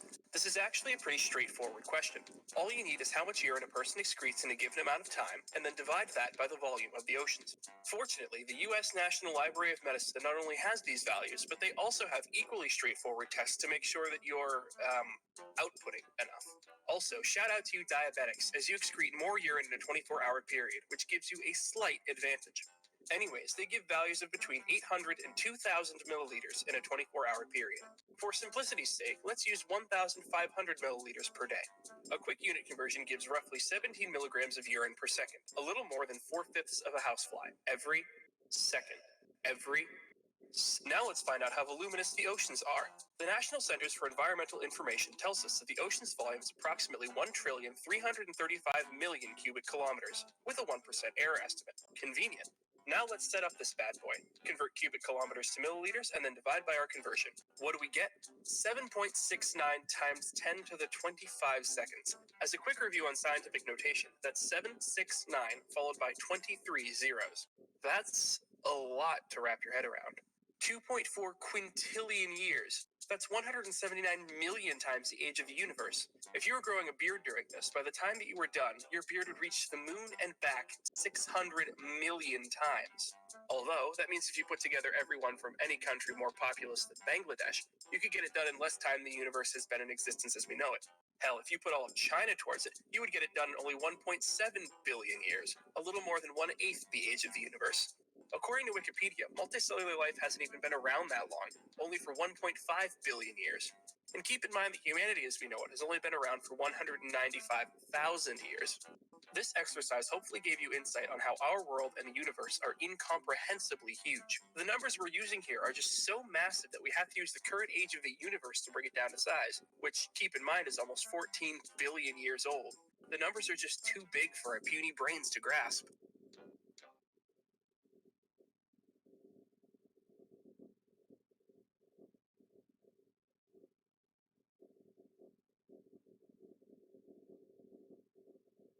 This is a video about things, like cars, phones, and light bulbs, and an actual conspiracy that made them worse.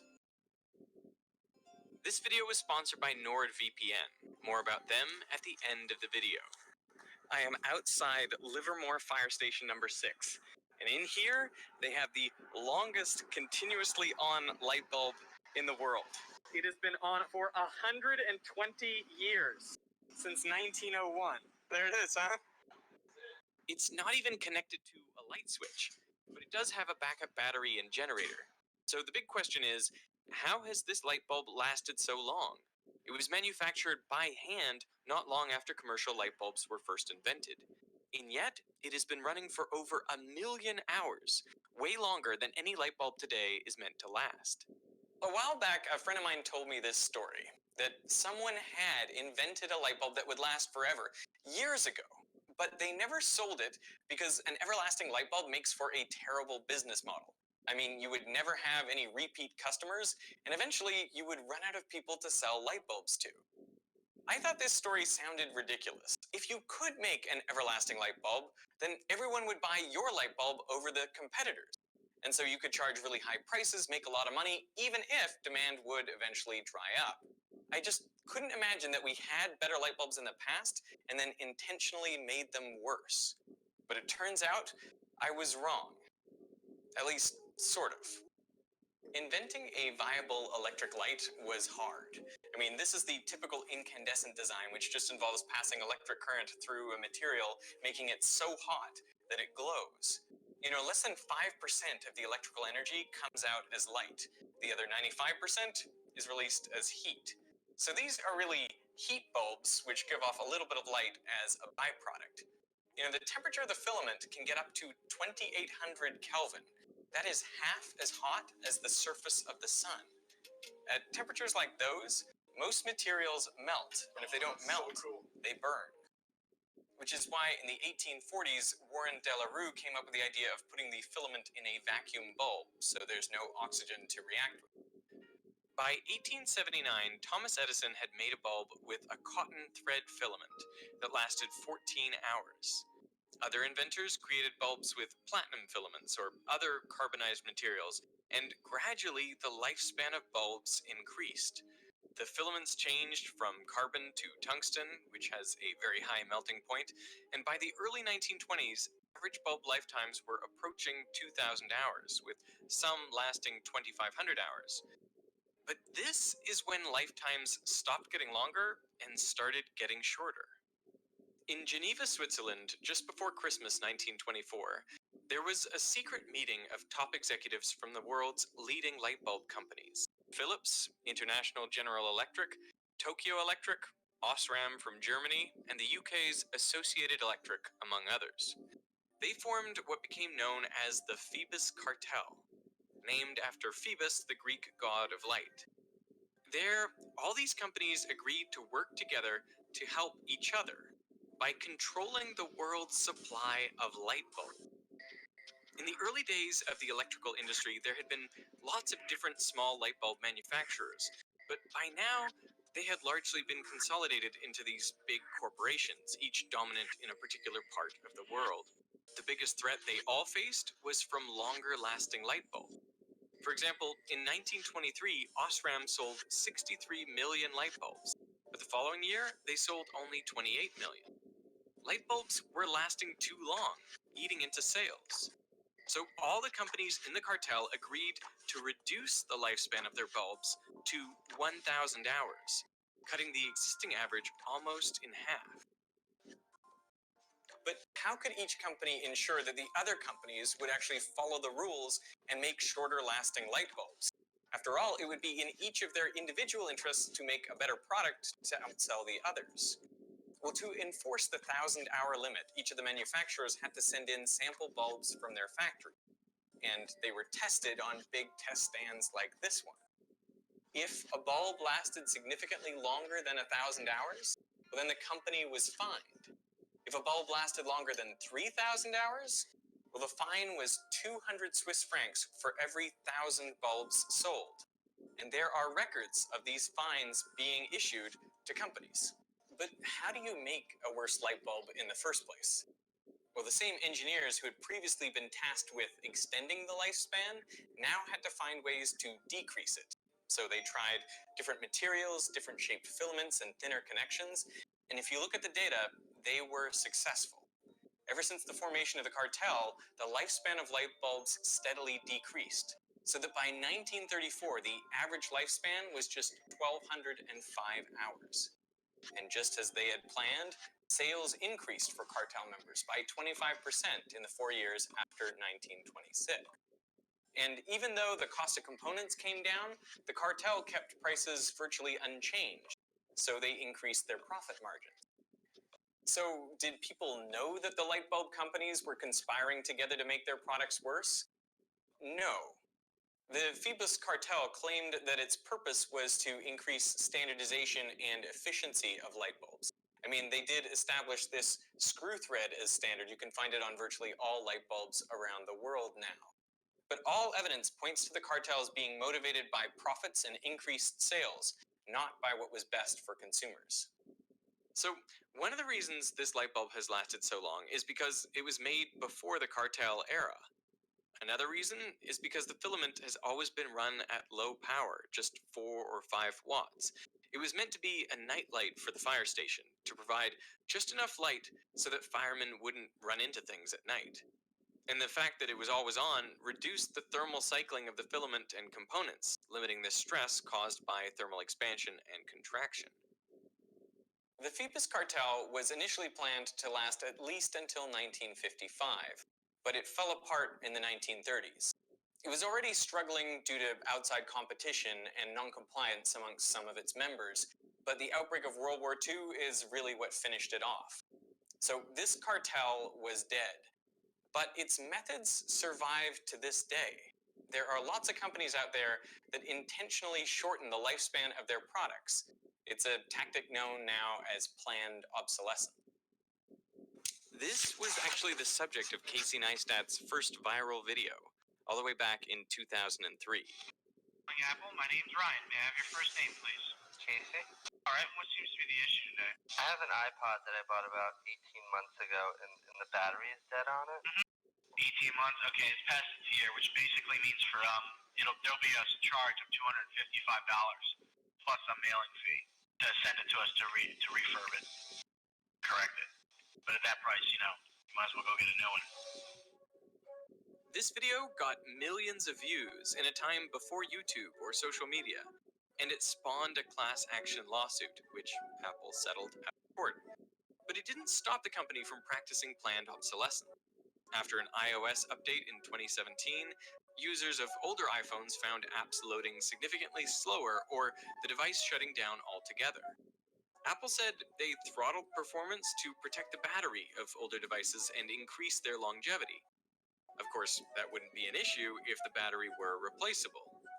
In a series of lawsuits that concluded in 2020, Apple was fined or reached settlements to pay hundreds of millions of dollars.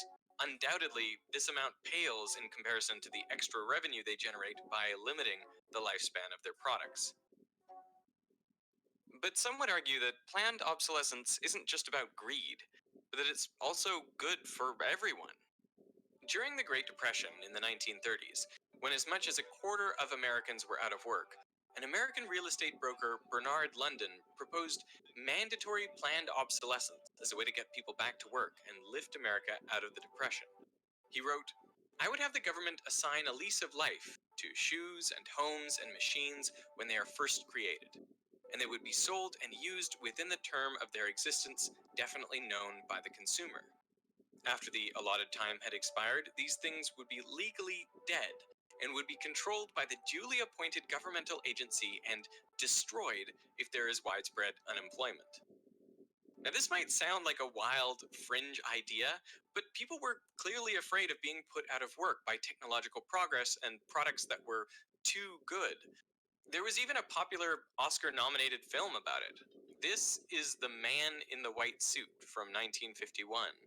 It's about a scientist who invents the perfect fiber. It won't stain or break or fray. I think I've succeeded in the copolymerization of amino acid residues and carbohydrate molecules, both containing ionic groups. It's really perfectly simple. The Academy Award nomination was for Best Screenplay. I kid you not.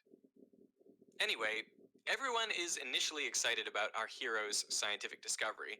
He makes a suit out of the thread, and it has to be white because the fiber is so stain-resistant it can't even be dyed. But this is when trouble strikes. The factory owners realize they won't be able to sell as much of this thread because it's so durable. And the workers worry it'll put them out of a job. Why don't you scientists leave things alone? What about my bit of washing when there's no washing to do? This is when you get the climactic scene where factory workers and factory owners team up to chase down the scientist to destroy him and his invention. And believe it or not, this movie may have been inspired by real events. In the 1940s, the synthetic fiber nylon replaced silk in stockings, and it was so durable that the products became an overnight sensation. There were literal riots when women tried to get their hands on them. When the manufacturers realized they had made the product too good, they didn't destroy the fiber, But they did follow the example of the Phoebus cartel. They instructed their engineers and scientists to find ways to weaken the product, to shorten its lifespan so people would have to buy more. Now, it seems like consumers are finally fighting back against planned obsolescence. In the European Union and in over 25 states in the US, there's proposed legislation to enshrine the right to repair. Now, these laws would force manufacturers to make it easier to repair their products. They would have to provide information and access to parts, so you could replace a battery or fix a cracked screen at a third-party repair shop without voiding your warranty. So, if the right to repair does become law, does that mean artificial obsolescence will be gone for good?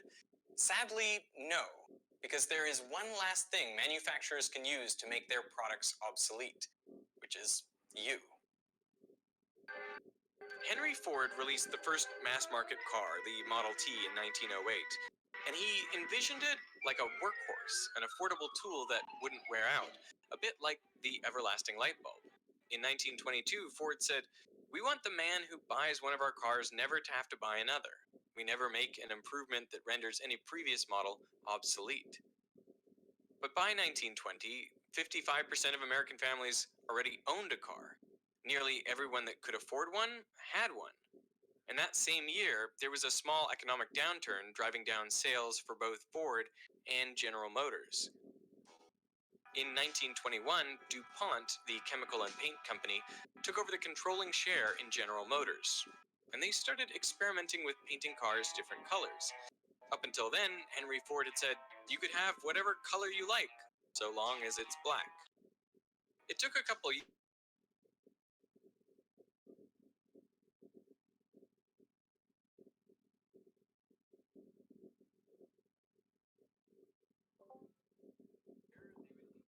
Cars in different colors. The goal wasn't just to make Ford's Model T look outdated, but to make their own cars feel outdated every year. The goal wasn't just to make Ford's trade in their outdated cars feel outdated. Years later, GM's head of design Early Graham candidly discussed his role in creating what we call dynamic obsolescence. Our big job is to hasten obsolescence. In 1934, the average car ownership span was 5 years. Now, which was 1955, it is 2 years. When it is 1 year, we will have a perfect score. By the time he said this, General Motors was the most valuable company in the world, and it sold half of all vehicles purchased in the U.S. every year. These days, the world's most valuable company, Apple, seems to have copied directly out of this playbook. Make new styles every year, check. New special colors every year, check. Marginal technological improvement, check. Is this useful innovation or just a gimmick? The inspiration for General Motors, and hence for Apple, comes from fashion, where real innovation is all but impossible. So the only way to make people feel the urgency to get out there and buy is create styles that last but one season. The trouble then is you run through the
long-lasting light bulb.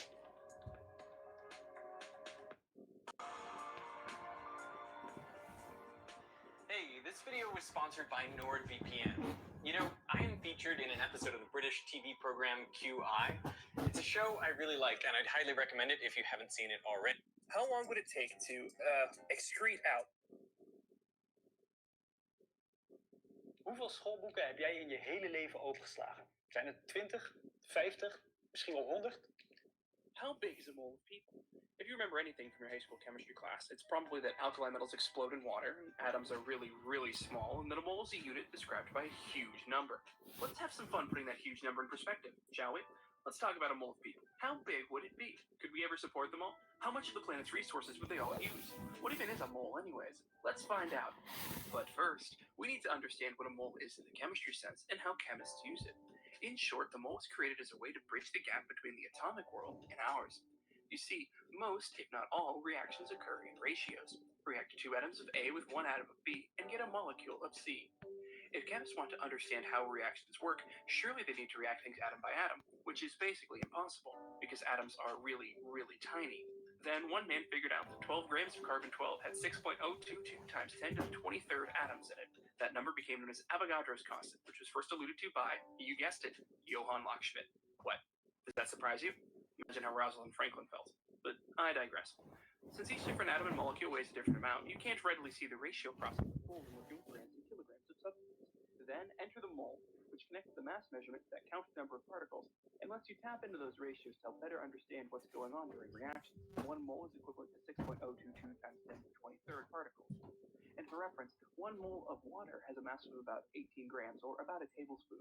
The mole lets us use these handy ratios in the macroscopic scale. So now we can say that to make 1 mole of water, you need a 2-to-1 ratio of hydrogen and oxygen atoms, which would be about 2 grams of hydrogen and 16 grams of oxygen, because oxygen atoms weigh a lot more than hydrogen atoms. So that's how you're supposed to use the mole, but how are we going to use it? The mole is a unit quantified by a number, in the same way that a dozen is 12.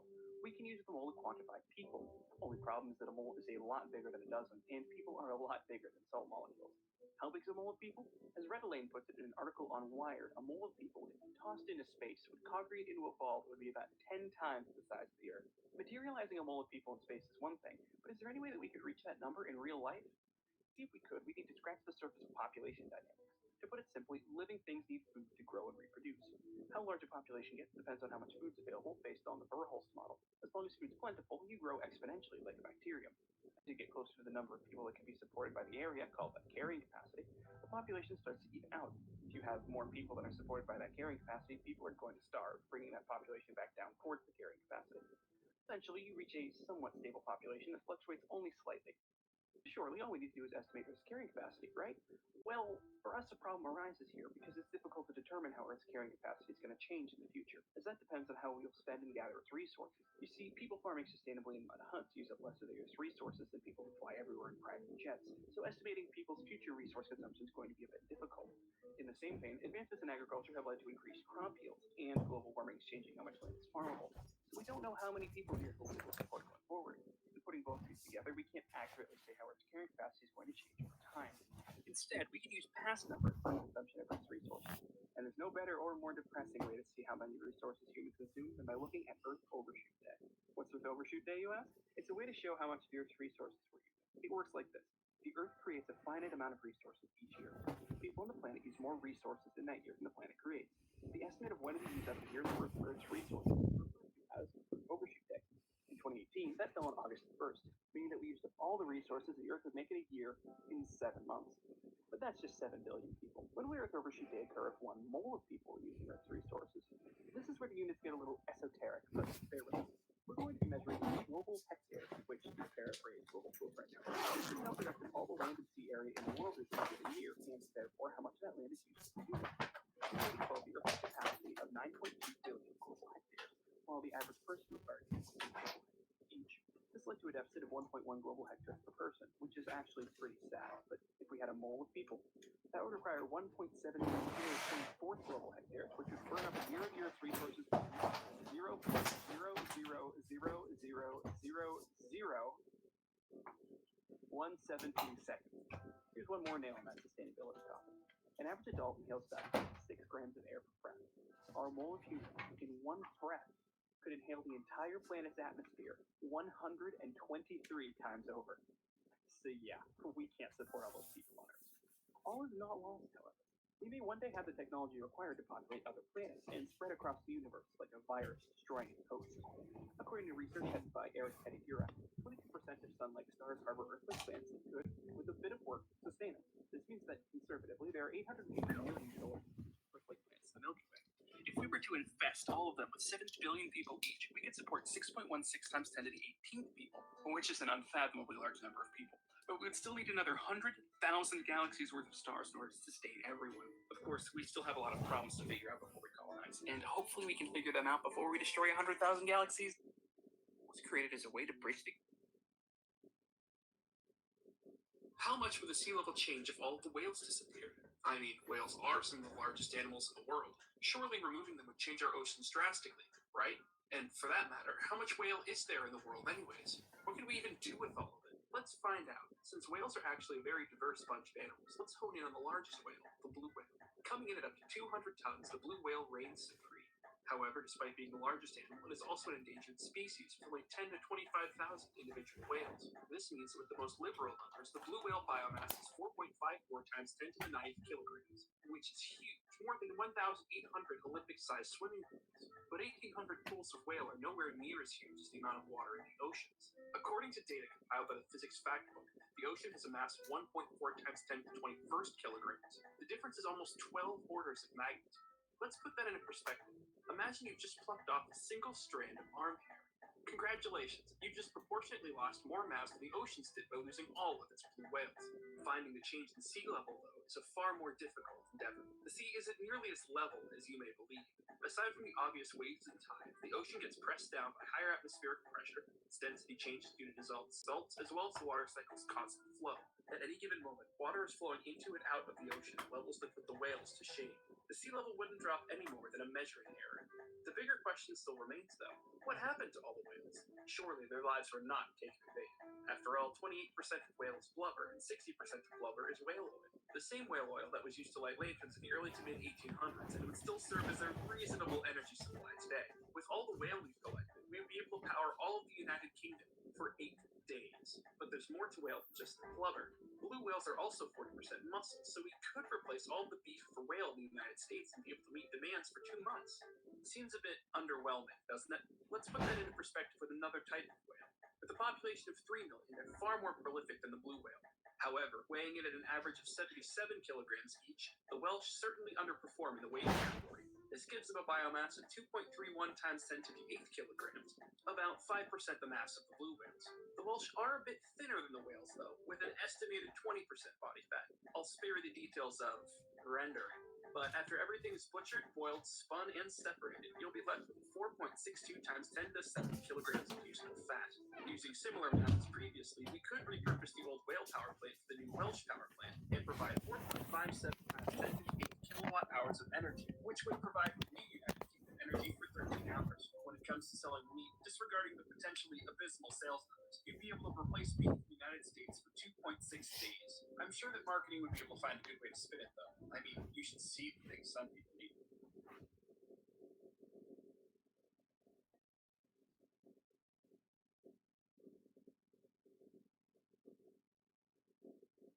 A portion of this video was sponsored by LastPass.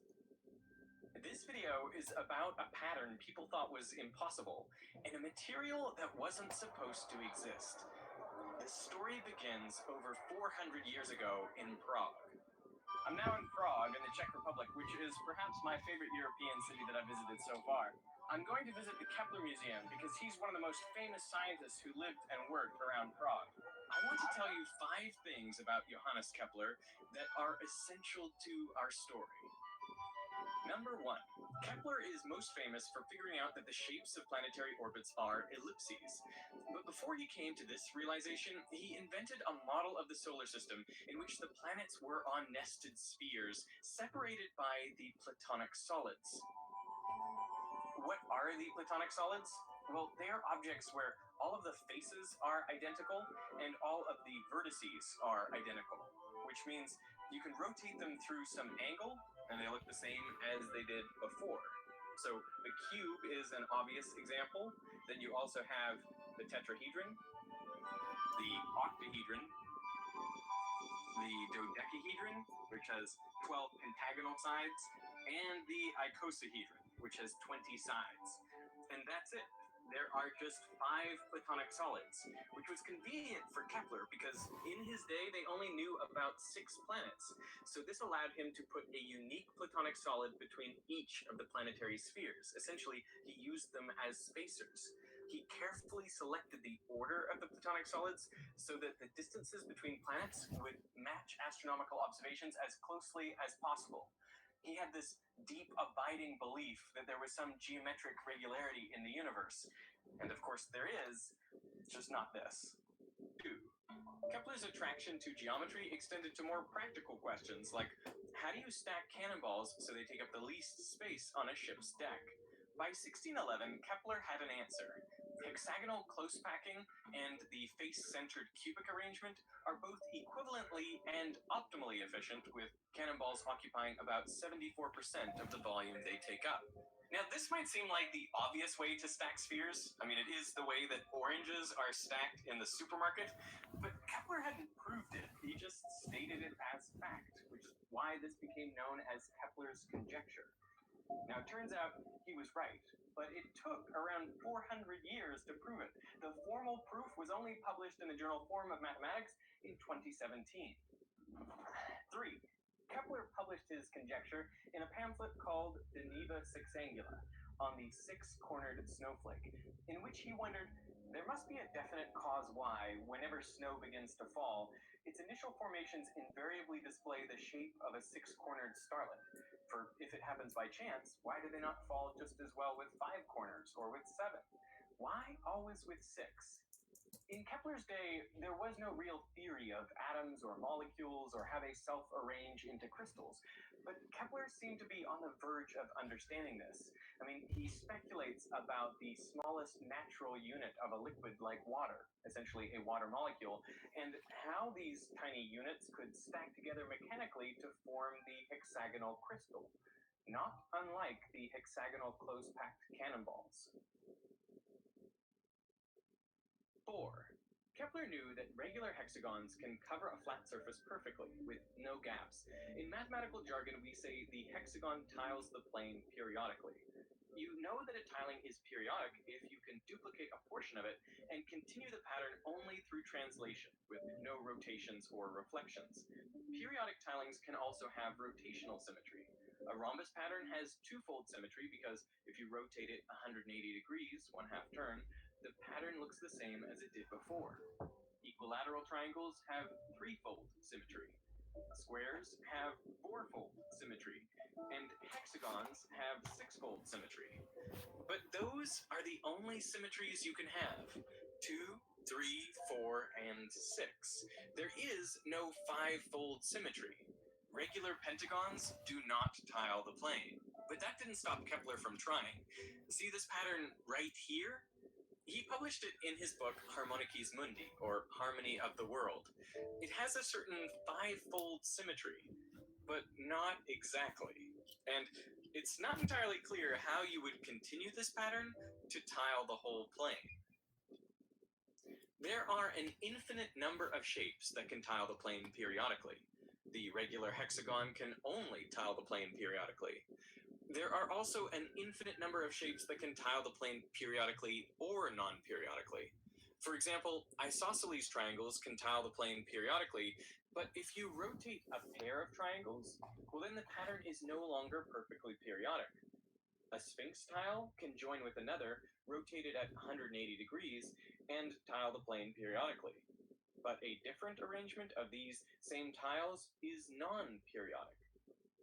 This raises the question, are there some tiles that can only tile the plane non-periodically? Well, in 1961, Hao Wang was studying multicolored square tiles. The rules were touching edges must be the same color, and you can't rotate or reflect tiles, only slide them around. Now the question was, if you're given a set of these tiles, can you tell if they will tile the plane? Wang's conjecture was that if they can tile the plane, well, they can do so periodically. But it turned out Wang's conjecture was false. His student, Robert Berger, found a set of 20,426 tiles that could tile the plane, but only non-periodically. Think about that for a second. Here we have a finite set of tiles. Okay, it's a large number, but it's finite. And it can tile all the way out to infinity without ever repeating the same pattern. There's no way even to force them to tile periodically. And a set of tiles like this that can only tile the plane non-periodically is called an aperiodic tiling. And mathematicians wanted to know, were there aperiodic tilings that required fewer tiles? Well, Robert Berger himself found a set with only 104. Donald Knuth got the number down to 92. And then in 1969, you had Raphael Robinson, who came up with 6 tiles, just 6, that could tile the entire plane without ever repeating. Then along came Roger Penrose, who would ultimately get the number down to 2. Penrose started with a pentagon. He added other pentagons around it and, of course, noticed the gaps. But this new shape could fit within a larger pentagon, which gave Penrose an idea. What if he took the original pentagons and broke them into smaller pentagons? Well, now some of the gaps start connecting up into rhombus shapes. Other gaps have 3 spikes. But Penrose didn't stop there. He subdivided the pentagons again. Now, some of the gaps are large enough that you can use pentagons to fill in part of them. And the remaining holes you're left with are just rhombuses, stars, and a fraction of a star that Penrose calls a justice count. You can keep subdividing indefinitely, and you will only ever find these shapes. So with just these...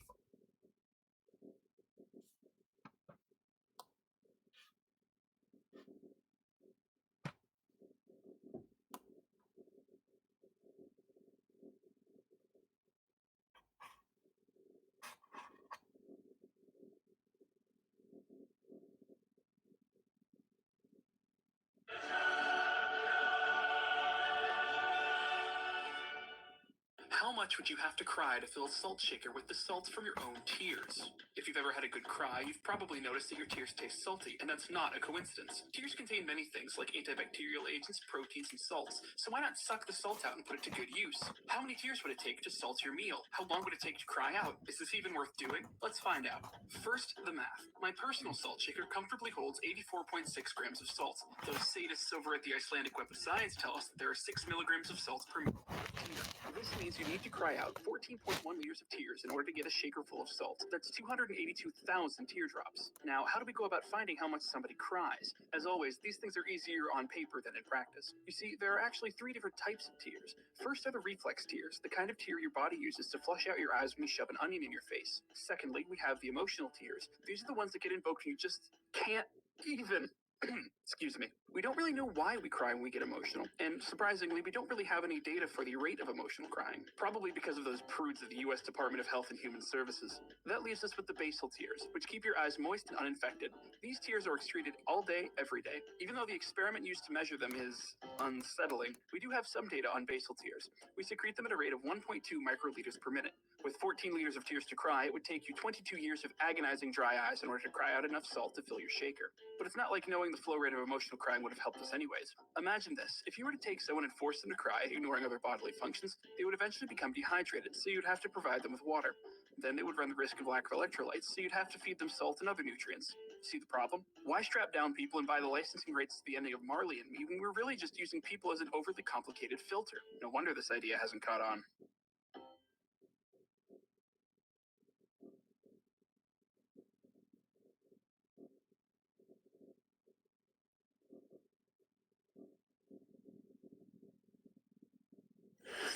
Vsauce, Kevin here. One of the most dangerous situations you can find yourself in is toasting bread while taking a bath. You've seen enough toaster in the tub movie scenes to know that when the plugged-in toaster falls in the water, it's fatal. Why? How powerful is a toaster? Well, a taser blasts at about 50,000 volts, which sounds like a lot of power, but it's really about the current. A taser causes neuromuscular incapacitation at 2 or 3 milliamps. Reliable lethality starts at about 100 milliamps. A toaster plunges into your bubble bath with 5 to 10 whole amps. That's bad, but not nearly as bad as bolts of lightning, so why don't all the fish die when a lightning strike blasts anywhere from 5,000 amps to 200,000 amps into the ocean? And if the heat from a lightning bolt is so hot, why don't fish just cook when the ocean is struck? They should get shocked and boiled alive instantly. Fish, lightning, ocean soup. What is lightning? Lightning happens when particles in clouds collide and generate a charge, then that charge has to go somewhere. Most of the time that's within clouds, but a quarter of the time it discharges to the surface. Not very often on the ocean, though. The air above water is just too cool for school, too cool to create the conditions for a thunderstorm. Lightning is literally 10 times more common on land, but occasionally the fish are gonna get blasted. The thing is, they're generally safe because of where they live and how electricity works. Salt water is an excellent conductor, so when lightning slaps the ocean surface, it engages the skin effect, which means that the current is primarily spread across the surface of the conductor it hits, almost like a protective shell. It's the same reason lightning striking a car doesn't just nuke a hole through the roof and explode the insides. The current travels on the outside surface of the metal car. But that means if you're swimming in lightning water, you're going to get zapped to death because you're right on the surface. If you're hanging out the window of your 1991 Ford Mustang GT and lightning hits it, then you're gonna feel that. But if you are a tuna 50 meters below the surface, you probably don't even know that lightning just hit. You probably don't even know what lightning is. You're a tuna. But if you're a fish glubbing along 3 meters below the surface, things are going to go very badly for you. The lightning is going to penetrate enough to send current into your water, and it's going to be hot. Like 50,000 degrees Fahrenheit hot, 5 times hotter than the sun. You're not surviving this lightning, fish. I'm sorry. Let's talk about making swords. You've seen movies or video games where a blacksmith plunges a freshly forged sword into a water bath to cool it down. There's steam and there's a hiss, but that water doesn't just start boiling, even though it's injected with something about 2,000 degrees Fahrenheit. Why? Because water does a really good job of sucking up and distributing heat evenly. So all that lightning heat is gonna get spread out and be less lethal. Hi. At this point during the recording, the toaster is still toasting off screen and burning the bread badly. Smoke is billowing out and filling the room. So this happened. Both the heat and the current dissipate quickly. Oops. Oops. I set off the smoke alarm in the house. Excuse me. Okay, I'm back. I opened up the windows and got the smoke out of here. Everything's fine. No need for the fire department. Okay, let's get back to talking about making swords. So, like I was saying, when the blacksmith dunks his freshly made sword in the water, it doesn't start boiling because water does a really good job of sucking up and distributing heat evenly. So all of that lightning heat is going to spread out and be less lethal. Both the heat and the current dissipate quickly away from the strike. And all of this combined is why people usually don't die from getting hit by lightning. About 25 people per year are struck by lightning in the US, and around 90% of them live. They get physically blasted by the force of lightning, sometimes thrown up into the air, but the current tends to go across the surface of their skin. It's called flashover. Superficial blood vessels can actually respond to that electricity by making a weird pattern called a Lichtenberg figure. And yes, you are likely to get burned, but not too seriously because the heat only lasts for a few microseconds and it's just not long enough to deep fry you. Internal organ damage you can't see, yeah, that's possible. So don't run around naked during a thunderstorm. In case you were planning on that, don't. But what's the real problem when it comes to getting struck by lightning, and why don't you want to stand out on your rooftop waving a steel pipe over your head while lightning is crashing down? Your heart. Lightning is more than enough to disrupt the operation of your heart and shut it down.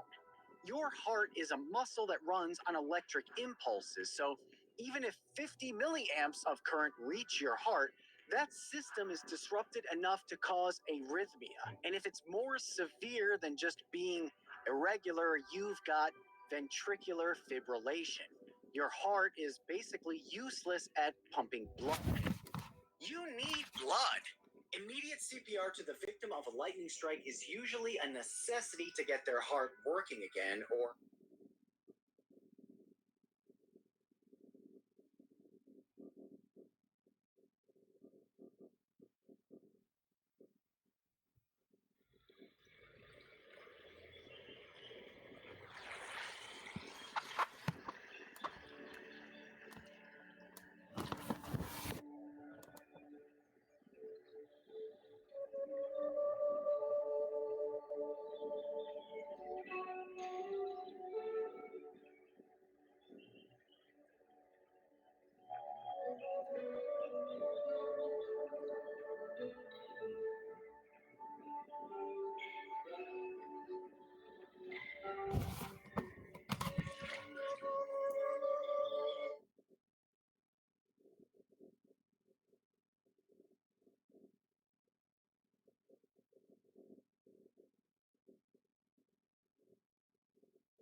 Yo.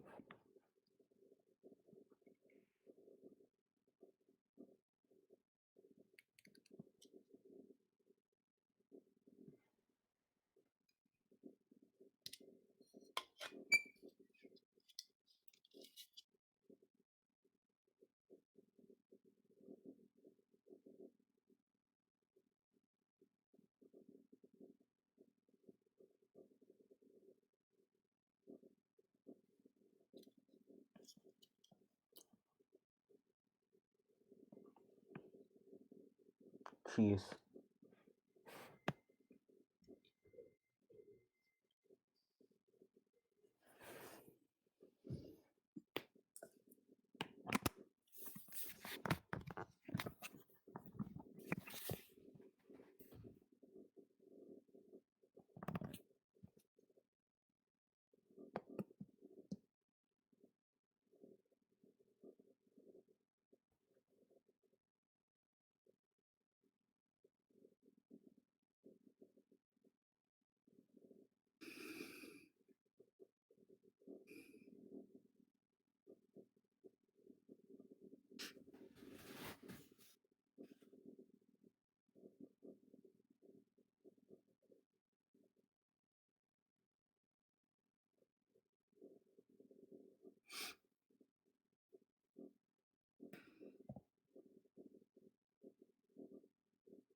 I am making a Discord for the server.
heavybreeding.com.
Well, good night.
just realized, thanks Xbox Bog 67 for the follow on the horn.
It's 8 o'clock.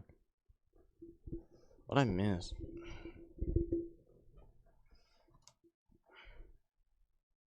Oh shit.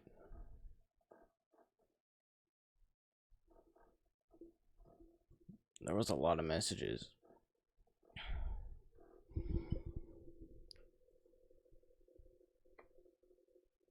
Thank you, Quentin for the host. Realized for the 4 months Prime. Xbox Pog for the follow. And Quentin for the $1. Said hello Mahorn, wake up, lol. I don't know if you have to text to speech. I paid $1 for this shit. Also, I need to at least $1 to get media share. Wait, what? Oh. Wait, did I messed it up. Oh wait, yeah, you're right. Now it's fixed.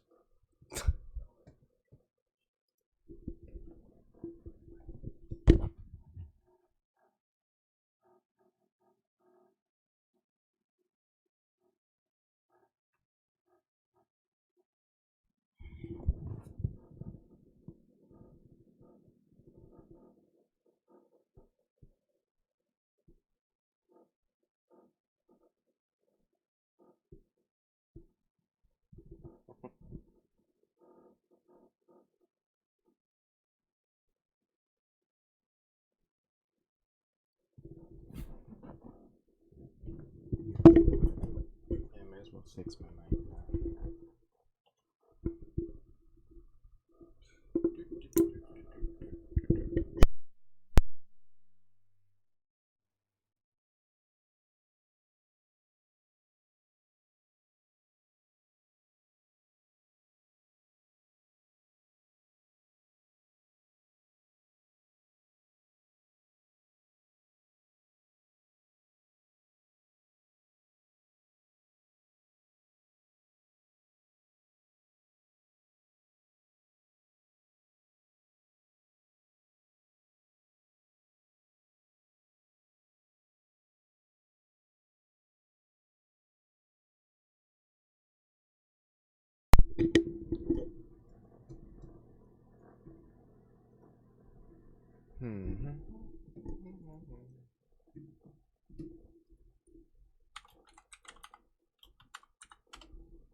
Blood's still going, he's got an hour left. Jesus. Did my stream crash? Well, I was sleeping. Probably. Because it was frozen.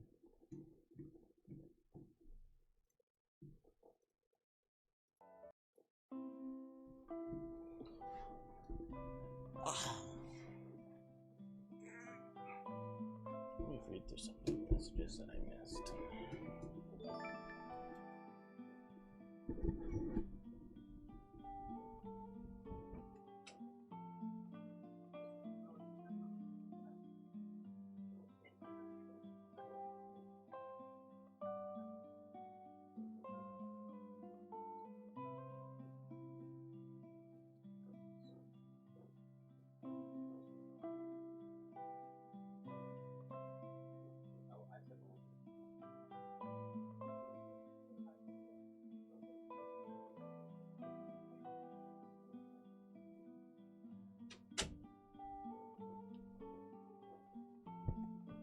Oh shit. My mom came. Oh damn, there's a lot of messages again. It was that. Don't know Roblox, sorry. Those videos, it's 1 cent each video. Dude, I am really sorry, guys. I really thought I knew what I was doing. I thought that was the minimum. I thought $100 was the maximum. Whoops. Oopsie daisy. I'm stupid.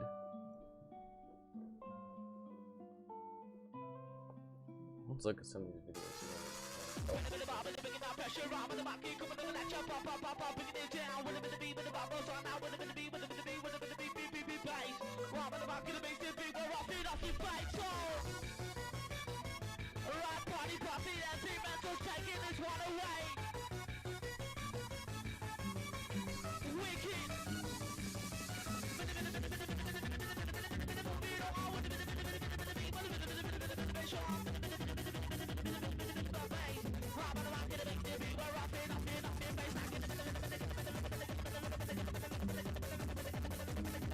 Yeah, this would have woken me up for sure.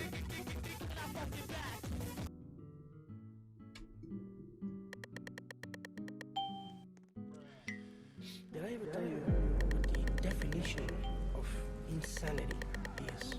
Insanity is doing the exact same thing over and over again, thinking this time is going to be different.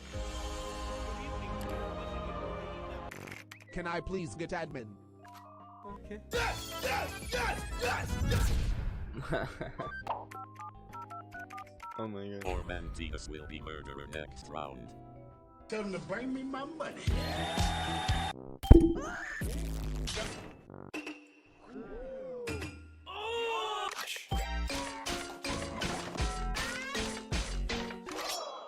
Like and subscribe. Stupid. Speak English. Oh, what are you talking about, man? Spanish. Español. Spanish. Yo me llamo Miguel. Yo hablo español. Oh, he did.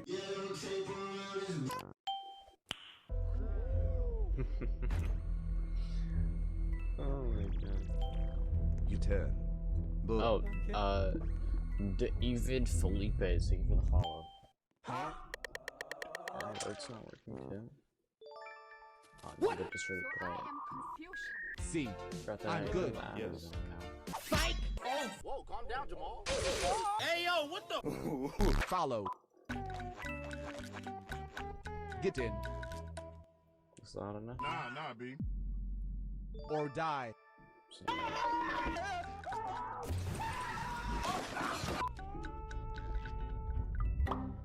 Who the stupid?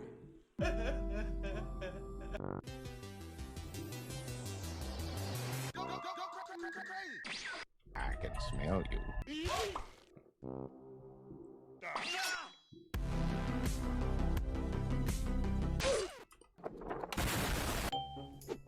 I'm mud. Joke. Use like robots and spend Robux too much. Y'all look. Hi, how are you? Enemy spotted. You're the last one. Complete the mission. Is that enough? I'm 48. Oh, Man, I'm dead. fight!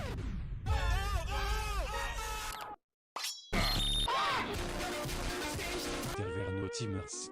Second server. Brother. Team.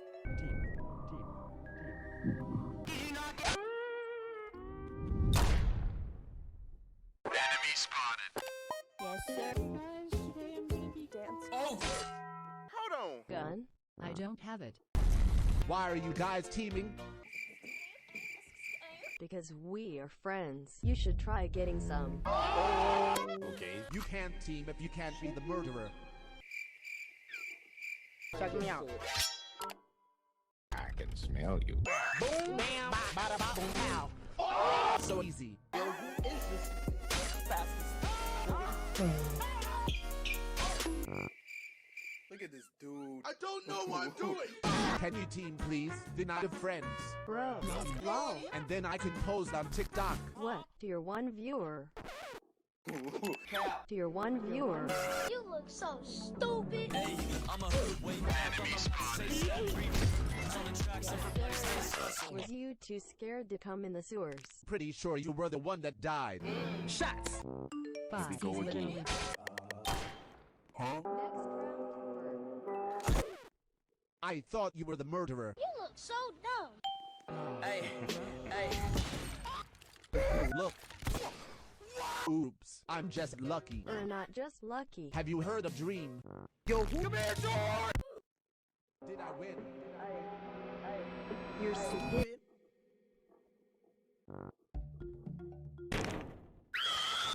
How are you? I'm pro. What? I'm dead. Well, I have a bad feeling about this. It's going into some.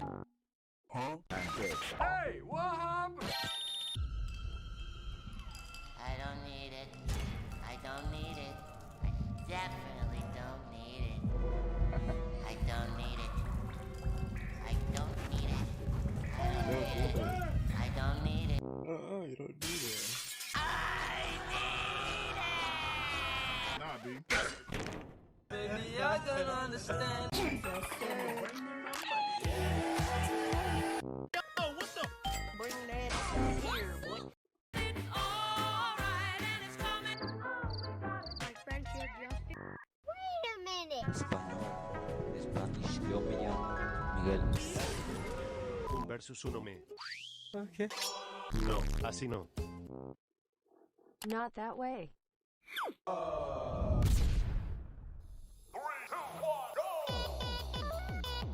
Hey, yo, what the? Stupid. Yes, sir.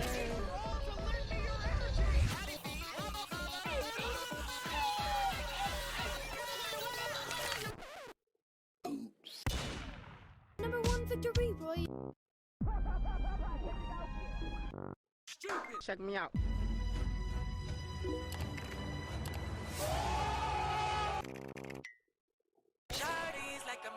Cool pro Fortnite.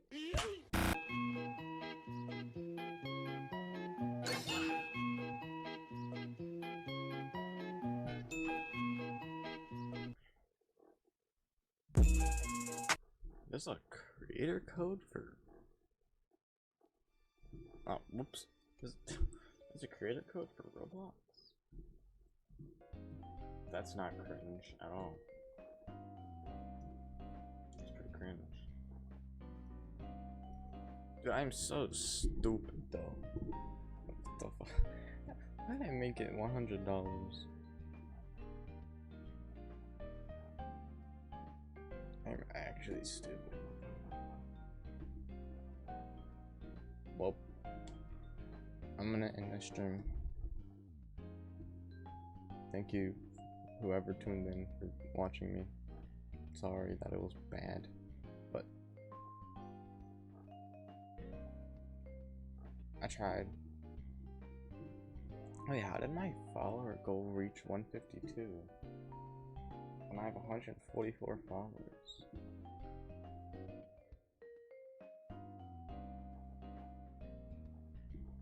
Wait a second.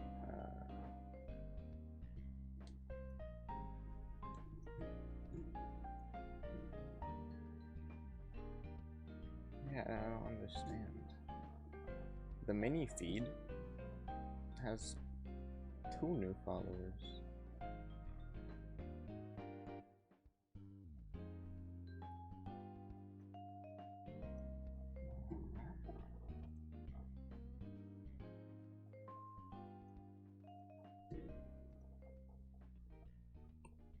I don't know.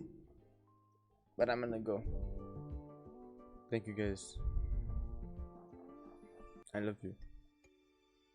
Goodbye. I'll see you tomorrow. No, today. I'm gonna do art streams later today. At sometime around 6ish. Laters. Love you.